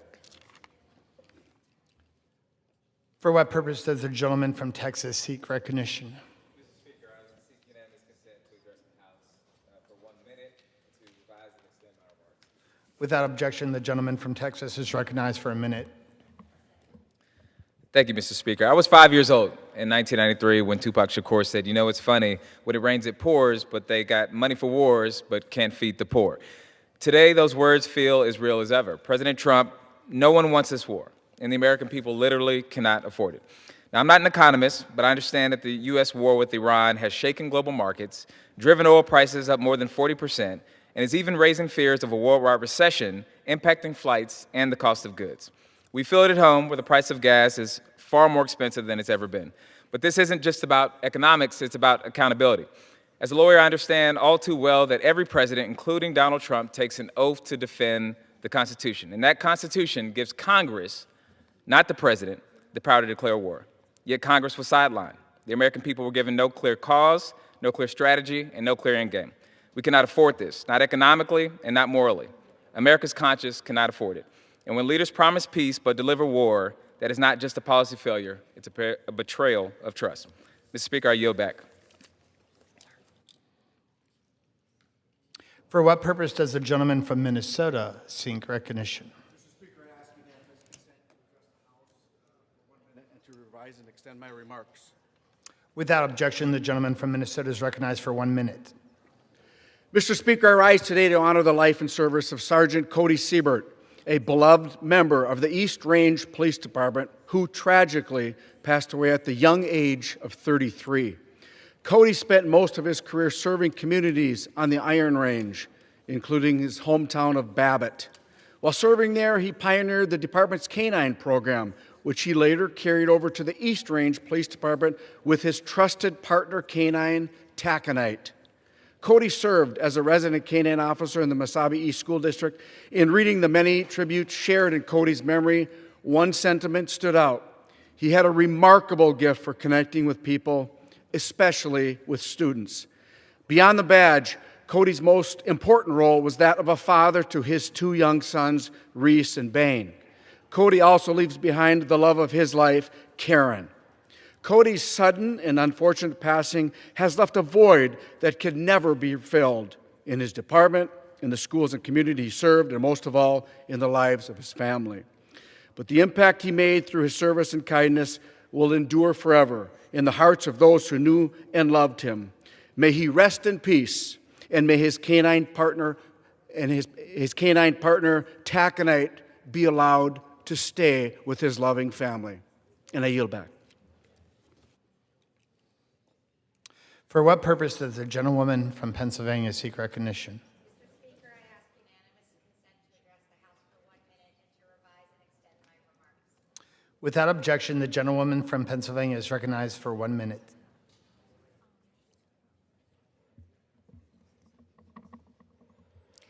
Mr. Speaker, I rise today to recognize the extraordinary service of Kirk Furnitz, a dedicated public servant who is retiring after decades of service to our nation, to our veterans, and to our community at Coatesville VA Medical Center in Pennsylvania's 6th Congressional District. Born and raised in Germany, Kirk came to the United States as a student and earned his degree from Edinburgh University in Pennsylvania before becoming an American citizen and commissioned as an Army officer. Over the course of 30 years in uniform, he served in the active and reserve components of the U.S. Army, deploying to Iraq twice and supporting peacekeeping missions in Africa under Joint Special Operations Command. Following his military service, Kirk devoted more than 3 decades to the Coatesville VA, culminating in his role as the Director of Community and Congressional Affairs, where he worked tirelessly to strengthen the connection between veterans, the VA, and our community. Kirk's career reflects a lifetime of commitment to service and to our veterans and to our community, and they are better for it. On behalf of Pennsylvania's 6th Congressional District, I thank him for his dedication and wish him and his wife, Kristen, and their sons, Eric and Hayden, all the very best in retirement. Thank you, and I yield back. For what purpose does the gentleman from Missouri seek recognition? Mr. President, I request unanimous consent to address the House for 1 minute and to revise and extend my remarks. Without objection, the gentleman from Missouri will be recognized for 1 minute. Mr. Speaker, I rise today to honor Ernest Wesley Dempsey, Sr. He was a restaurateur, veteran, and a pillar of the St. Charles County community. Ernie spent years of his life serving in the Navy before becoming an active member of the VFW Post 2866, where he advocated for his fellow veterans. In St. Charles, Ernie was locally famous for running P.O.'s restaurant. He started there as a manager, and his hard work ethic paid off when he took over the business. Ernie was a dedicated leader in his community, serving as a charter member of the Optimist Club and as a board member of the Boys and Girls Club of St. Charles County. In 2019, he was honored with the key of the City of St. Charles and was named Restaurateur of the Year. Ernie contributed to everything that makes Missouri great, and he will be dearly missed. I yield back.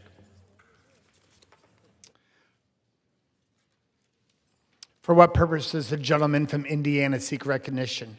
Speaker, I ask unanimous consent to address the House for 1 minute. Without objection, the gentleman from Indiana will be recognized for 1 minute. Mr. Speaker, I rise with a heavy heart to express my profound upset with the loss of American service members who made the ultimate sacrifice in service to our nation for a cause in Iran that the administration has yet to adequately justify. There was no imminent threat. There is no strategy for success. There is no end in sight, and the American service members remain in harm's way. To add insult to injury, the administration's unilateral decision has made rising price concerns only worse for working families who are already struggling with the costs going to gas stations or to the grocery store. Just yesterday, I met with the members of the Indiana Farm Bureau, who also were already struggling due to the increased costs of tariffs.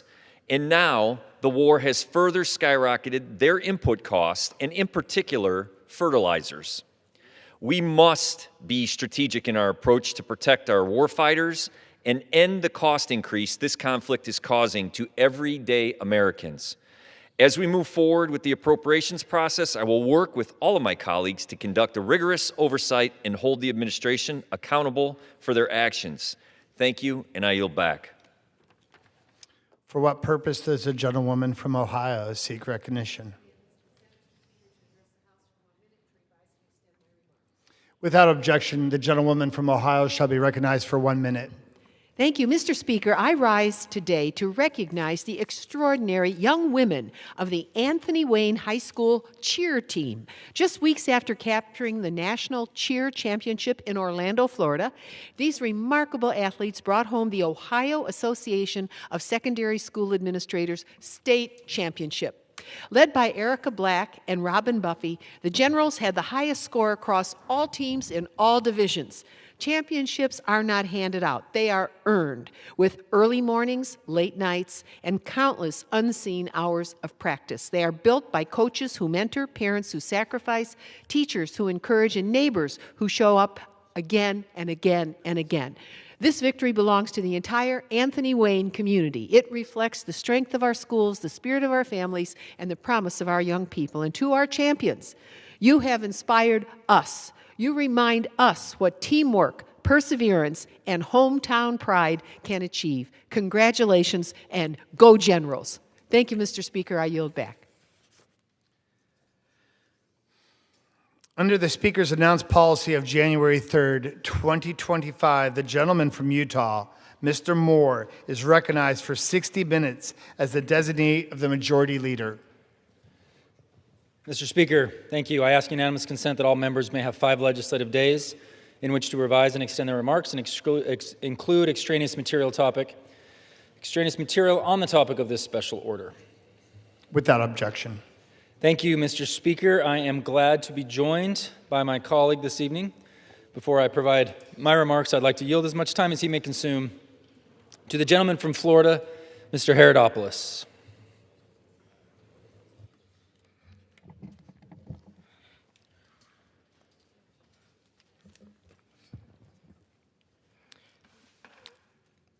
Mr. Speaker, I rise today to recognize Captain Ted Kimmy, who served in the United States Army and has been selected as Brevard County's Veteran of the Month.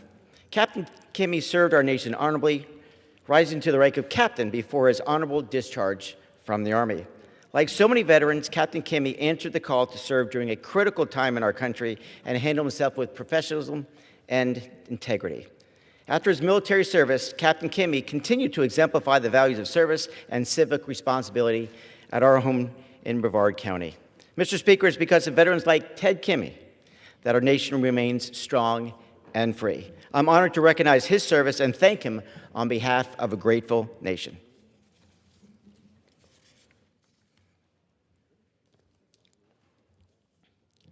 Mr. Speaker, I rise today to recognize Dr. James Comerford, a servant leader whose life reflects a deep commitment to our country, community, and public service. Dr. Comerford retired as a captain in the United States Army after serving 25 years. During his career, he served as company commander, brigade medical officer, U.S. Army combatives instructor, earning numerous commendations along the way. Following his service, Dr. Comerford continued to serve as a college professor, collegiate chiropractor, and mentor to young students across our community, especially at-risk students. Today, he serves as the associate coach and team doctor for Palm Bay Athletics and operates a chiropractic practice that provides care to veterans throughout the VA Community Care Network. Now in his third year as chairman of the Florida Board of Chiropractic Medicine, Dr. Comerford continues to lead with integrity. He embodies the Army core of values every single day. We thank him for his sacrifice to our country and his service to our family and our community.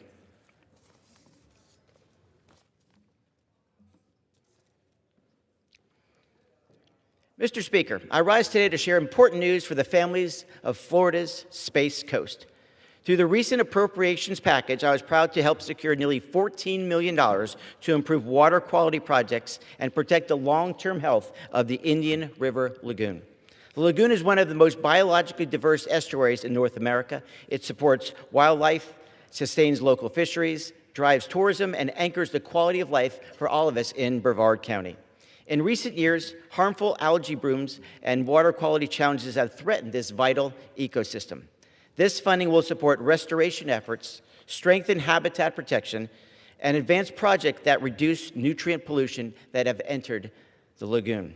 The Indian River Lagoon is more than just a waterway. It is central to our life on the Space Coast. I will continue to work on this project and many more to make sure that our quality of life stays high. And thanks to the work of the Congress, we're able to give the funding necessary to keep this national treasure in place.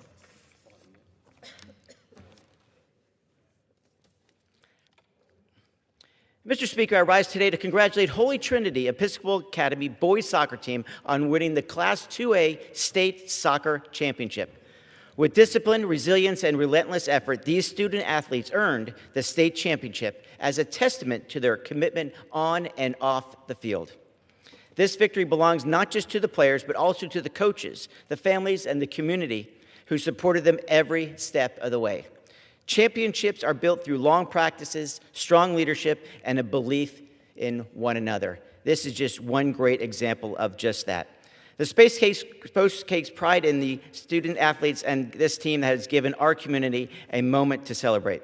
Their success represents the strength of high school athletics and the character it builds in young leaders. Congratulations, Holy Trinity, on an outstanding season and a well-earned state soccer title.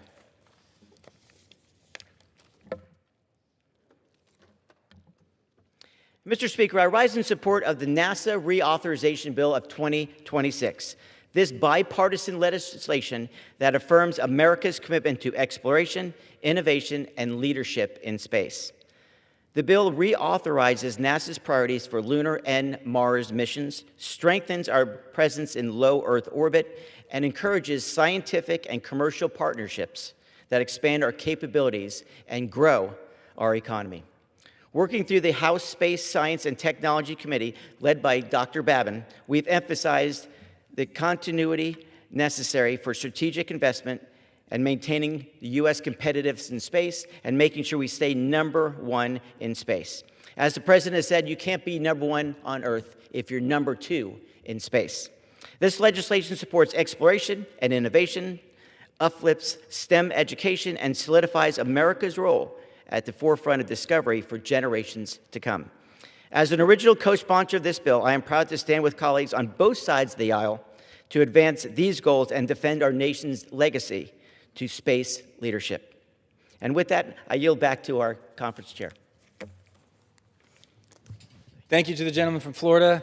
Got a clear passion for his state and the ways that he's going to support it. I've taken my young son to Cape Canaveral before, and after going on a cruise, which we were fortunate to go on, we literally went to the Cape, and I think that afternoon at the Cape Canaveral was the most, even after a cruise, was one of the most fascinating experiences for him. So, unique place. Utah's 1st District's actually a leader in space as well. We're a Thiokol of olden days, now Northrop Grumman, and we do a lot of amazing work with I think it's Houston, areas in Florida and Utah, and of course Huntsville, Alabama, that are big on this. So thank you for your support. Great work.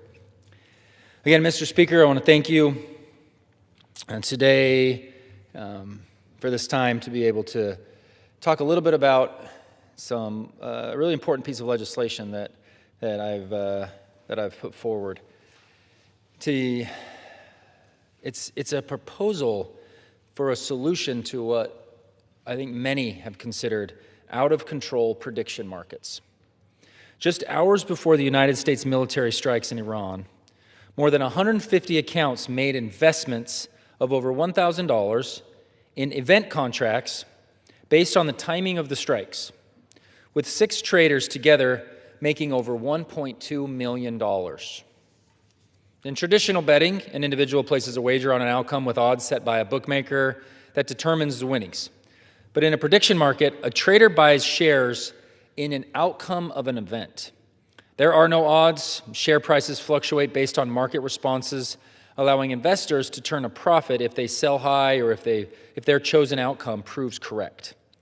Our classified military strike should not provide an opportunity for bettors to play or profit.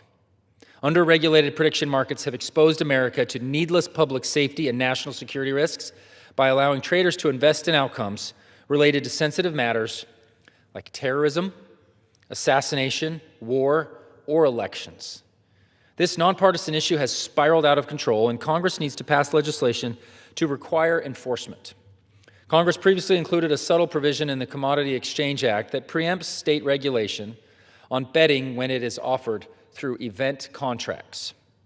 This loophole has opened a door to gambling on anything from Taylor Swift's appearance at a Kansas City Chiefs game to when the United States might launch a strike on Cuba. Sports betting is illegal in 19 states, but prediction markets like Kalshi or Polymarket avoid state regulation through this loophole. Rather than offering betting services, they sell event contracts, a legacy financial instrument with payouts based on the outcomes of real-world events. Again, this is a loophole for a legitimate financial tool that has existed for decades, maybe even centuries, but they're using this as a loophole to allow for betting in all states. In January, one investor netted over $400,000 on Nicolas Maduro's fall from power, making the timely purchase just before President Trump announced the deposed leader's capture. But prediction market Kalshi claims that legally this is investing, not gambling. I introduced H.R. 7840, the Bipartisan Event Contract Enforcement Act, to address these concerns and put an end to reckless event-based gambling. This bill strengthens existing law requiring the CFTC to prohibit event contracts related to terrorism, assassination, war, gaming, or criminal behavior. The bill also bans trading on election outcomes and government activities to protect our elections from manipulation and insulate the government from insider trading opportunities. This nonpartisan issue ensures event contracts can continue and serve in legitimate business interests while also protecting Americans from risk. And I'm looking forward to moving it through the legislative process, Mr. Speaker. And with that, I yield back the remainder of my time. The gentleman yields.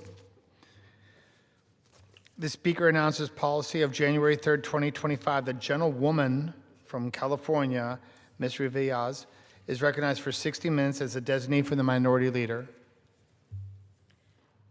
Mr. Speaker, I ask unanimous consent for all members to have 5 legislative days to revise and extend their remarks and include extraneous material into the record on the subject of my special order hour. Without objection. Thank you, Mr. Speaker. I am here today because we have yet to see a bill offered on the floor during my time in Congress that would make life more affordable for working families. In fact, since the last time my freshman colleagues and I were on this floor talking about the Republicans' affordability crisis, Donald Trump unconstitutionally started a war with Iran. So far, there has been no meaningful plan or strategy to ensure that America's national security interests or our service members are protected. We mourn for the families and loved ones of the 13 service members who have already lost their lives in this war and hope that another life is not lost. After just over 2 weeks, Donald Trump's war in Iran has cost the American people $11 billion. Donald Trump would rather pour billions of dollars to start a war with another country than address the affordability crisis that he and Republicans have created. I recently conducted a survey of nearly 70,000 constituents in my district and asked them a simple yes or no question. Instead of the war in Iran, should Trump focus on making the cost of living more affordable? Over 90% of those who responded said yes. This sentiment is reflected across the nation. Donald Trump's war in Iran has the worst ever support for a war at its start. Trump's reckless and illegal war with Iran is yet another example of how this administration has been out of touch with the priorities of American families since he has been back in office. The American people do not want our country to get sucked into another forever war. The American people want the Epstein files released.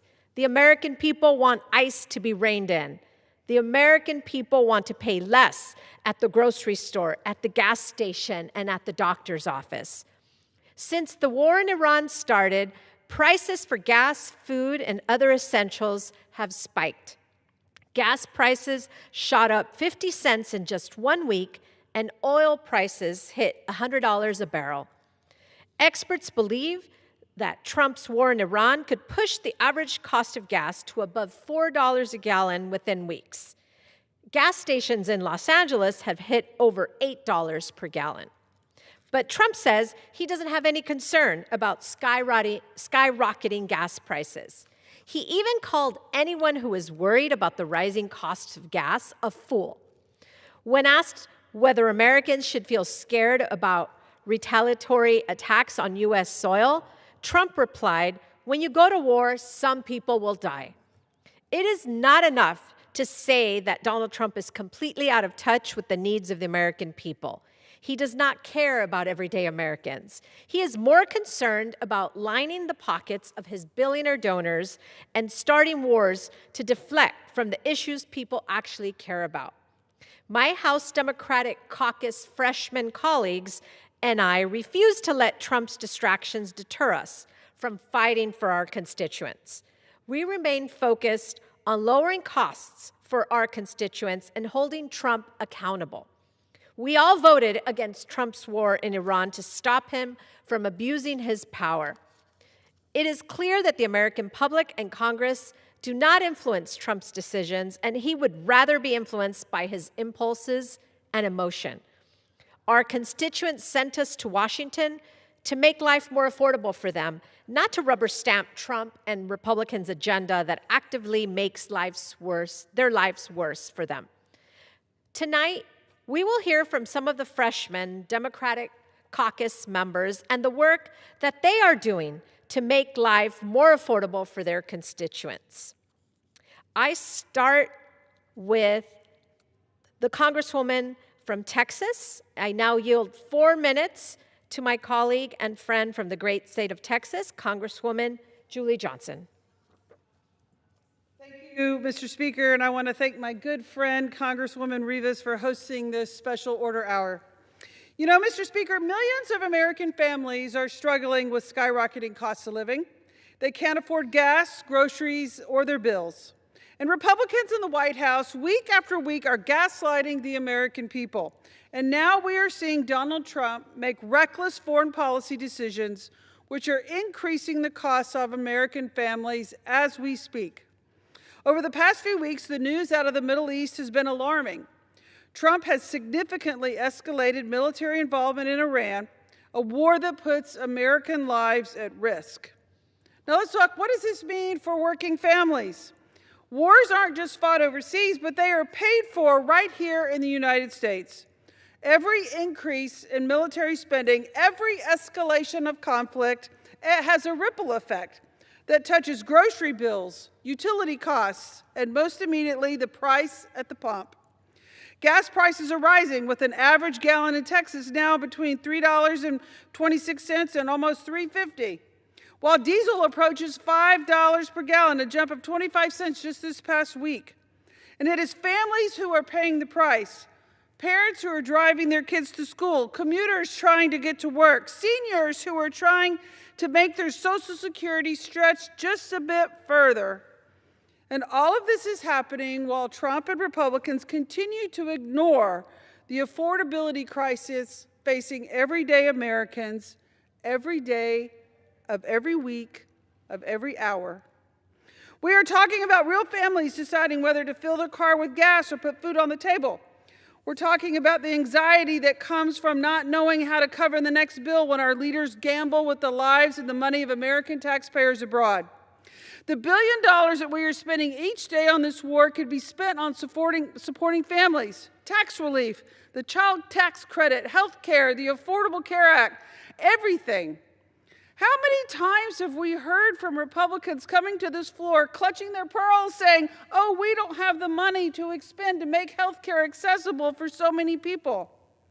There are so many things that Republicans come down here to say that we don't have the funding for. Yet they're willing to let this president spend their hard-earned tax money on a war overseas instead of the needs of the people right here at home. While families are tightening their belts, Republicans in Washington are going on a spending spree. They're continuing to try to fund a foreign war with no end in sight, which the American people do not want, all without addressing concerns right here on the affordability right now, on the kitchen tables at home right now for people in this country. The picture could not be clearer. While Republicans prioritize reckless wars over the well-being of the American people, Democrats are laser-focused on protecting working families and making sure they can afford what they need to survive. I urge Republicans to remember the people behind the numbers. Remember the families struggling to fill their tank, to buy groceries, to pay their rent. Remember that every dollar spent on this never-ending war is a dollar taken from American families already stretched too thin. Mr. Speaker, I stand here today not just to call attention to the human cost of war, but to call on all of us to act to protect the families of this country, act to prioritize affordability, to lower the costs for those who need it, and act to ensure that the promise of the American dream is not priced out of reach for millions of people who sent us here to fight with them. Thank you, and I yield back. Thank you. I now yield 4 minutes to my colleague and friend from the great state of Arizona, Congresswoman Adelita Grijalva.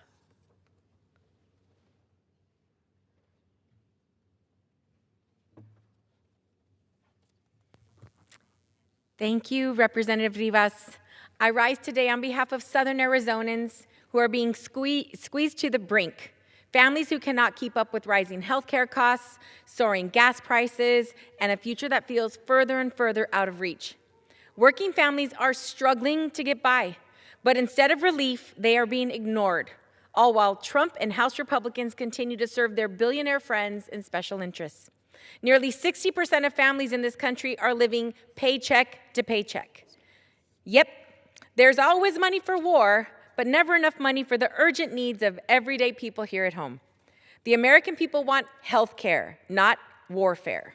This war alone has cost us $22.8 billion. Think about that, $22.8 billion. That kind of investment could have provided Medicaid to over 6 million children, funded Head Start for 1.3 million families, or canceled $20,000 in student debt for 1 million borrowers, or funded the ACA premium assistance that Republicans refused to extend. These are investments Southern Arizonans and Americans across the country want to see. Working people are not interested in funding another endless war while they struggle to fill their gas tanks and pay their bills. Instead of putting billionaires first, Congress should focus on policies that make people's lives better. It's time to start putting the American people first. I yield back to Representative Rivas. Thank you. Thank you. I now yield 4 minutes to my colleague and friend from the great state of Texas, Congressman Christian Menefee.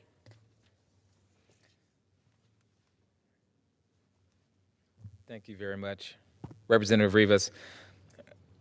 When I was 5 years old, Tupac Shakur said, "You know, it's funny.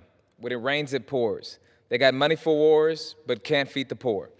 Those words hit different today. Mr. President, nobody wants this war, and the American people cannot afford it.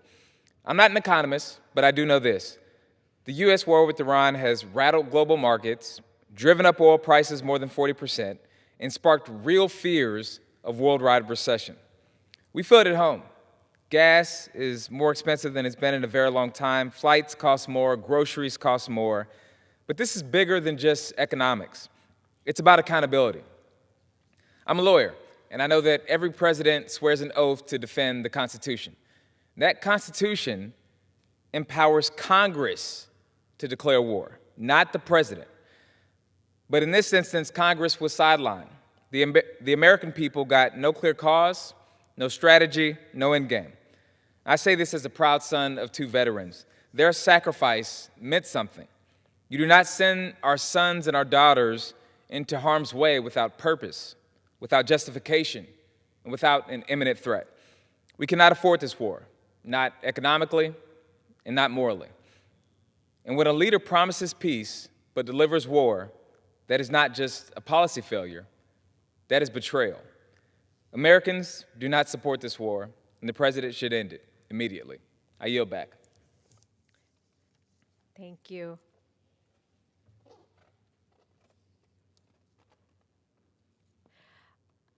I want to draw your attention to the poster behind me. This is a real photo that my staff took of a gas station in Los Angeles. It's a real photo. It's not AI. It's not Photoshop. Your eyes are not deceiving you. You are seeing a real gas station showing $8.71 per gallon for regular gas.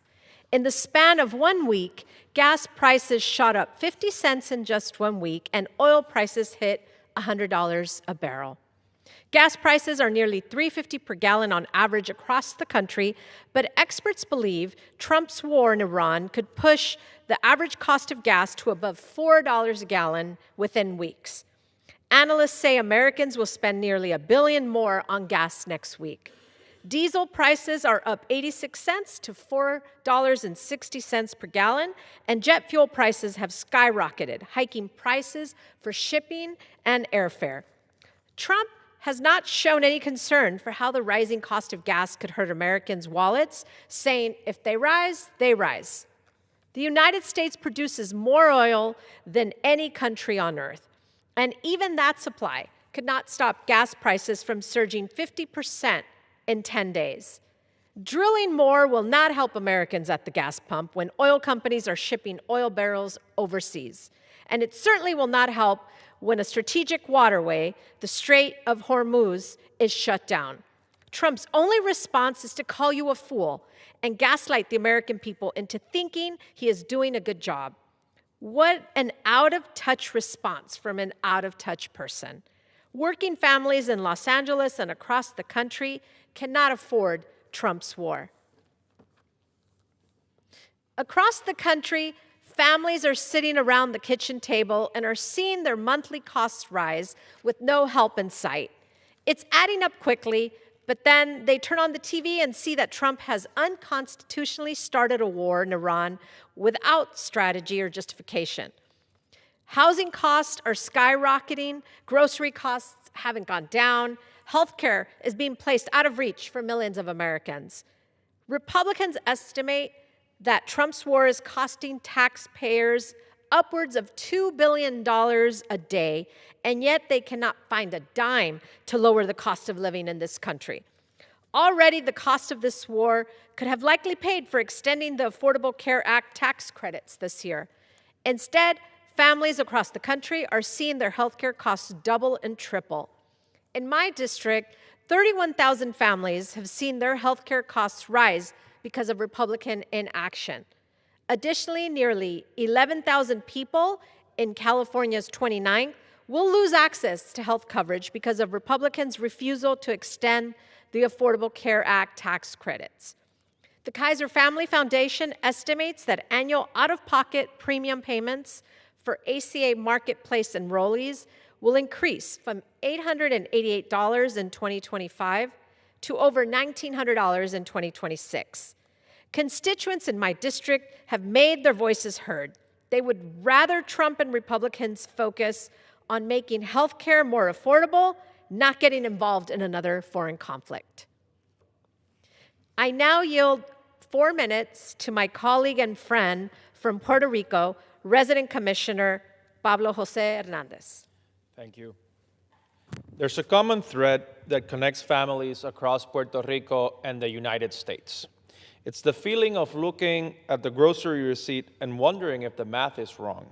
It's the worry that comes when the baby formula runs low or the doctor's bill comes due.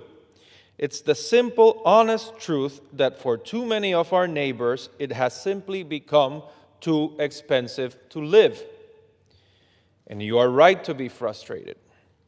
Because while you're doing the hard work, waking up before dawn to get to the job, stretching every dollar to keep the lights on, Washington has made a different choice. Donald Trump has chosen a war of his own making in Iran. And as a result, every one of us is being asked to pay a war tax that we never voted for and that we cannot afford. In Puerto Rico, we feel this deeper than most. We see the ships on the horizon, and we know that almost everything we need to survive, the food for our tables, the clothes for our children, the fuel for our cars, comes from abroad. So when a war starts halfway around the world, it doesn't stay there. It makes the cost of running these ships higher. And so the cost of war shows up at your local gas station. It shows up at the supermarket in the price of a pound of chicken. It shows up in your paycheck, where $10 here and $20 there are being snatched away to pay for a conflict that we don't need. Washington should focus more on you, not on another endless foreign war. Democrats are here fighting for you. We are fighting for the mother in Puerto Rico who deserves the same help from SNAP to buy groceries as a mother in Florida or California. We are fighting for the grandfather who shouldn't be turned away at a medical appointment by his doctor because Medicaid ran out of money. We are fighting for every family who deserves to know that when they flip the switch, they won't go bankrupt because of higher electricity utility rates. The Republican Party is thinking about war rooms and drones. We are thinking about living rooms and kitchen tables. Americans and Puerto Ricans should not have to bear the brunt of reckless decisions made thousands of miles away. We have done our part. You have worked the hours. You have kept the faith. And you deserve a government that finally puts you and your family first. Thank you. I yield back. Thank you. Before I close, I want to once again take a moment to mourn the lives that have already been lost to this conflict. My heart goes out to the families and loved ones of the 13 service members who have been killed in this war. My heart also goes out to the innocent lives that have been taken as a result of this war, including the over 170 people, mostly young girls, who were killed in a school. As we have seen, Donald Trump does not have a strategy to keep innocent lives or our service members safe. He started a war because he once again refuses to address the issues Americans actually care about: releasing the Epstein files, reining in ICE, and addressing the affordability crisis he and Republicans started. My House Democratic colleagues and I know that working Americans are not interested in another forever war. They want to be able to afford their rent, pay for their groceries, see their doctor, and fill their tank without fear of going into debt. I'm proud to work with my colleagues to drive down the high cost of living, fixing our broken healthcare system, and make sure that immigration enforcement in this country is fair, just, and humane.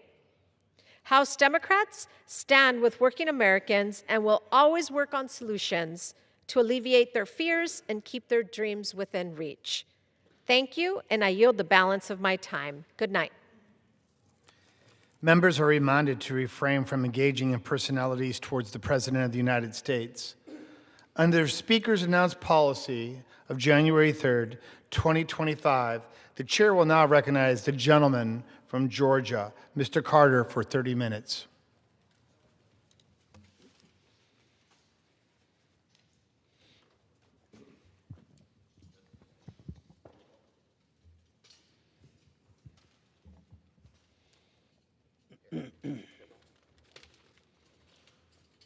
Thank you. Mr. Speaker, I rise today to honor Michael Proctor, who sadly passed away February 12th at the age of 58. Michael, a Georgia native, attended Worth County High School, where he first showcased his natural athletic ability. He started for the Murray State Racers at Murray State University as quarterback, where he was honored with the nickname the General. During this time, he earned all Ohio Valley Conference honors, OVC Offensive Player of the Year, and set the Murray State record in career yards. He was inducted into the Murray State University Athletic Hall of Fame in 2000, with his number 11 being retired. After college, Proctor played briefly for the New England Patriots, for the Cleveland Browns, in the World League of American Football, and the Canadian Football League. He was an accomplished football player with incredible talent and determination. Proctor's journey from small-town Georgia to the football spotlight is truly inspirational. May he rest in peace and his legacy live on.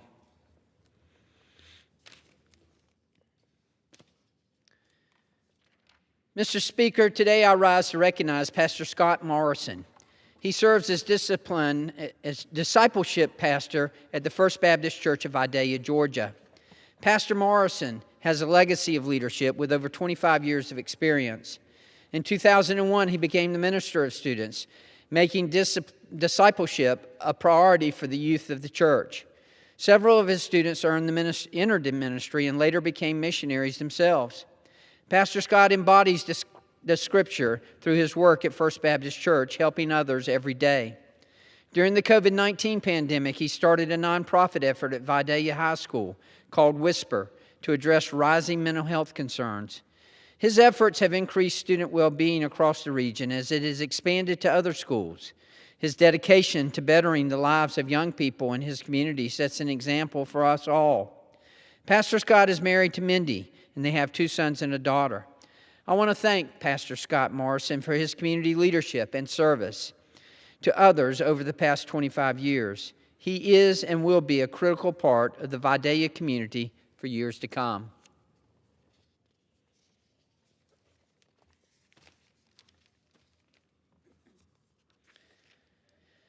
Mr. Speaker, I rise today to honor the memory of former Milledgeville Mayor John William Grant, Jr., who passed away on February 14th at the age of 99. Mayor Grant was born in 1926, serving in the U.S. Navy during World War II and graduating from college soon after. Back in Milledgeville, he successfully ran his family jewelry business while simultaneously serving 20 years as a Milledgeville city councilman and 4 years as mayor. He was known for his integrity, for his thoughtful leadership, and deep commitment to the people of Milledgeville during his time in office.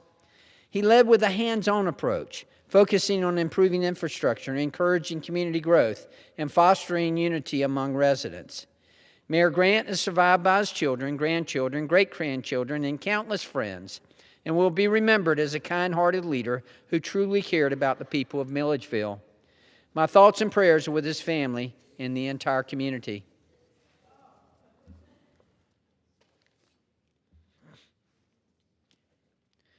Mr. Speaker, I rise today to honor the life of Tony Petrie, a proud Savannah native who passed away at his home in Statesboro, surrounded by his loving family and friends.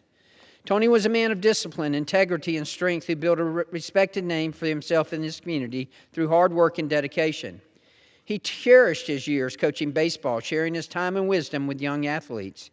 He was also an amateur radio enthusiast and loved to travel, exploring destinations from Mexico to the Mediterranean seas.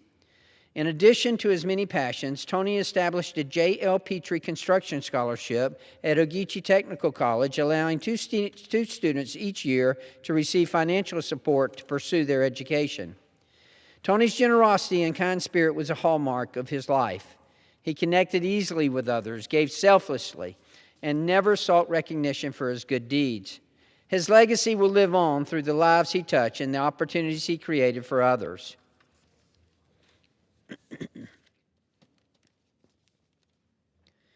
Mr. Speaker, I rise today to recognize an outstanding achievement by the Georgia Southern University Ethics Bowl team from Statesboro, Georgia.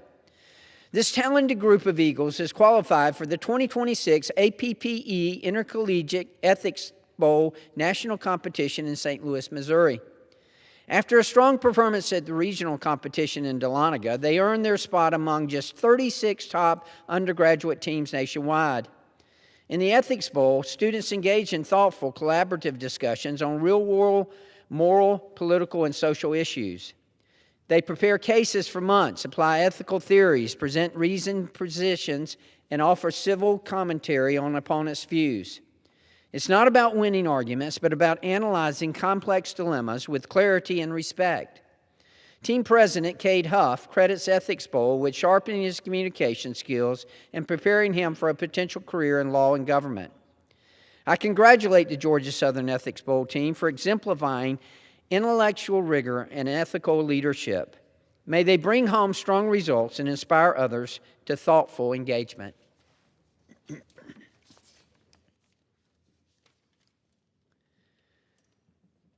Madam Speaker, today I rise to honor the life of Miriam Cancifer Center, who passed away on February 17th.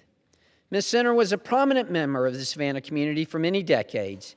In addition to having a lifelong interest in politics and civic issues, she established a successful real estate business and an all-female Little League team in Savannah. Miriam was also the first female chairperson of Savannah's Metropolitan Planning Commission. She played an instrumental role in getting her husband, Leo, elected to the Savannah City Council on multiple occasions. At the age of 74, Ms. Center became an author and a playwright at 80. In 2020, she received the Savannah Woman of Vision Award from the Savannah College of Art and Design for her invaluable impact on the Savannah community. I knew Miriam well. She was a very special lady. My thoughts and prayers go out to her 2 sons and her 5 grandchildren.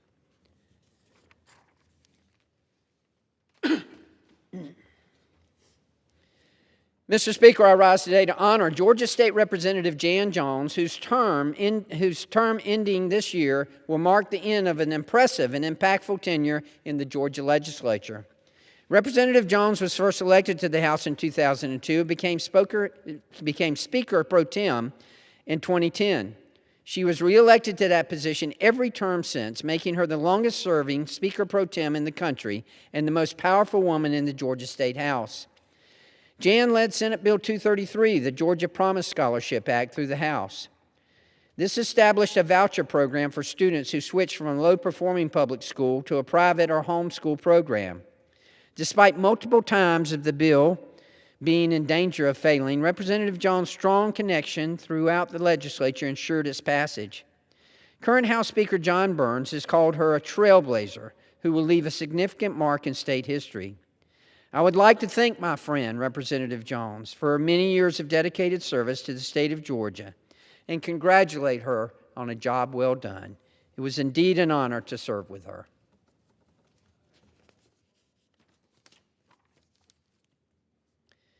Mr. Speaker, I rise today to honor the life of Joe Randall, a prominent member of the Savannah community who passed away on February 14th. Mr. Randall played an instrumental part in shaping Southern cuisine through his cookbook, A Taste of Heritage, the New African American Cuisine. The book's popularity led to its being inducted into the James Beard Foundation Cookbook Hall of Fame. Chef Randall was affectionately known as the Dean of Southern Cuisine and featured in the Smithsonian National Museum of African American History and Culture for his contributions to Southern cuisine. In 1993, Randall founded the African American Chefs Hall of Fame as part of the Taste of Heritage Foundation.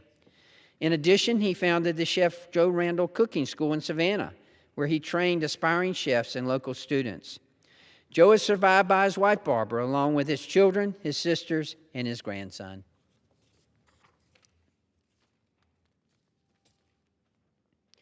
Mr. Speaker, I rise today to honor Mr. Randall Eugene Davis, Sr., who passed away on February 16. Randy was a lifelong Savannian and a proud resident of Wilmington Island. In 1994, Randy and Sherry, his wife of 35 years, opened Davis Produce in Savannah and grew it to the Wilmington Island staple that it is today. For 31 years, Randy dedicated himself to his community, paying their generosity forward. Mr. Davis understood that small businesses such as his survive through hard work, determination, and service to the community. These are values that he exemplified each day. Known as the home of the killer tomato, Davis Produce became a place of community gathering and friendship for all. Randy was an exemplary member of the community who found happiness by bringing joy to others, both within and outside of his business. Randy is survived by his wife, his father, his siblings, and community at large who greatly appreciated his years of service.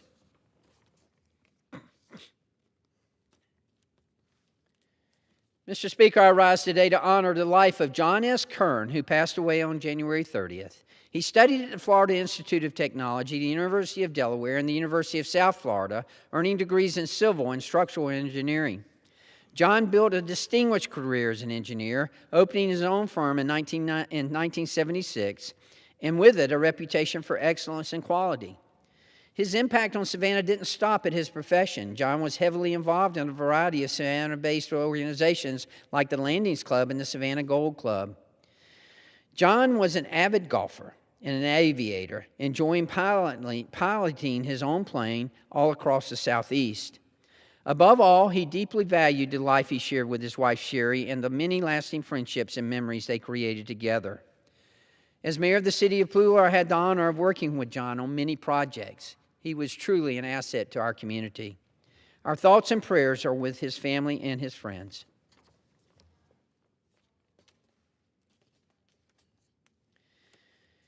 Mr. Speaker, I rise today to honor the remarkable life of Albert Jernigan A.J. Swan III, who passed away on February 16th. Born and raised in Macon, Georgia, A.J. graduated from Lanier High School before attending Georgia Tech, where he competed in golf and basketball for the Yellow Jackets. His love for golf turned into a lifelong passion, being a longtime member of the Harness Golf Club, recording an outstanding 8 hole-in-ones during his golf career. A.J. was equally known as a long-distance runner, proudly finishing 9 marathons and 31 half marathons. Professionally, he was involved in construction, real estate development, and commercial cleaning, operating Beacon Property Services. Above all, A.J. embodied qualities of the true Southern gentleman, warm, genuine, and quick to make everyone feel valued and appreciated. He often said none of this would have been possible without the unwavering love of his devoted wife, Ruth. We hold his family and friends in our thoughts and prayers.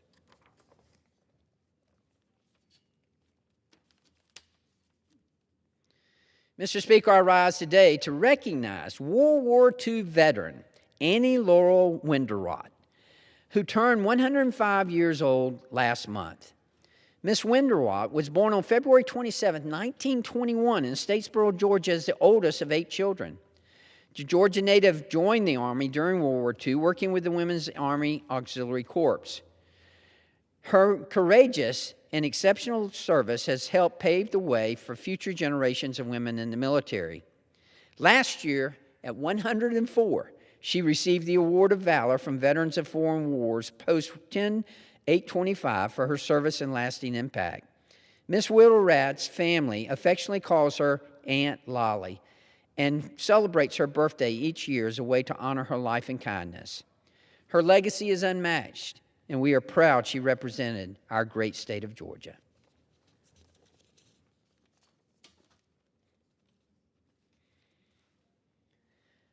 Mr. Speaker, I rise today to honor my good friend, Georgia State Representative Carl Gilliard, who announced he won't be seeking re-election.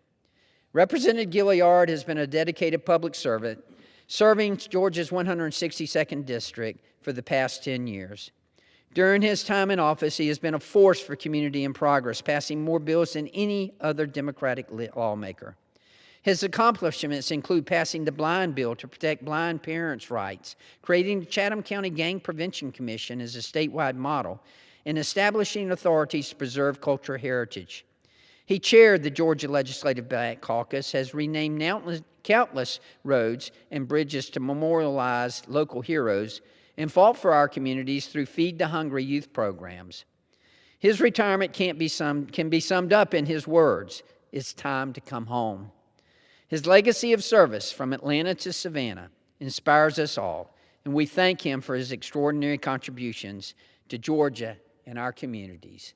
Congratulations, my friend, on your retirement.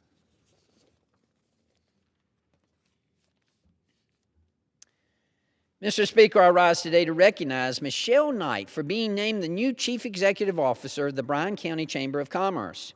Ms. Knight is a proven leader whose career has been defined by service and results. Throughout her career, she has brought together boards, elected officials, investors, and community leaders to advance shared priorities and foster long-term sustainable growth. Her background in nonprofit management, hospitality, marketing, and business development makes her exceedingly qualified to lead the Chamber into the next chapter. Through Ms. Knight's leadership, I am confident the Chamber will continue to grow and serve the people and business of Bryan County. We are very proud of her and look forward to the great work she will do in this new role.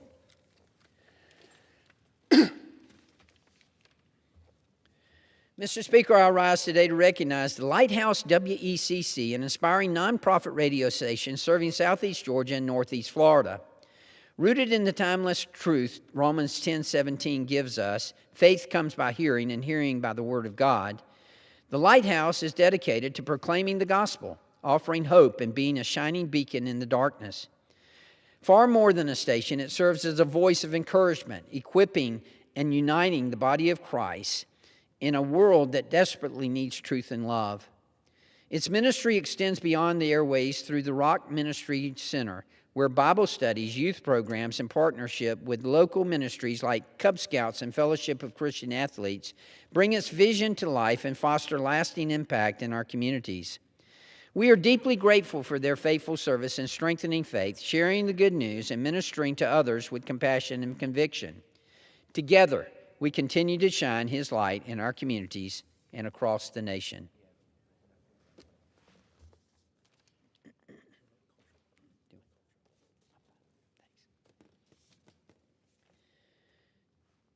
Mr. Speaker, I rise today to recognize my good friend, District 15 Georgia State Senator Ed Harbison, who will not be seeking re-election. First elected to the Senate in 1993, Senator Harbison is the longest-serving member of the Georgia Senate and has faithfully represented the people of his district for more than 3 decades. Throughout his time under the Gold Dome, Senator Harbison worked to serve and protect the citizens of his district in the state of Georgia. Before his time in the Senate, he was the vice president of the Muskogee County School Board and a member of the Columbus Review Commission. Over the decades, Senator Harbison witnessed and helped achieve many milestones in the Georgia General Assembly during his distinguished career. His public service to the people of Georgia will not be forgotten. We thank Senator Harbison for his years of leadership and commitment to the great state of Georgia. I had the honor and privilege of serving with Senator Harbison. He is truly a great Georgian.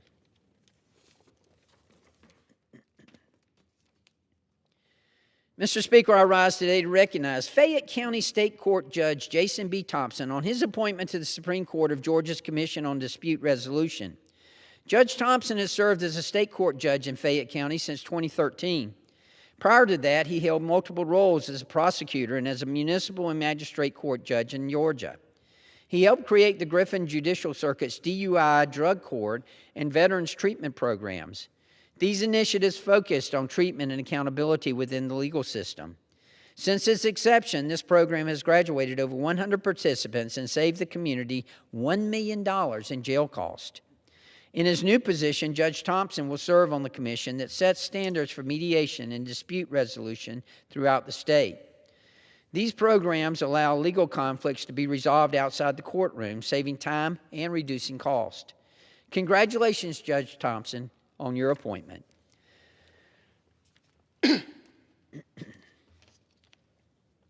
Mr. Speaker, I rise today to recognize the life of Gary Joseph Patrick, the general manager of Old Town Trolley Tours in Savannah, Georgia, who passed away on March 5th. Gary Patrick was a respected leader and a valued member of Savannah's community. He began his career with the Old Town Trolley Tours in 2010 as the depot sales manager.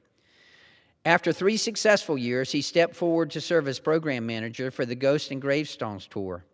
Throughout his career, Gary also worked in the Groups and Charters Department and served as assistant general manager before becoming general manager.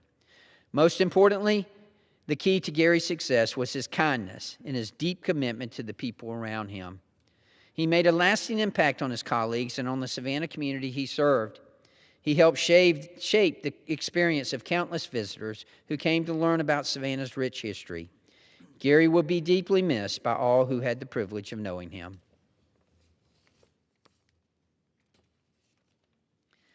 Mr. Speaker, I rise today to honor an incredible achievement in Division II basketball for the great state of Georgia.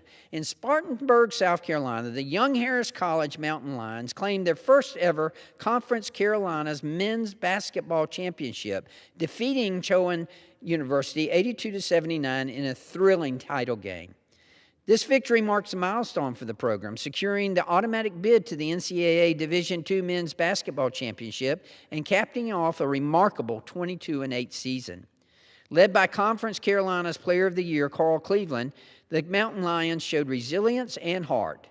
Cleveland scored a game-high of 34 points, including 6 three-pointers, accompanied by Cameron Bleshoy's 11 points, Justin Payne's 14 points, and Christian Drummer's 10 points. The team forced 15 turnovers for crucial transition points, fighting against constantly. To Coach May Crier, the players, staff, and the entire Young Harris community, congratulations on making school history. I honor my alma mater.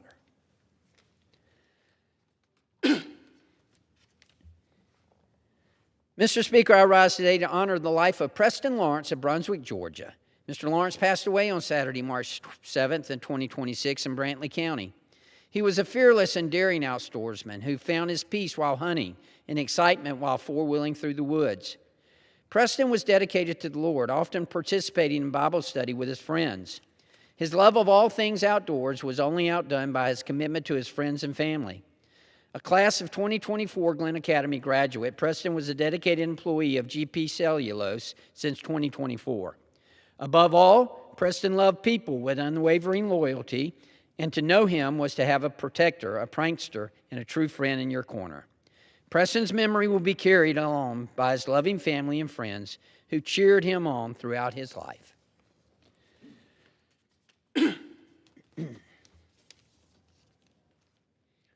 Mr. Speaker, I rise today to honor the life and legacy of longtime educator and civil rights giant Daniel W. Wright, Jr., who passed away at the age of 95. Mr. Wright, who was born in 1930, is remembered as a man of kind words, a thoughtful demeanor, and sincere encouragement. In 1963, Wright served as the president of Chatham County Teachers Association in Savannah. As president, he took on the Georgia Teachers and Education Association, fighting for equal pay for black teachers in school administration. Additionally, he fought for pupil-teacher ratio equity, understanding that a lower ratio would improve individual attention per student. These actions are a testament to Mr. Wright's commitment to ensuring all people receive equal rights and freedoms, especially in the education sphere. A husband, father, grandfather, and great-grandfather, Mr. Wright was dedicated to his family and constantly poured love into their lives. On behalf of all Georgians, we thank Mr. Wright for his devotion towards the fight for civil rights and equal freedoms.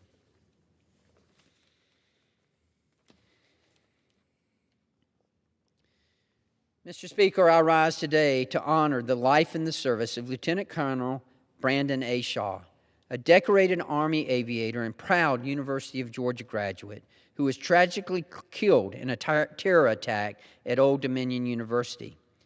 A native Virginian, Shaw enlisted in the Army in 2003, honorably serving in both Iraq and Afghanistan. He earned his MBA from August Terry College of Business in 2018 while stationed at Hunter Army Airfield in Savannah, Georgia in the 1st Congressional District. With over 2 decades of service, including 1,200 flight hours and 600 in combat, he led as Professor of Military Science at ODU's Army ROT, mentoring future leaders. Described as having a passion for impacting lives daily, his bravery lives on through the courageous students who subdued the attacker. Our thoughts are with his family, the University of Georgia and Old Dominion University, communities, and all who knew this devoted patriot. May we remember his legacy of service and sacrifice.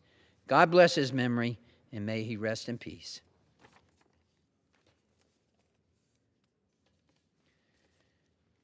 Mr. Speaker, I rise today to recognize veteran educator and proven school system leader, Dr. Alexandra Estrella, for being named as the sole finalist for Superintendent of Gwinnett County Public Schools, Georgia's largest district and the 11th biggest in the nation.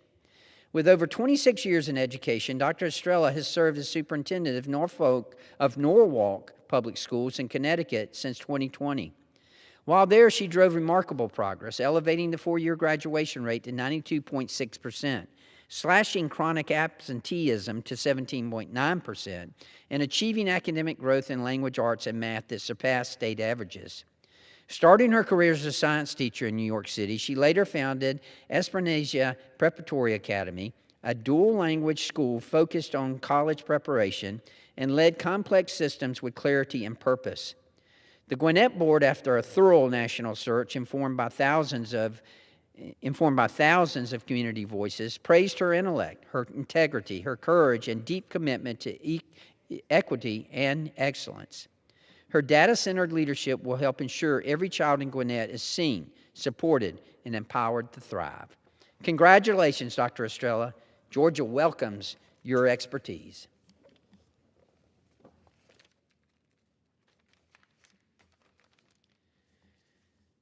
Mr. Speaker, I rise today to recognize the life of Roy Thompson, the former chairman of the Bullitt County Board of Commissioners in Georgia.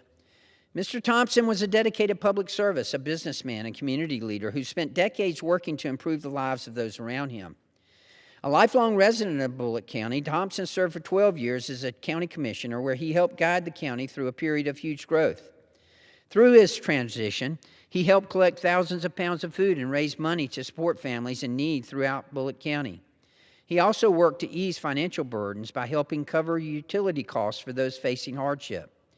Mr. Thompson was known for his generosity, his strong character, and his deep love for his community.